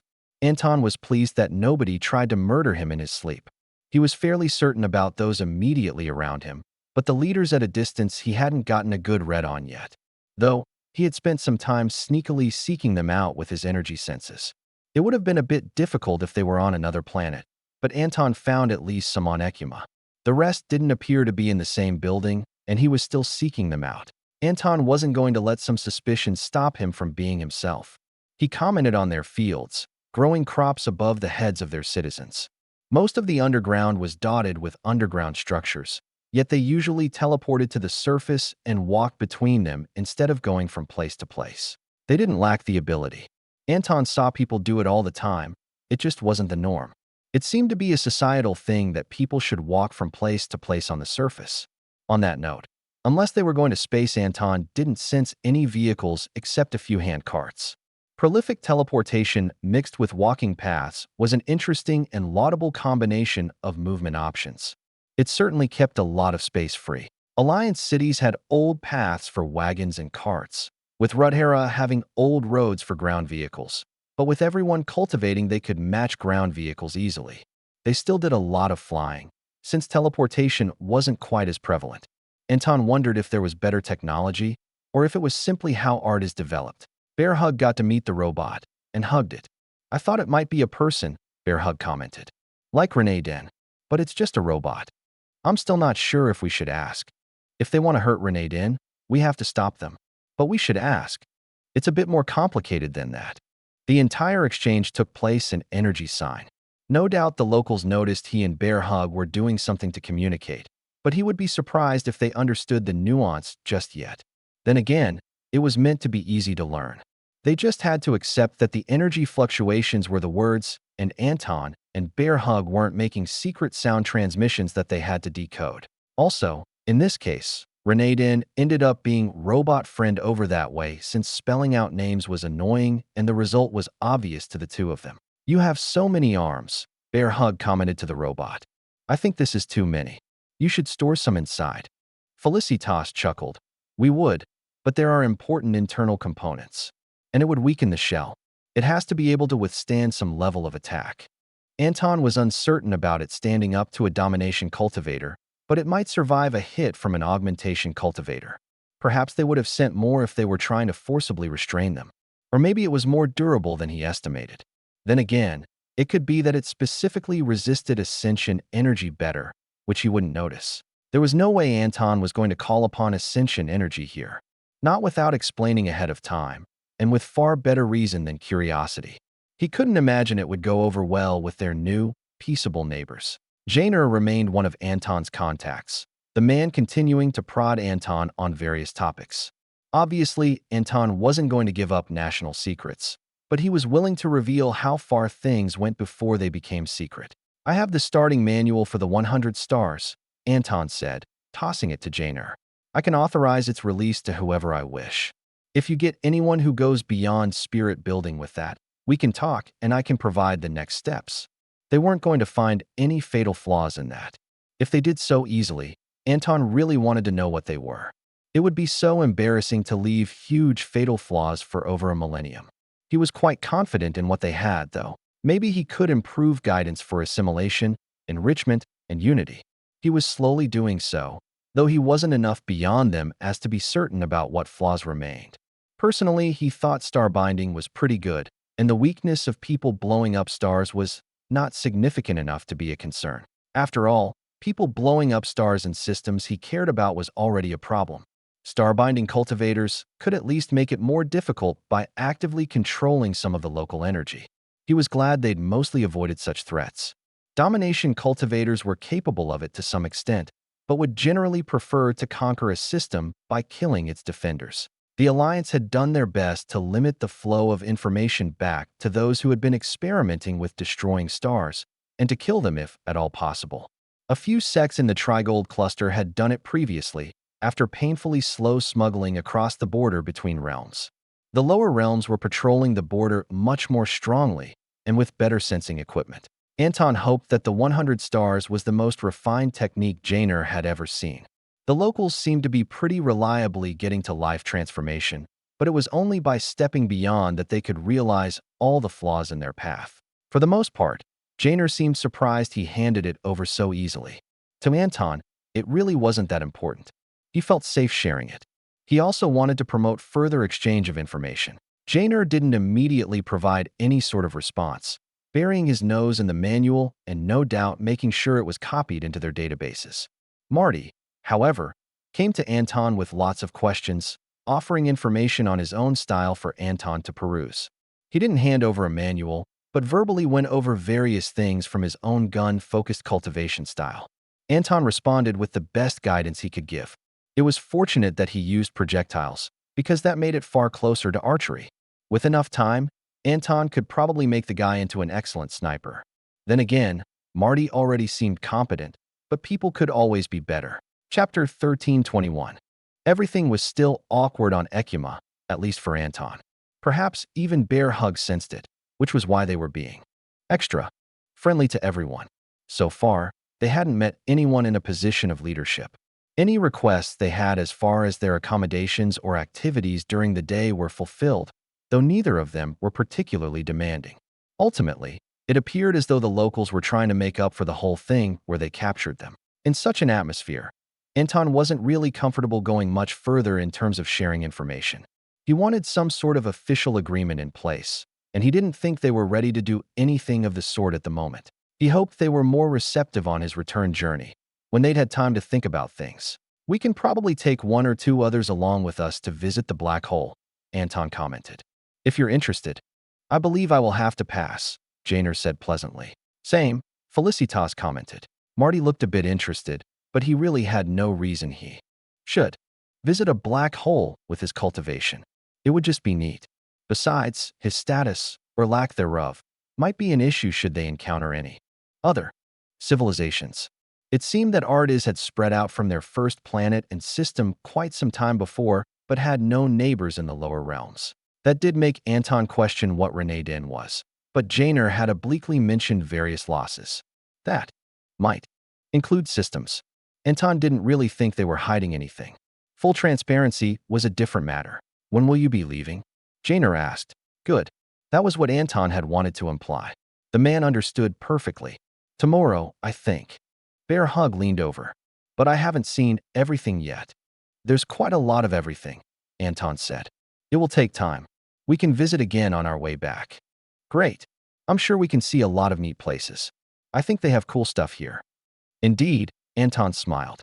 They asked if he needed transportation through their systems, perhaps as a courtesy. Then again, it was quite a bit harder for most life transformation cultivators to fly within the atmosphere, so that should be their standard. It would require an appropriate cultivation method and proper techniques.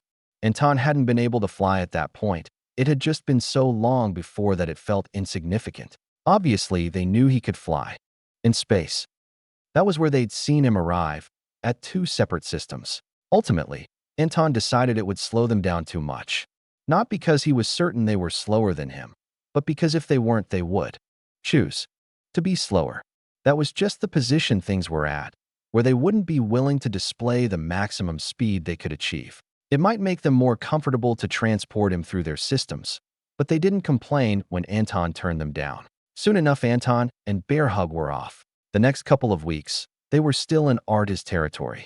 Right along their path were 3 more systems owned by them, following the path Anton and Bear Hug had previously planned. They did take their time drifting through the actual systems. Anton could have completely gone around, but he didn't want to demonstrate too much about his stamina. Bear Hug also wanted to at least look at all the planets, but they kept their distance from any passing ships. People could get nervous about strangers, but there was plenty of space to be had. There was no need to strain whatever relation they'd built by worrying random civilians. Anton did spend some effort trying to figure out their cloaking technology, specifically how his senses might bypass it. He never lingered too long, but as he left the systems, a bit of him trailed behind. Passing out, he had a better sense of things, but when his energy passed into a system, he somehow didn't register even what he knew was there. Perhaps it replaced his sensations somehow. Or maybe it was a spatial redirection. His energy might be going to random empty space. That could protect from attacks as well. As for their physical bodies and the energy carried with them, they either couldn't or didn't block that. Anton had the feeling it would be more obvious as they were approaching, though an invisible barrier that people just splattered against would work wonders on whoever was in front. Then people would have their defenses and either rebound or smash through.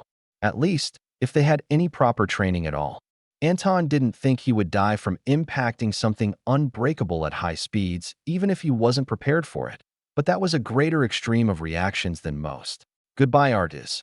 Bear Hug waved as they left the last system. Ugh, speech is so exhausting. Anton patted Bear Hug on the head. Maybe next time we can teach them how to speak properly. Like this. Anton was getting suspicious. They hadn't run into another cultivator civilization in 100 light years. That wasn't too unreasonable, but at 200 it was pretty far. Anton was beginning to think humans simply hadn't spread so far in the lower realms.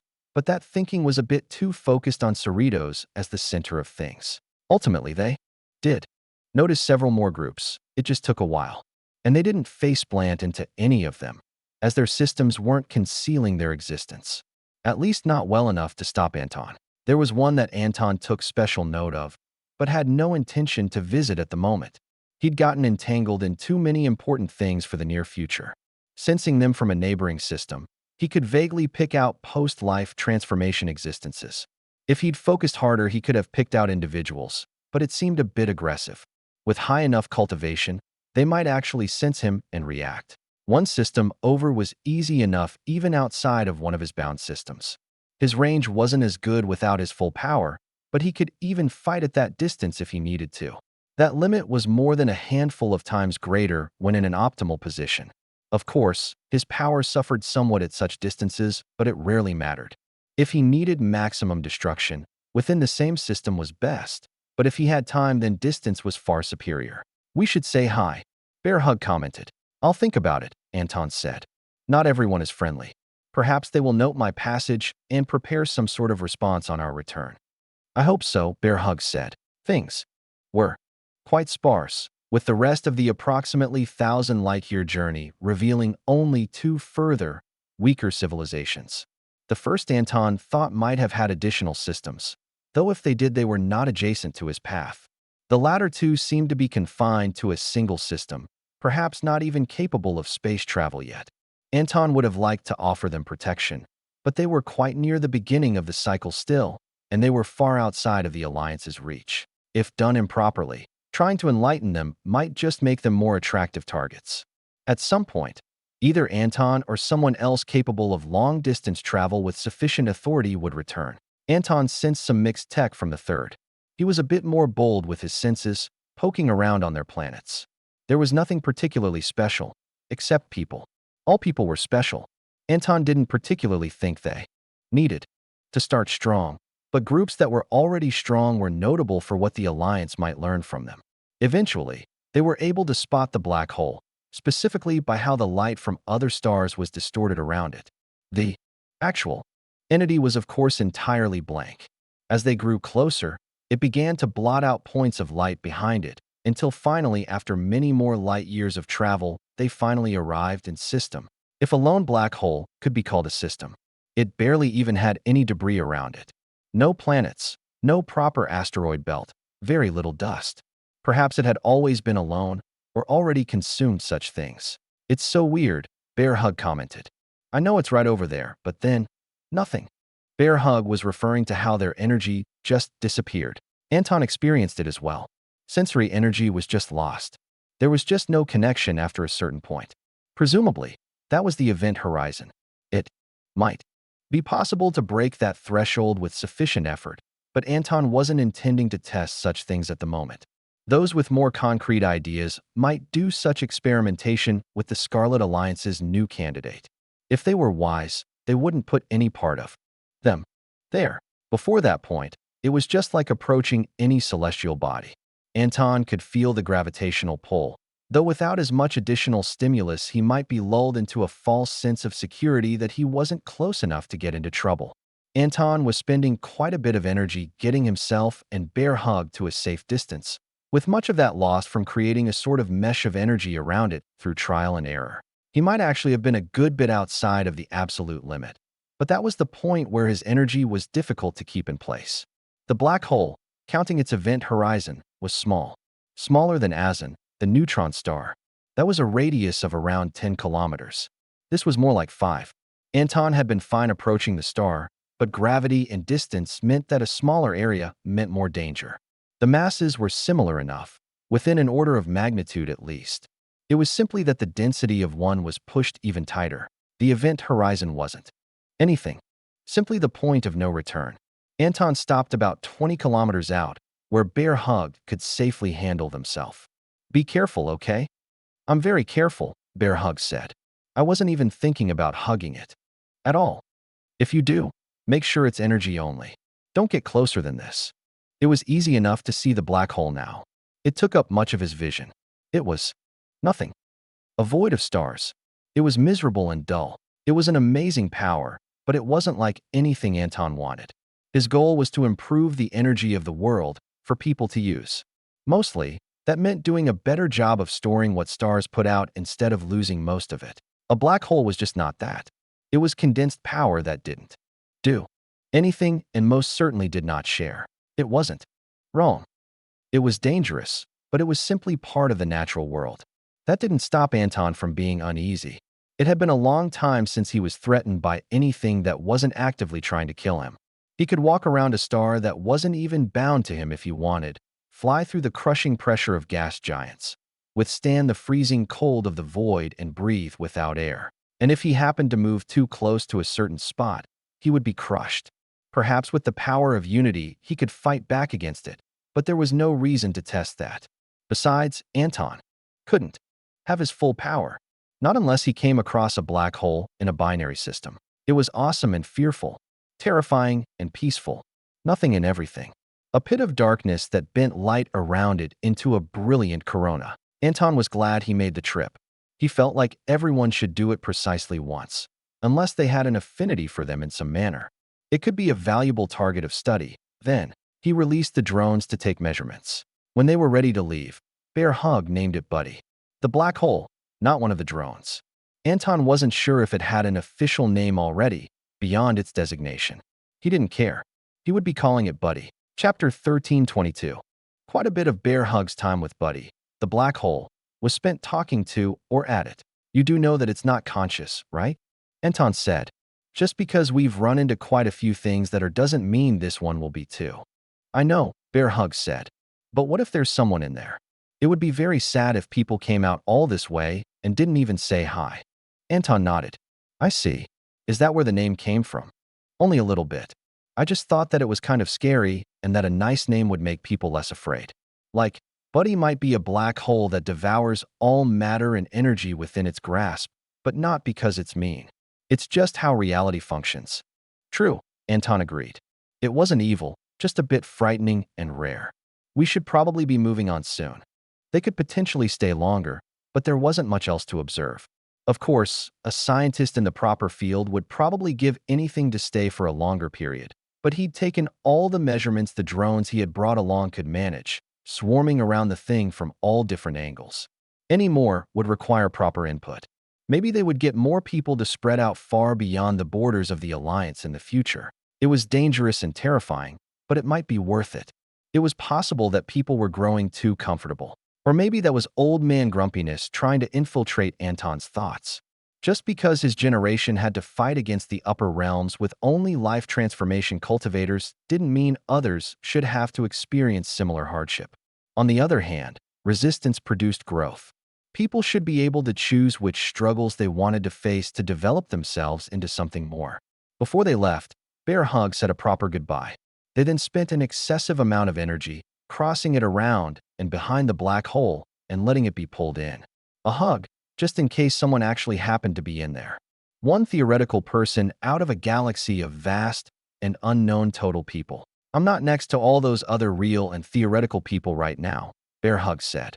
But I am next to this one. And a bunch of other people, including Renee Den. And you, Bear Hug, and their energy wrapped around Anton. Thank you for being my first and best friend. Don't tell anyone else that you're the best, though. Anton chuckled. Okay, I won't. Yeah, that's my job. But other people are very good too. I see. Is there anything else we should do here? It won't be easy to return. We just have to say goodbye. Bear Hug turned towards the black hole. I don't know if time passes in there, but I'll come back to visit at some point. I can't say when, but it won't be forever. Goodbye, black hole buddy, Anton waved. It was a bit silly, but it wasn't like anyone was around to make fun of them for it. Humans talk to inanimate things all the time, so it wasn't any weirder to try to talk to something that was maybe a person. Though Anton suspected that any attempts to communicate would have broken apart at the threshold, since they were no longer in active control of the energy. For the sake of the secondary objective, they weren't heading straight back. Instead, Anton and Bear Hug went north towards the border between the realms. They were so far east that any information they gathered wouldn't be of much practical use for the Alliance. Not in the near future, at least.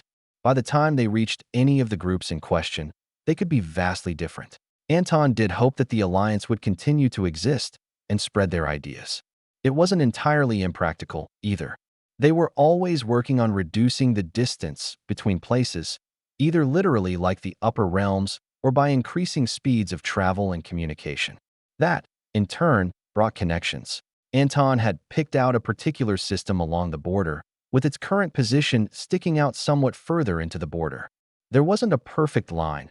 Those stars didn't tend to cross the border due to the repelling and attractive forces of the different sorts of energies. At least, that was the explanation Anton had heard. That applied to natural movement, not so much pushing a planet across the border in either direction. Either way, he'd picked out a particular system, but now he wasn't sure if he should enter. It appears to already be occupied. Perfect. We've seen so few people. We should go say hello. I'm not quite certain about that, Anton said. Not everyone is happy to receive unexpected guests, especially potentially dangerous ones. Anton reached out from a distance, trying to figure out why the system felt so strange to him. It was the flow of energy, acting in an unexpected manner. Strangely, some of the local energy seemed to be clinging to Anton's probing tendril. Then he was spotted, but before he could withdraw his energy, "Greetings, stranger." A voice was projected into Anton's sensory strand. Usually, nobody noticed something so small. It only allowed Anton to pick up broader strokes, but the message was amplified by the power of the speaker. And what power it was, augmentation. No, it shouldn't have been. The system was still firmly in the lower realms. Yet Anton found it difficult to deny. Our energy here seems quite interested in you. Anton didn't know what to do but respond. It would be rude not to. I'm finding it a bit unusual. I didn't expect anything like this at all. If you do, we have quite an unusual setup here. Anton's energy followed his conversation partner to reveal the man on a moon near the planet Anton had been inspecting. I would say this reaction is a good omen. What do you think from way out there? It certainly seemed pleasant enough. I'm not certain about omens of the future, Anton replied, but it is still quite agreeable. May I ask for your name? Or that of your system? I am Anton. You may have both. I am Cam, and this around me is Lantilwy. Anton vaguely felt a number of other strong presences, much like Cam himself. This system was more overtly dangerous than anywhere in Artis, but Anton could better understand it. He knew cultivation and energy, even if it was a bit strange. Bear Hug poked him in the side. Do you see anything good? Can we visit? Anton thought for a moment, during which Cam had more to say. It would be easier to speak from close up. Would you like to come visit? A friendly front. In a way, it made Anton nervous. However, he couldn't exactly refuse the opportunity. Now that they had made contact, it was too late to ignore it. For those other groups he had passed previously, the Alliance could choose how to make first contact. Here, blowing off the request would result in bad blood for no good reason. Plus, Anton couldn't hide the fact that they'd been invited from Bear Hug. Certainly. I have a friend with me as well, Anton replied. Excellent. I look forward to a more relaxed conversation. Anton turned to Bear Hug. It appears we have been invited to visit. Yay, new friends. It was a bit early to say that, by Anton's standards, but Anton would be more surprised if Bear Hug didn't manage at least a few. Even if the invitation turned into an ambush of some sort. The system was surrounded by a giant formation, but not a barrier. Instead, It was some sort of energy gathering and containment system. Anton disdained sects that used such things instead of building up the area around them, but on the scale of a system that was more or less the most that was practical. It was kind of a waste to let excess energy flow into the light years of empty space between systems. After all, this was simply practical. The energy was weird, though. Not bad, just not normal. Anton hadn't thought about it too much as he focused most of his efforts on approaching. But as he was observing their formation, it became rather obvious. His previous assessment hadn't been off. KM was something like augmentation, not enrichment, but something that utilized ascension energy. The formation drew in and contained the same. How they avoided ascension energy dispersing over the border was unclear. Anton hesitated to approach, but he'd already felt the energy wasn't reacting to him negatively. It should have, but when he tested it, the energy was simply drawn towards him. Bear Hug poked across the border. Oh, interesting. The way the energy reacted to Bear Hug was even more fascinating, being drawn upon their probing energy like liquid being drawn into roots. Anton trusted Bear Hug's judgment about absorbing it. Tingly. Also, there's some upper energy in it. I am aware, Anton said. Some didn't seem right at first, but upon reflection, Bear Hug was correct. It was still mostly natural energy, with a bit of ascension energy mixed in. That ascension energy was simply so unusual that it seemed like a far greater proportion. Bear Hug and Anton knew more than most that the energies weren't entirely, just difficult to get to work together. As they entered the system, Bear Hug was happily playing with the energy. Anton wondered if they would gain useful insights from managing Second Gift. Nobody stopped them. Anton did feel various people watching their approach, but the locals seemed confident enough in their overall security that the pair just approached the moon, where KM was waiting without issue. Anton could sense some planetary barriers, though they weren't active. Nor should they be as a constant thing. It was a serious waste of energy. Hi, I'm Bear Hug, nice to meet you. KM's reaction was perfect, with the man initially shocked to be charged by a humanoid-shaped bundle of algae. However, he appeared to rapidly interpret Bear Hug's intent and accepted the hug. You're quite an eager one, aren't you? The last people we made friends with didn't invite us in, but you're really nice, Bear Hug said. I don't think inviting people to talk particularly counts, KM answered. Anton nodded. He would have the same advice. I can tell you're nice, though, Bear Hug said. I'm getting better at that kind of stuff. Is that so? KM grinned. He looked up towards Anton. I really wasn't expecting any visitors this week. It was quite a surprise. Do you get visitors ever? Anton asked. Once you do, it generally becomes more frequent. But we don't live near here. If you did, I'd wonder what your definition of near was. KM commented. Because we certainly haven't noticed you around. Where are you from? Bear Hug answered that one. Far to the west. I'm also from other places. A bit too trusting still. Anton hoped they really were getting better at social cultivation, if that was what they were referring to. Bear Hug seemed to have quite a lot of areas they were pushing themselves, split between multiple bodies in the upper and lower realms. Just keeping things straight must have been a huge task.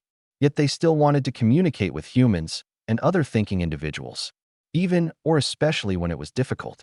Any troublesome neighbors here? Anton asked. Depends on how you count it, KM said. Not much in the way of neighbors in the lower realms. Not right now. Is that so? What changed? We moved, KM shrugged. You can't expect a star to stay in the optimal position for a cultivation method such as ours. Anton nodded. It is certainly a unique thing you have going. So you rebuilt here? Oh no, KM said. We took along our planets. It's a lot of work to build up infrastructure. If we had to do that every millennium, we'd fall behind. Oh, we moved a planet too. Bear Hug bounced up and down. It's so difficult. It is, KM agreed. Anyway, we do have some neighbors across in the lower realms. Anton made a face. Not a fan. The vast majority of the time? No. Sounds like you live in a bad neighborhood, KM said. You should come by the next time the tides flow. Sorry, Anton said. My schedule will probably be busy. War. Anton shrugged. That's how it tends to be. Though perhaps this time they won't have the guts. With what the Scarlet Alliance was doing and the repeated victories, there might be nobody able to strike at the end of the next cycle. It was strange to think about. Anton kind of hoped he could go visit some random system 1,500 light years away. Interesting style you've got, Anton commented, looking at the energy wrapping around him. Ascension energy, but it wasn't stolen nor angry at him. It was nice. Oh, I won't be able to visit the upper realms regardless. But if they come here, he shrugged. Chapter 1323. Apparently, the relations that Lantilwe had with their current neighbors across the border were benign enough they didn't have any concerns about Anton's original purpose regarding coming to the border. It was also significantly less important that he bother, since there shouldn't be any enemies to probe. Even so, Anton took the opportunity. If nothing else, he could verify their word. If Anton determined that Cam had lied to him, he would probably just leave. Not that he expected to prove anything wrong, given that it was a pretty easy detail to check. Well, most people probably couldn't sense anything that far, so perhaps they would be interested in verifying his abilities. Anton really couldn't sense much beyond the border, not without binding a local star. He was nowhere near close enough to that point with Lantilwe. They had been quite welcoming, but friendly and friends weren't the same thing. Even Bear Hug probably knew that. The systems Anton sensed were mostly populated, just as he had been told. In his experience, most border systems didn't tend to get a lot of people, though he thought maybe they should. As long as the systems themselves were decent, it provided a nice defensive barrier on one side.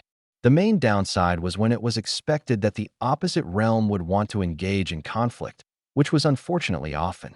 More than random neighbors within the same realm, and cultivators were rather notorious for such things. Each planet was more or less dominated by a single sect, though there were sometimes a few within a system. Anton could feel the overarching aura of each planet, but not all that much more without a proper bond. With sufficient effort, he could certainly lock onto a single target, but that was quite unnecessary. He felt the heavy aura of the Lords of Rock along with the whimsical aura of the Inquisitive Spirit. Anton really would be interested in meeting them during the next cycle, but he wouldn't be going into the upper realms. Even along the tides, it would be far too dangerous for casual amusement. If they came to visit Lantilwe, that might be different. Presuming they hadn't moved again by that time, which apparently happened every few cycles. After all, systems did tend to drift, and they needed to be as close to the upper realms as possible. The upper energy they gathered was extremely thin and diffuse. Anton had considered they might be producing it somehow upon their first encounter, since he hadn't sensed an obvious source. Obviously, there were the upper realms just 20 or so light years distant, a bit less at their precise configuration, but energy density fell so sharply between the realms as to be practically non-existent. Bounty and Second Gift had spent quite a lot of effort to minimize how much energy they leached to their surroundings, as they couldn't get it back for decades. The area over which Lantilwe was gathering ascension energy was quite broad. Anton hadn't been aware of it as he approached the system, but they had a number of formations set up on the far side of the system, indeed, even beyond the traditional borders of a system. Even then, they only managed to condense a relatively small proportion of ascension energy into their system. It was enough to feel overwhelming, though. At some point in the process, they altered it to interact better with natural energy from the lower realms. Anton thought it was a little bit during gathering, while cultivating with it would also change its temperament. Much care was taken to keep what energy they gathered, holding together their pseudo-ascension cultivations. Anton found the whole thing quite impressive. Bear Hug was quite pleased with Lantilwe. They were teaching some neat techniques to stabilize upper energy among lower energy, or ascension energy among natural energy, or upper energy among natural energy. If they used the terms local to the greater concentrations, it was perfect for Second Gift. Keeping away the pesky and unnecessary upper energy was quite a pain there. But if it could just live happily on Second Gift, things could be even better. I'm going to try it on a little grove first, Bear Hug declared to Anton. I think I can do that. Glad to hear it, Anton said. Aside from Cam, Anton had been slowly introduced to more of the prominent local cultivators. He didn't feel obligated to meet with them, which actually made him more willing. Being forced to visit wasn't his idea of a good time. Even it had political benefits. They were open about their techniques. They said it can't hurt anything. But that's not true. It totally could. Mostly things that are in a weird spot, though, Bear Hug finished. If it doesn't go well, the larger source of energy still dominates as normal. It could hurt plants and animals, but not fast. It's not a weapon or anything. Anton was certain the knowledge could be misused somehow. Humans were great at that sort of thing. However, since any results would necessarily be far slower, it wasn't a huge concern. Even so, it showed the confidence of the locals. It was the confidence of strength and security, much like Anton felt during his usual travels. The confidence that should anything go wrong, it could be handled. That made Anton feel a bit more secure in their honesty. But he certainly wasn't ready to pronounce a true and long-lasting friendship just yet. It would be easy for a powerful group to keep up a facade for a few days, months, or years, even. They just had to see some benefit in it. It probably wasn't whatever Anton had on him, because if they were going to kill him, they probably would have tried sooner. Then again, they shouldn't be expecting much from the Alliance since they were far away. Even if Anton was vague about the specific locations, he wasn't vague about the extreme distance. Anton moved on with an easily gained and rather casual promise to meet again in the future. They were certainly much more friendly than Art is. Anton didn't think there was such a large difference in strength, but they were a very significant distance apart. If it was true that the upper realms wasn't a frequent problem here, it made sense they were less paranoid. I think they should be friends, Bear Hug commented. You do realize they're still hundreds of light years from each other? Anton asked. I'm sure they can figure it out. Artiz and the Alliance can probably finish tech-based instantaneous communication pretty soon. Anton chuckled.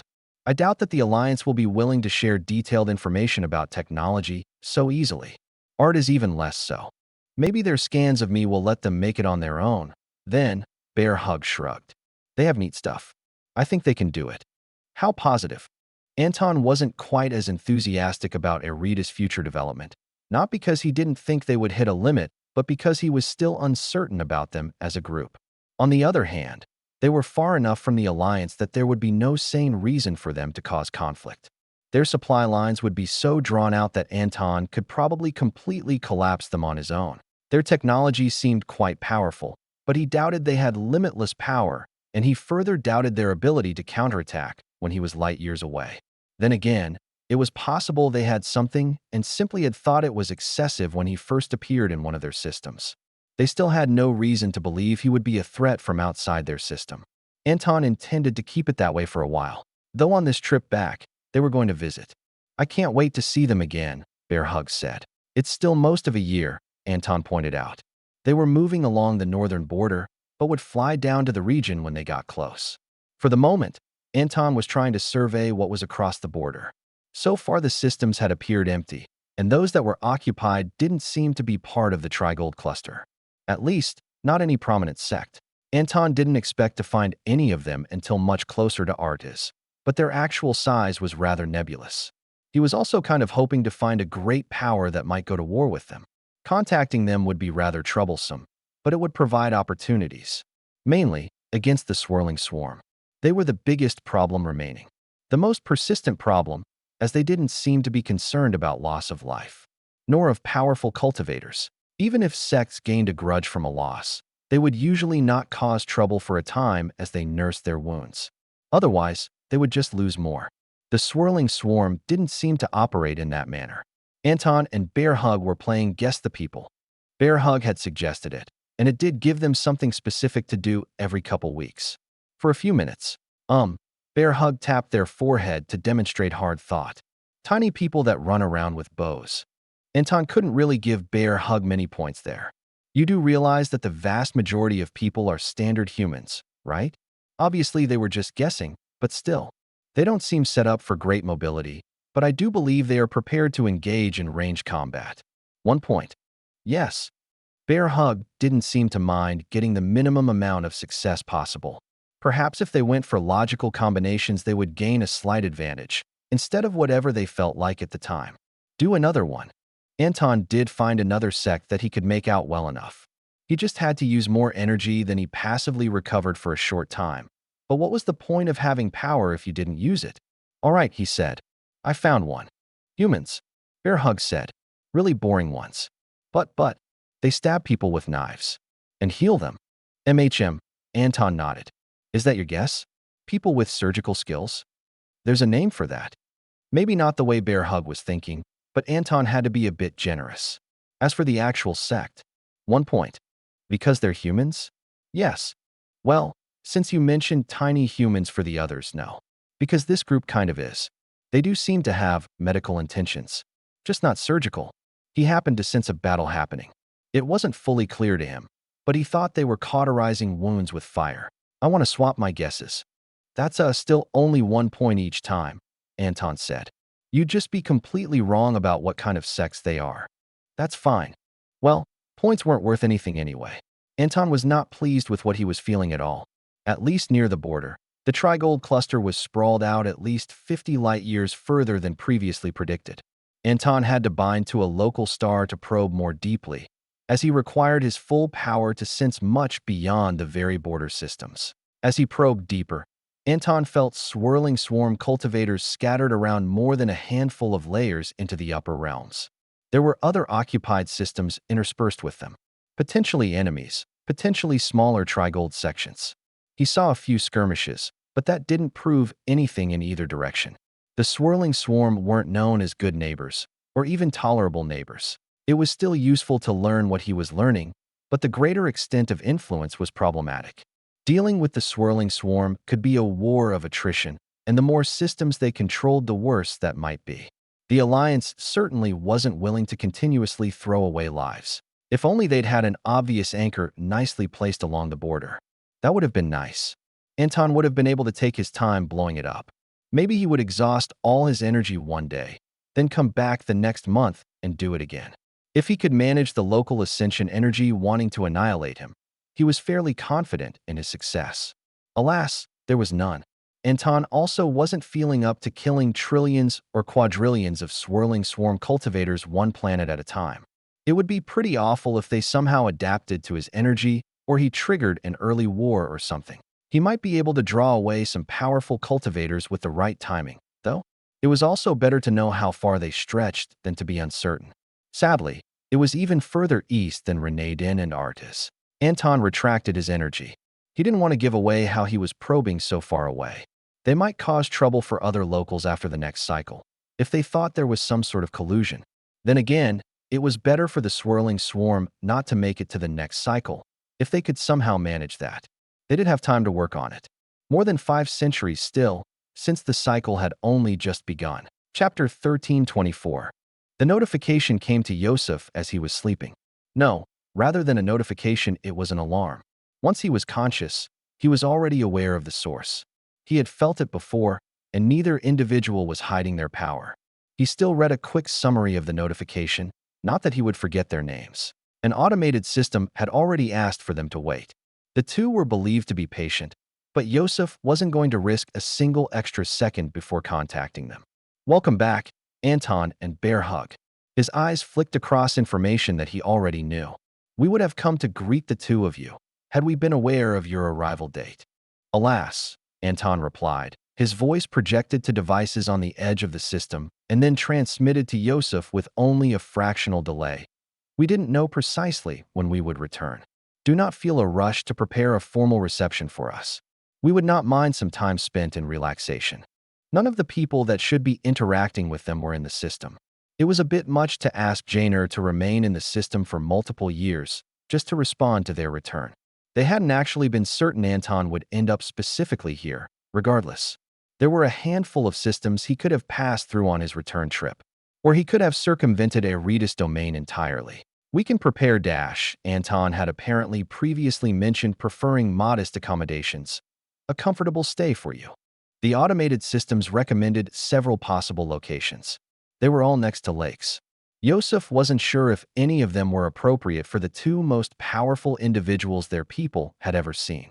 Even if one of them was Algae, he picked the second nicest of the listed accommodations. The first had a current occupant that Artis would happily kick out for the pair. They just couldn't do it fast enough to avoid Anton figuring it out.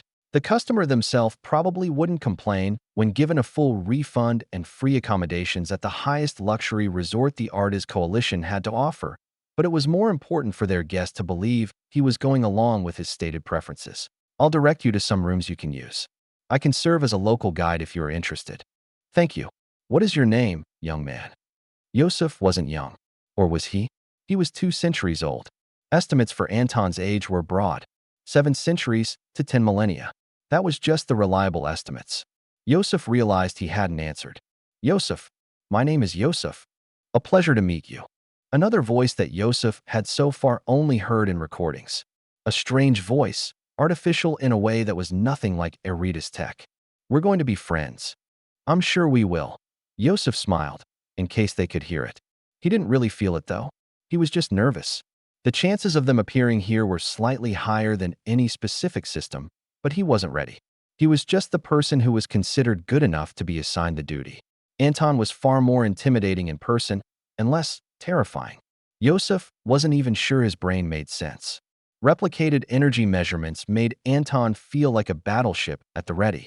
Feeling him fly towards the planet and instantaneously stop was like a planet-destroying meteor approaching, only for it to suddenly disappear. Except it could suddenly reappear. Nobody knew what sort of weapon Anton used. Everyone agreed he didn't need a weapon, but they still augmented the power of cultivators. They did have some assessments that indicated the man used a bow, though he'd never pulled one out. That was based on the calluses the man bore on his hands. Some were probably from archaic farming tools that they had seen him handle on his previous visits. Analysis indicated that some of the more prominent ones indicated he used a bow, but nobody was certain because a cultivator of his prowess didn't need to have calluses. They could have been fake, a distraction. Yosef centered himself. Calm. He was picked for this. It was fine. The recordings all indicated a pleasant temperament. Except the moment when he tried to break out of the spatial cages. They should have let him go. Yosef should have turned off the indicators streaming into his ocular implant. He did not want to know that the estimate of Anton's power had been adjusted by a fraction of a percent since the last measurement. That didn't seem like much, but the absolute delta in power was more than Yosef's current strength. Yosef hoped that their measurements had simply been off. He didn't believe it, though. Welcome, Yosef said. He'd taken a cross-planetary teleport to meet them at their accommodations. There was no way a ship would have made it faster than Anton. In any other circumstance, Yosef couldn't have authorized such a trip on the spur of the moment. He could do so much, but it didn't make him feel safe.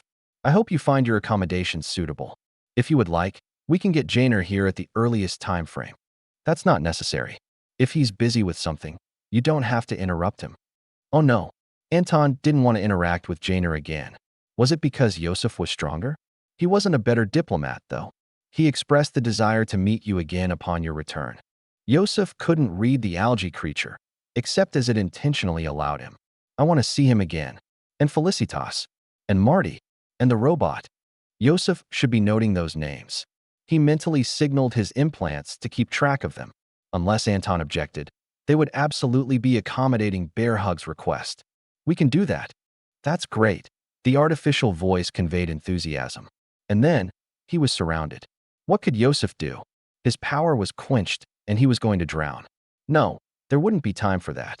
He could be crushed to a paste as swiftly as one would snuff out a match. I'm Bear Hug. Are you okay? You look nervous. You should meet new people more. The power around him pulled back. Yosef laughed as the tension released. What else was he to do? Maybe I should. Have you met all of them? Bear Hug asked. No, wait. There's a whole lot of people here. You probably can't meet everyone. I have met Sir Jainer, Yosef commented. His implant told him that Bear Hug had previously appeared genuinely friendly. A useful reminder. Was that really possible? How could anyone so strong care about someone weak like him? He wasn't an outpost commander or a ship captain. At best, he could have told the defenses at the edge of the system to try to restrain them, and he wasn't actually sure he was authorized for that. Yosef didn't wield any real power. He's nice. Want to come swimming? Anton said there was a lake. Certainly. Yosef smiled. We can swim together. Rational thoughts didn't always win, but Yosef was managing to come up with something. If they were going to kill anyone in revenge, he wasn't important enough to start with. Was he powerful as far as raw cultivation went? Sure, but he wasn't important. And that was only by the standards of artists. Things ended at life transformation. That was what they had always understood. Obviously, ascension was a path that could be taken. But that was asking to be thrown into the lion's den. One combined with a brood of vipers and insanity. The upper realms were not safe. Yosef's implant indicated that Anton and Bear Hug were continuing to engage in occasional low-level energy manipulation. It wasn't comforting to know, because nobody really knew what it was for. Swimming was fine, though. It was strange to see Bear Hug collapse onto the surface, but not unexpected. Previous video was available, and the information he'd been brief on included it. As far as anyone could tell, Bear Hug really was just algae. and clearly also a person or piloted by one. It was difficult for Yosef to judge if it would be more terrifying for someone to be displaying such power from another system. Even then, that person would probably be the weaker of the two. Deep analysis of Anton's power had brought significant concern to Artis. He was a potential threat to the entire Artis coalition all on his own. It was presumed that they would win such a conflict, but nobody should have had to calculate that. And winning was a generous word at the project losses. Yosef swam after making sure that everyone was contacted and that they were shipping a very specific remotely operated robot from another system because Bear Hug wanted to see it for some reason. Not another of the same line and model, but the exact same one. As he was taking a break on the shore, Anton approached Yosef. The old man hadn't spent much time in the water, though his senses were roaming all about the place. A thin bubble of energy that covered everything. You don't have to stay. Was he being dismissed? He couldn't fail at his duty. I'm sure we're being monitored just fine without you. Anton sat, splashing his feet in the water. You're worse at hiding your emotions than Janer. It was true. Yosef couldn't deny that. I need to stay. All right. Have you thought about what you are connected to? Anton asked. Or what you want to be connected to? What? Yosef was taken off guard. I assume you want to surpass life transformation. You're still young enough to do it without worry. I can tell you that much without worry. Lay the groundwork for the future. What first comes to mind? Fire. Anton sighed. Yosef felt like he had failed an important test somehow. Your cultivation indeed involves fire, but are there specific properties you covet? Your essence would be a good start. Then search for something that exemplifies those properties. If nothing exists, perhaps create it. Within your heart is fine, but it can be something tangible, or a place or idea. Yosef's thoughts were racing. He thought Anton was done, but there was one more line. Keep it in mind for later. Don't worry if it takes time. With that, Anton stood up and left him to his thoughts. Yosef had known that the Lower Realms Alliance stepped beyond life transformation. He'd just never considered that he might do the same. Or was he being set up for failure? No. Why would Anton even bother? Seeing him in person, it was impossible for Yosef to doubt his sincerity. If he had ill intentions, he would bring down the whole of Artis at once. Not one decently talented cultivator with the bare minimum of connections or status. What would his flames be like? Would they be as powerful as the hint of stars within Anton? They probably wouldn't be as warm and friendly. One or two at a time, people trickled in from other systems. Yosef watched as everyone who had previously interacted with the pair was far more relaxed than him, including Marty, who was literally not important at all. With no offense to him, his cultivation talent was worse than Yosef and he had no connections. At least, not before Anton first gave him advice. Thank you, Senior Anton, Marty said upon arriving. I would have likely ended up dead by now if it were not for you. Yosef watched as Anton nodded approvingly. Is that one new? It appears you have gotten into crafting. It's well done. Well, Marty blushed slightly. I just got a kit. I did make a few customizations, but I'm not a gunsmith. I don't understand all of the necessary fields to make all of this. Felicitas felt stronger than should have been possible. She was already at the peak of life transformation, so Yosef wasn't sure how that was possible. She certainly hadn't advanced, but the idea that she might have done something. Janer didn't appear to be hiding anything as he spoke. The social cultivator just seemed relaxed, and the robot was swimming around with Bear Hug, with Felicitas controlling it. A high-performance capture robot in a lake. At least it should be waterproof. Yosef pondered what sort of fire he should have. Chapter 1325. Is anybody listening? Bear Hug asked suddenly. An energy sign, of course. All the time, Anton replied. And I suspect the locals here will be getting better at it. Well, that's okay, Bear Hug said. I just needed to ask you something. Our friend to the west wants to know if you think it's a bad idea to introduce them. We already agree it is probably fine. Anton thought for a bit. I'm not so certain. The subject has been a difficult one to broach without revealing too much. Careful questioning had revealed that the domain of the Artis coalition had indeed once extended as far as Renadin, but it was impossible to predict what they would think of the robotic intelligence. The typical response of humans was to think anything new was a threat. That was how they had responded to Anton and Bear Hug. So saying that Artis wasn't that way would be incorrect. Bear Hug was probably speaking with Renadin on the other side. Our friend wants to do something, not just exist. and artists will probably end up there eventually. It could wait, Anton said. If you remain until they are planning to reclaim the area, you can meet them and explain. Too cautious, Bear Hug said. Being proactive is better. Normally, Anton would have nodded. For the moment, he kept his body language subdued. If the decision is made, it can't be taken back. I would come to the defense of our friend, but I would not wish to harm artists either. It might be necessary to move them, even if it is a risk. But the choice is theirs. Okay, Bear Hug confirmed. A few minutes passed. Renee Din still wishes to do it. We should wait a day, Anton said. I know our friend doesn't sleep, but more processing time is valuable. That was already a fairly quick decision. Even if Bear Hug and Renee Din had been talking about it since they first met, Anton still thought it was a bit rushed. The Alliance could at least try to stabilize Renee Din first, right? Anton was quite used to guiding people to make wise choices, but ultimately if someone was settled on a bad choice, he wouldn't stop them. He preferred to let them suffer some of the consequences of their actions. But if he cared enough to provide long-term advice, he was still going to do his best to save them, at least from anything life-threatening. Rarely, he would physically prevent people from making foolish choices. He was close with Renee Din's situation.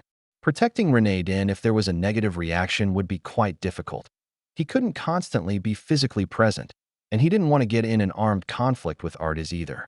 But Renee Din had been warned. Thus, they prepared to make the announcement. Bear Hug would have casually mentioned it to anyone important. Anton preferred to be at least a little bit more subtle so that artists could take a measured approach. Public opinion could go either way, so it was best to be cautious. No doubt it would help that their most recent encounters were Anton and Bear Hug, the latter of which was a new sort of intelligent being and not frightening. At the same time, they had to consider Bear Hug's secret. It was possible for their local body to leave the system of Renee Din, but that left many questions, such as how Renee Din was trusted with just a short time of acquaintance. The difference between a few months and the handful of years following was quite significant. The decision was they didn't have to hide it. The secret was most pertinent for the sake of the upper realms, and the reason for that secret might soon be obsolete. Specifically, the technological developments that were happening based off of the study of Bear Hug's multi-presence would soon be complete. Keeping instantaneous communication secret in the upper realms would still be useful, but it wouldn't last forever. No, it was already likely that the great powers suspected something. Many of their maneuvers were far too coordinated. Of course, avoiding that to keep the secret would be pointless. If they didn't make use of their advantages, they wouldn't be able to achieve repeated victories. That was the most important thing for them, especially in the upper realms. Having information and not acting on it was pointless. On their second visit, Anton and Bear Hug had met more people. Various people involved in the decision-making process. They were, of course, just people. Nothing great, but with experience that artists couldn't afford to lose. That was why they had been kept away at first. Individuals were vulnerable, even with the technology they had available. Anton eventually found the proper time to introduce the subject at hand to Janer, Felicitas, and Yosef. Familiarity brought friendship, and they made themselves available for the sake of artists and themselves. Felicitas was technically unnecessary, but had shifted roles to something like an honor guard. Likewise, Yosef was less trained in social cultivation, but had become their main point of contact for enough time for Bear Hug to latch on. Do you recall how we first approached artists? It was a rhetorical question. It would be quite difficult for them to forget anything about one of the highest impact events in recent times. We passed through a few of the systems artists previously occupied. Janer nodded. You mentioned some old ruins. Well, they weren't entirely ruins.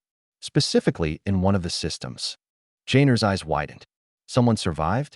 Were they unable to contact us? He frowned. They might feel like previous generations abandoned them. How was it?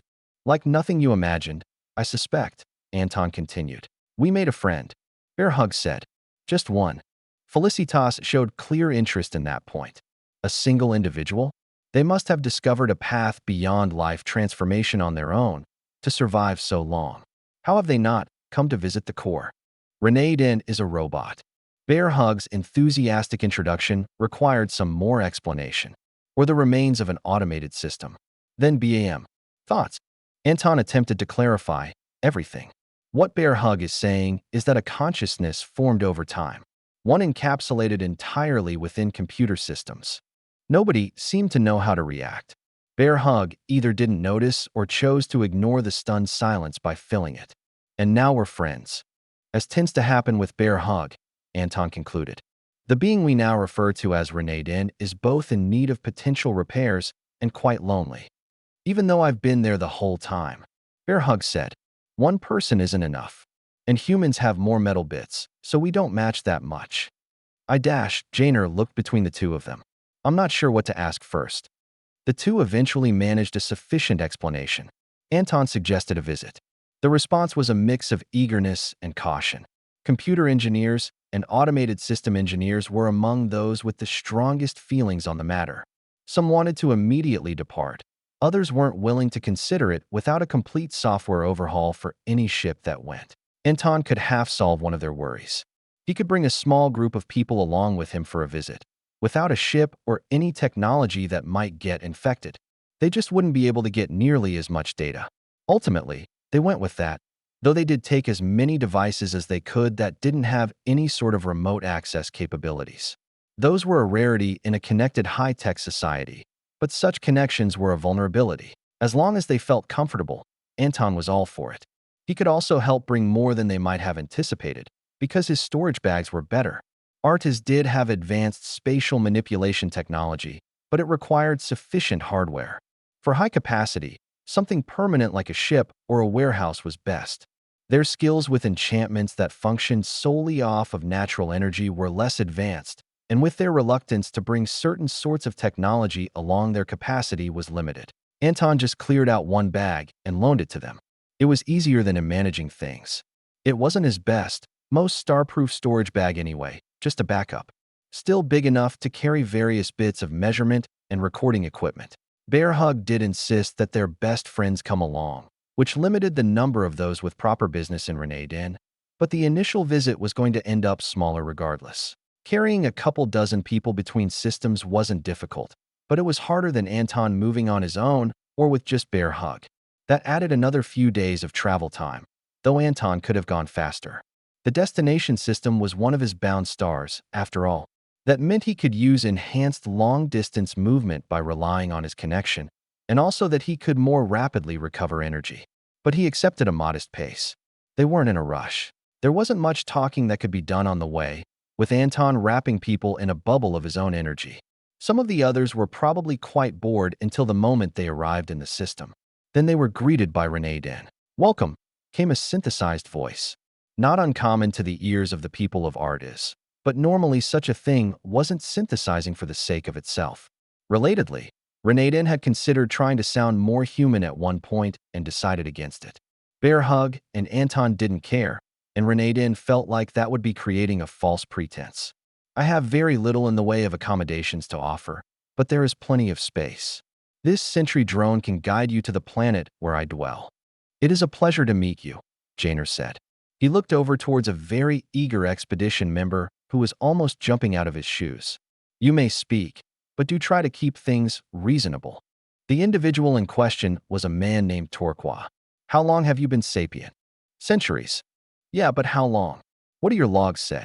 Anton felt like Torqua would have been shaking Renee Den by the shoulders if Renee Den had shoulders.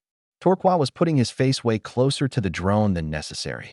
"Do those orbital defense platforms still work?" "No," Renee Den answered the last question first. "As for my beginning of sapience, there was no such event to be logged in my software. I can narrow it down to within a century at best." "How did you dash?" "Presumably by accident.